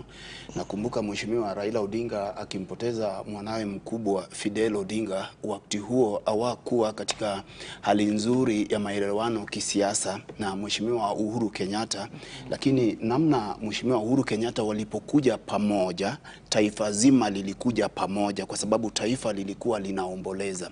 Pia jambo kama hilo ama tukio hilo lilitokea wakati Kenya ikipata janga pale Dusit, na pia ule shambulizi la kigaidi la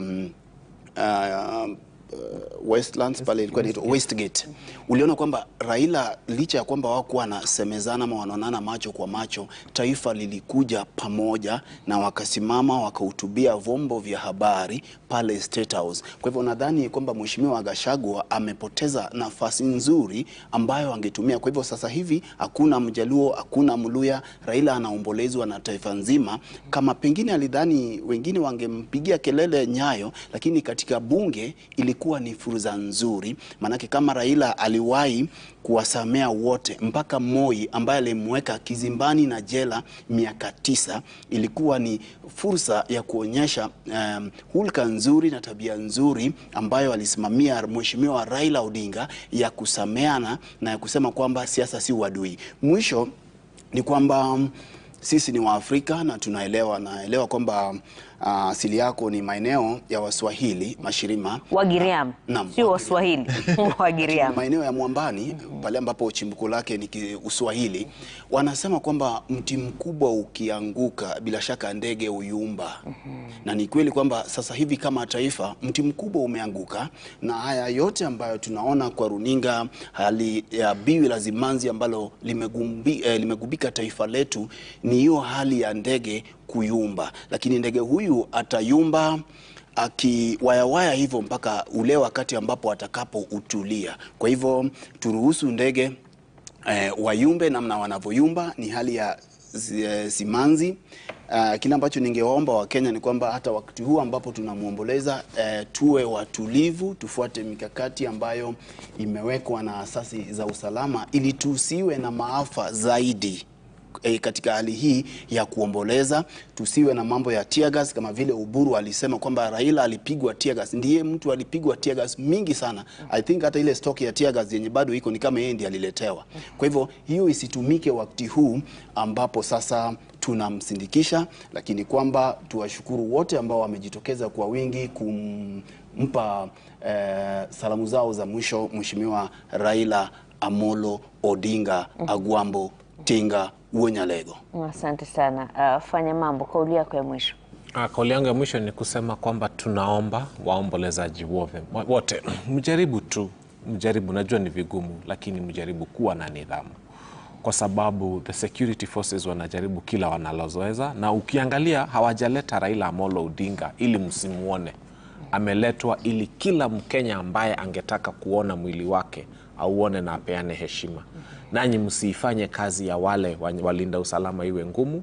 Jaribuni tu kufanya cooperation na wao, jaribuni kufuata instructions ambazo mnapewa, na mjue kwamba this is an act of love. Analetwa ili mumuone, mumuomboleze, sio ili watu wapigane. Naam. Alenga.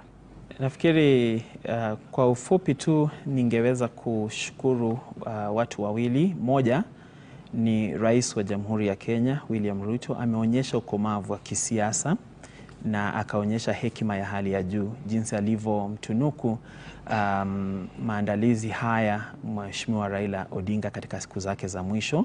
Haikukuwa lazima, lakini alionyesha kwa heshima hiyo kuu kwa ajili ya kiongozi aliyekuwa. Tunakumbuka kwamba kuna wakati Raila alinyimwa hata mkeka wa kutembelea.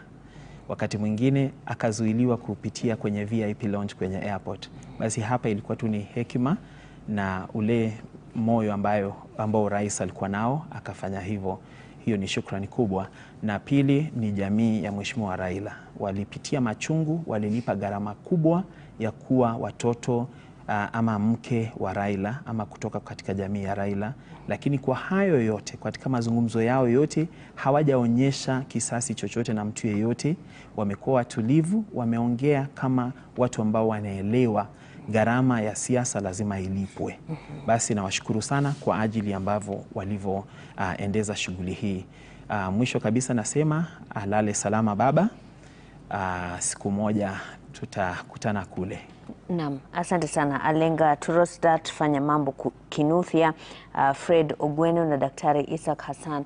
Asanteni sana kwa kujumuika nasi kwenye matangazo haya mubashara kuhusiana na safari ya mwisho ya Mheshimiwa Raila Amolo Odinga. Na bila shaka tunazidi kushuhudia taifa likiomboleza, likilia, likikumbuka, lakini hotuba ambazo tumeweza kuzishuhudia kuanzia jana, nyimbo za maombolezo, wageni wakiwa wanazidi kutirika katika boma la Mheshimiwa Raila huko Bondo, na tukiwa tu tunaona jinsi jumbe hizo zinavyoendelea kuingia, jumbe za rambirambi kwa familia ya Mheshimiwa Raila Amolo Odinga pamoja na taifa zima la Kenya. Bila shaka ni mioyo ya Wakenya pia ambayo iko katika safari hii kuelekea kwa kumbukumbu za umoja, kuelekea kwa maridhiano na kuelekea kwa mustakabali bora, kwamba ni mwisho wa enzi lakini ni mwanzo wa kumbukumbu. Mimi ni Mashirima Kapombe, nataka kutamatisha matangazo haya kwa lugha ya Kiswahili, lakini matangazo yanaendelea kwa lugha ya Kiingereza. Mwenzangu Olive Barros atakuwa anachukua usukani kufikia hapo, tukiwa tunazidi kusema pole sana kwa familia ya Mheshimiwa Raila Odinga, pamoja na jamaa na marafiki na Wakenya wote, na kutakia mchana mwema.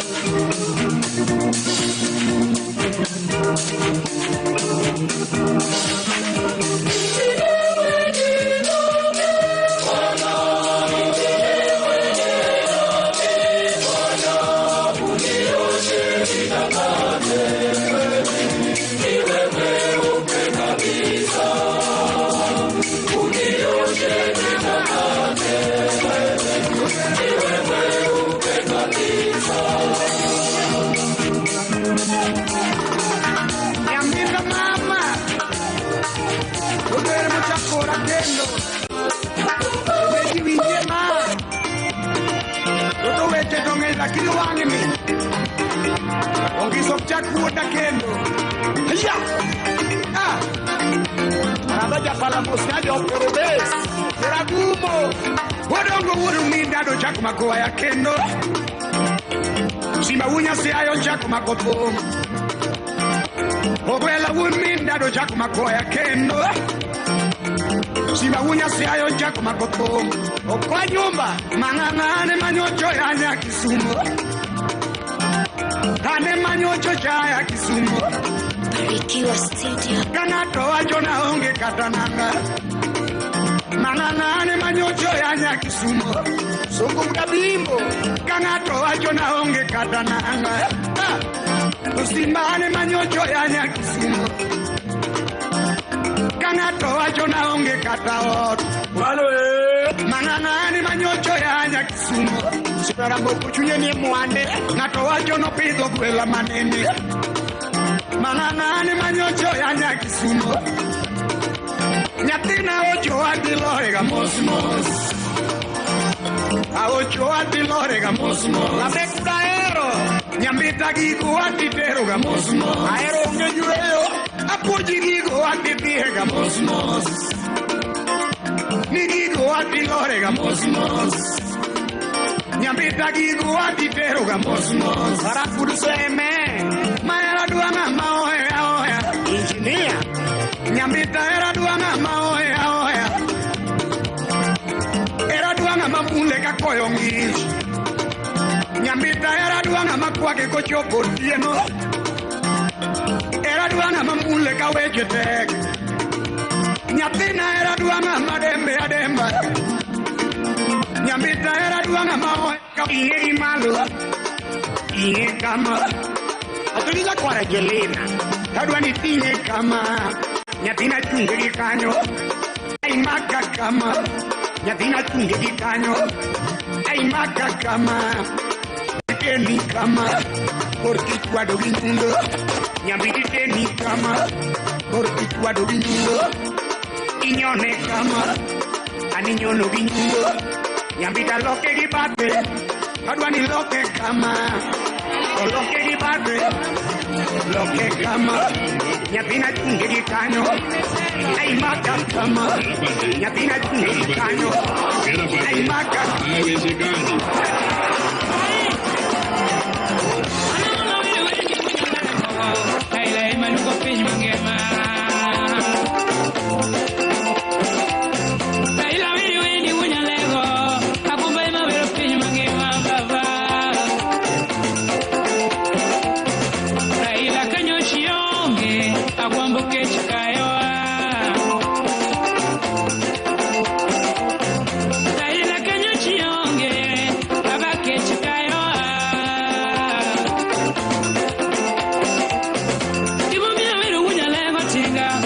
Serikali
yo kama kendo moyo kendo oganda majo nyayo ni pile pile ularango oganda majo kenya pile pile ularango udabani mobare aero duoko tamore oh yamburu mobare aero duoko tamore karo ati mobare aero duoko tamore toti mobare aero duoko tamore uru kenya kale mobare aero duoko tamore onagina wa jinwe jaluo na binwe Raila mobare aero duoko yudo abambo wonyana go mobare aero duoko yudo ido ko jala kamae abambo wonyana go loti mobare wajonia ya pesa no choro bulo kama kero barabara uko kero mashule tomoko konyo wajani tomoko kero sekendari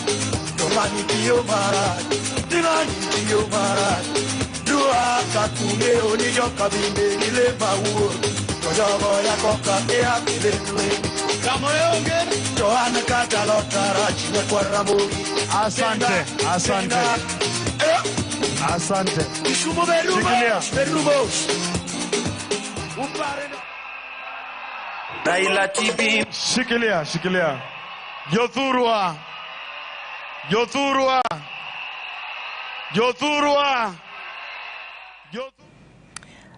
An afternoon to you. My name is Olive Burrows, taking over from Mashirima Kapombe. This is the English portion of the commentary this afternoon.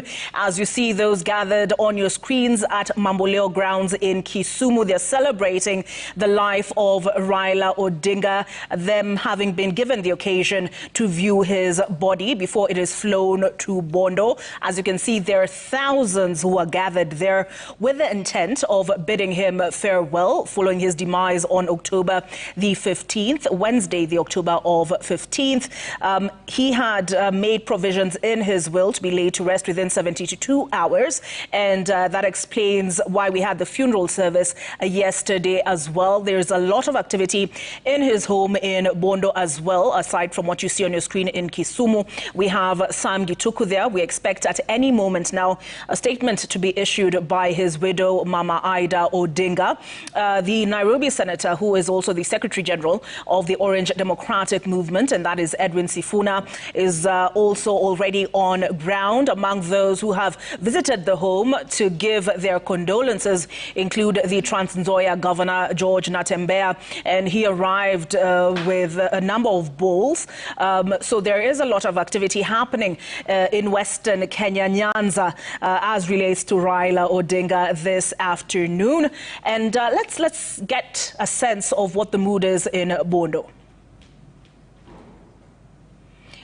All right, we're working on getting you that sound, but as I mentioned, we do have Sam Gituku on ground, and we also have Emmanuel To, as well as Seth Olale, Stephen Leto at the Mamboleo grounds in Kisumu, and that is ahead of the burial tomorrow on Sunday, where there is expected to be a service followed by a private burial ceremony.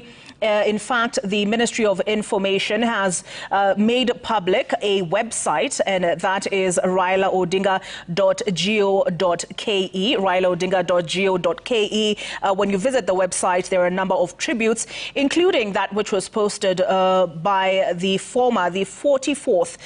44th President of the United States, and that is Barack Obama. He posted it a little less than 12 hours ago, recognizing Raila Odinga as a statesman. So there's a collection of tributes that have come from all over the world. Also, you will find there the funeral program that details what will transpire tomorrow as well. The thousands who are at the Mamboleo grounds are rushing against time because by 3 p.m. his body is meant to be flown to Bondo, where it will spend the night. And that is ahead of the events that are scheduled for tomorrow. And I'm informed that they have extended the period for viewing, and as the details evolve, I will keep you up to date. But so a number of tributes when you visit railaodinga.go.ke.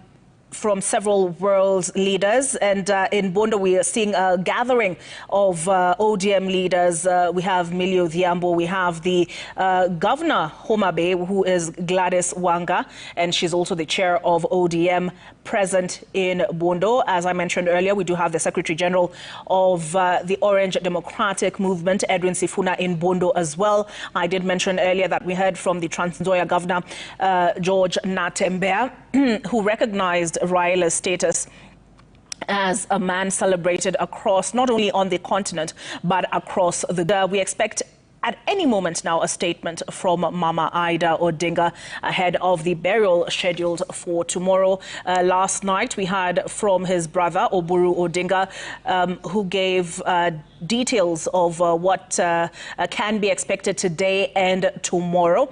And he did call for peace, asking people to, as they celebrate Raila Odinga's life, to behave with decorum, and called insistently for peace. The same call was made by Mama Ida Odinga yesterday during the funeral service. That we heard from several leaders, including former President Uhuru Kenyatta, who got a rousing reception and spoke about the time he shared outside the glare of the cameras and in private with Raila Odinga. There was the tributes which were made by his children, as well as by his brother and Oburu Odinga, as well as Mama Ida Odinga. And she did promise that she would speak more on their life together tomorrow. But she is expected now to give a statement ahead of that.